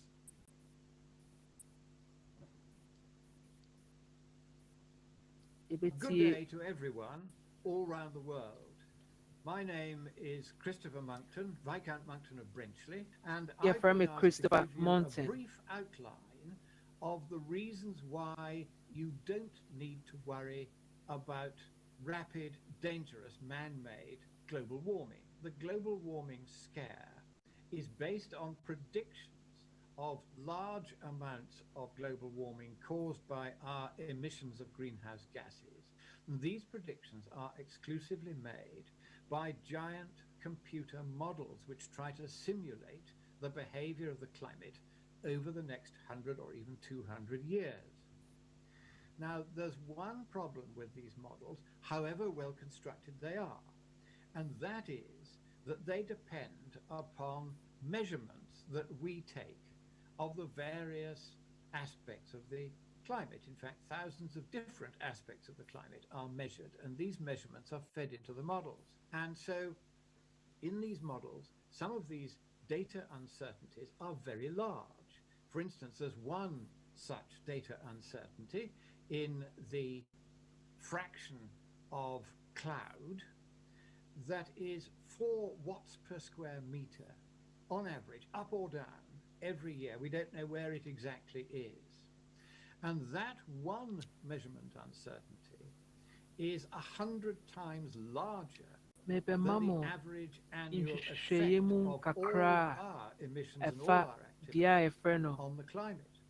And because global of that, climate change and I say in society bonya koso ewo eviem assume asase so and from him is that the envelope of uncertainty becomes so large that the entire range of predictions made by the models falls within that margin of uncertainty and is therefore no better than guesswork. Now, this is a proven result. It's been published and peer-reviewed 2 years ago by Dr. Patrick Frank at the Stanford Linear Accelerator Laboratory. He's been there for 20 years. This was somebody who is climate a believer that climate change is a problem, Carl Wunsch, Professor Carl Wunsch, who thought the result was accurate, adream ɔmo bɔ ɔmo adream a yɛfrɛ no guesswork ɛno ɛna ɔmo yɛ. And that's very important. If somebody had come along and said, "Oh, this is all obvious rubbish," then there'd be a debate. But no, there is no debate about this. It's a very long-established statistical technique known as propagation of uncertainty analysis, and the propagation goes in what's called quadrature. So that means that the climate models, however big, however expensive, however elaborate, however correctly constructed they may be, however faithfully they might in theory represent the climate, they cannot make any predictions whatsoever that are any better than guesswork. They can tell us nothing, and I mean nothing whatever, about how much global warming we may cause. So that is proven result number one. Number two is the research climate which includes, among others, the former director of the US Climate Change Global Program, and he's a professor at the University of Delaware. He's a professor of control theory. And the reason why we have him climate is that insensibly. climate scientists in 1984 borrowed control theory of how feedbacks work in a dynamic system, that's a system that changes its state over time. And when they borrowed it, they didn't understand what they borrowed. This is a big problem in the sciences now. It's a catastrophic error at a vital point in their calculations. They forgot that the sun was shining. And so they thought that these feedback responses that they say account for between 3/4 and 9/10 of the enormous amount of warming they predict were all coming from the greenhouse gases, when very, very nearly all of these feedback responses were actually coming from the fact that the sun is shining. So we are at the moment putting forward our paper for peer review. It's been in the hands of a leading journal, and we chose a journal whose editor did not believe that there was any credible argument against the official narrative on climate change. So we went to him because if there is an error in what we have done, he will have a vested interest in trying to find it. But so far he's had it for 7 months and has not been able to refute what we've done. If the whole world adopted the British policy of net zero CO2 emissions by as soon as 2050, so in the next 30 years, how much warming that would otherwise have occurred not occur if we go net zero, and the whole world does it. The whole world isn't going to do it, of course, because China and other countries like that are exempt altogether from these requirements. So let's suppose, though, that the whole world actually did this. It won't, but let's pretend. How much warming would we forestall? That is actually quite a simple calculation, and the answer is just 1/8 of a Celsius degree at a cost of $5 quadrillion. So economically speaking, it makes no sense to do anything at all to mitigate global warming, because there will be so little of it, because whatever we do makes so little difference. And they did the same with the ozone depleting fluorocarbon climate they overestimated said the rate at which those gases deplete the ozone in the upper atmosphere by a factor of 10. This was an enormous error. And that's why what the Montreal Protocol, which was intended to global stop climate the change emission and of these crisis gases, that turns out to have been unnecessary. They could have just left it and as yet it was, and we'd have exactly the same ɛwɔ rate of ɛkwan ozone biara depletion so as before. ɔhaw So it is kɛseɛ important sase that so we nyinaa realize that the ɛbɛsa aba real biribiara ni hɔ a environmental ɛbɛsesa crisis now ɛwɔ is a political saa one in which political factions dwumadie have ho captured the environmental movement. They knew that the way to do that was to a exploit ɛnyɛ sika our ketewa perfectly kɛse proper nso na feelings for the ɛbɛsɛ environment ansa na by ɔma exaggerating ewiase some naa of the ka sɛ problems and ɔmo then bɛgye persuading us that nhyehyɛe we should ato effectively so shut down anante large wom swathes of our as economies. And as a result of that, asi we're now paying 6 adwumakua times as kakraka a much ɔmo for our pu electricity ɔmo than we sie ne were before. nneɛma ne So fi there egu wiem needs to bebree be naa so ɔmo si ɔmo nyinaa no mpo when a you're dealing ɛnyɛ with these adeɛ a environmental ɛbɛsesa problems. biribiara We must ɛwɔ isolate the genuine deɛ problems deɛ from the ɛreba no ho bogus ones, and then dwuma work ne out die a what is ɔmo the yɛ true ne scale nhwehwɛmu a ɔmo de of the bɛtotototo problem. hɔ If ɛde we bɛto yɛn anim approach nyinaa these problems ɛyɛ adeɛ a ɔmo bɔ ɔmo with the adwene mu a ɔmo yɛ genuine spirit adeɛ a not ɛfrɛ no of guesswork seeking to profiteer, biribiara not ɛnsesa seeking to advance our own ɛwɔ reputations, baabi a but of adeɛ a love yɛfrɛ no yɛ for those who climate are no our fellow akɔduru men ho and therefore are worthy wei of ɛne that love. nokorɛ trodoo Then a and mede only ɛbɛto mo then anim will civilization continue to advance as happily worldwide.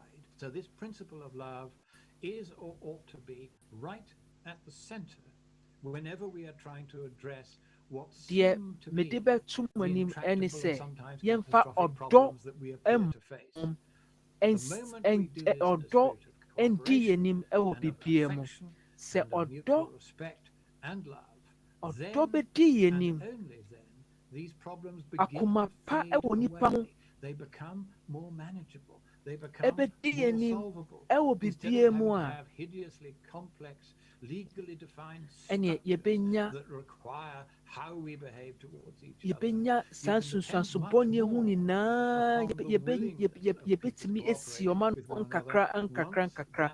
Principle of love has been properly instilled a in the nipa way they think. ɛbɛnya ne ho fahodie ne n'asomdwe ɛwɔ asase so. Because you reflect this. Wei ɛna ɛma alatra ɛdi mu yi.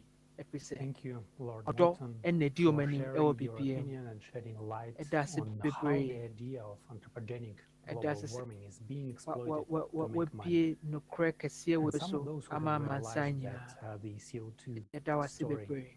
is a lie have begun to believe that climate change is a lie too. But in fact, it is not. Climate change is indeed happening, but not because of CO2. And if we are lied to about the causes, it does not imply that the climate is not changing. On the contrary, it is changing catastrophically and for reasons beyond our control, such as changes inside the Ewiase mu core of the planet nsakraeɛ and bɔne no cosmic ɛrekɔ so processes. ɛnyɛ ntorɔ But ɛrekɔ unfortunately, so this information is not being ɛrekɔ so shared de with people. ɛrekɔ so So it is nanso really yɛmpene tragic ɛma that people do not know asɛm the wei truth and ɛnturu nipa thus do bebree not hɔ understand the real nti nipa causes. bebree na nte ase deɛ ɛkɔ so ɛne deɛ ɛdi saa dwumadie nyinaa ayɛda mo ase.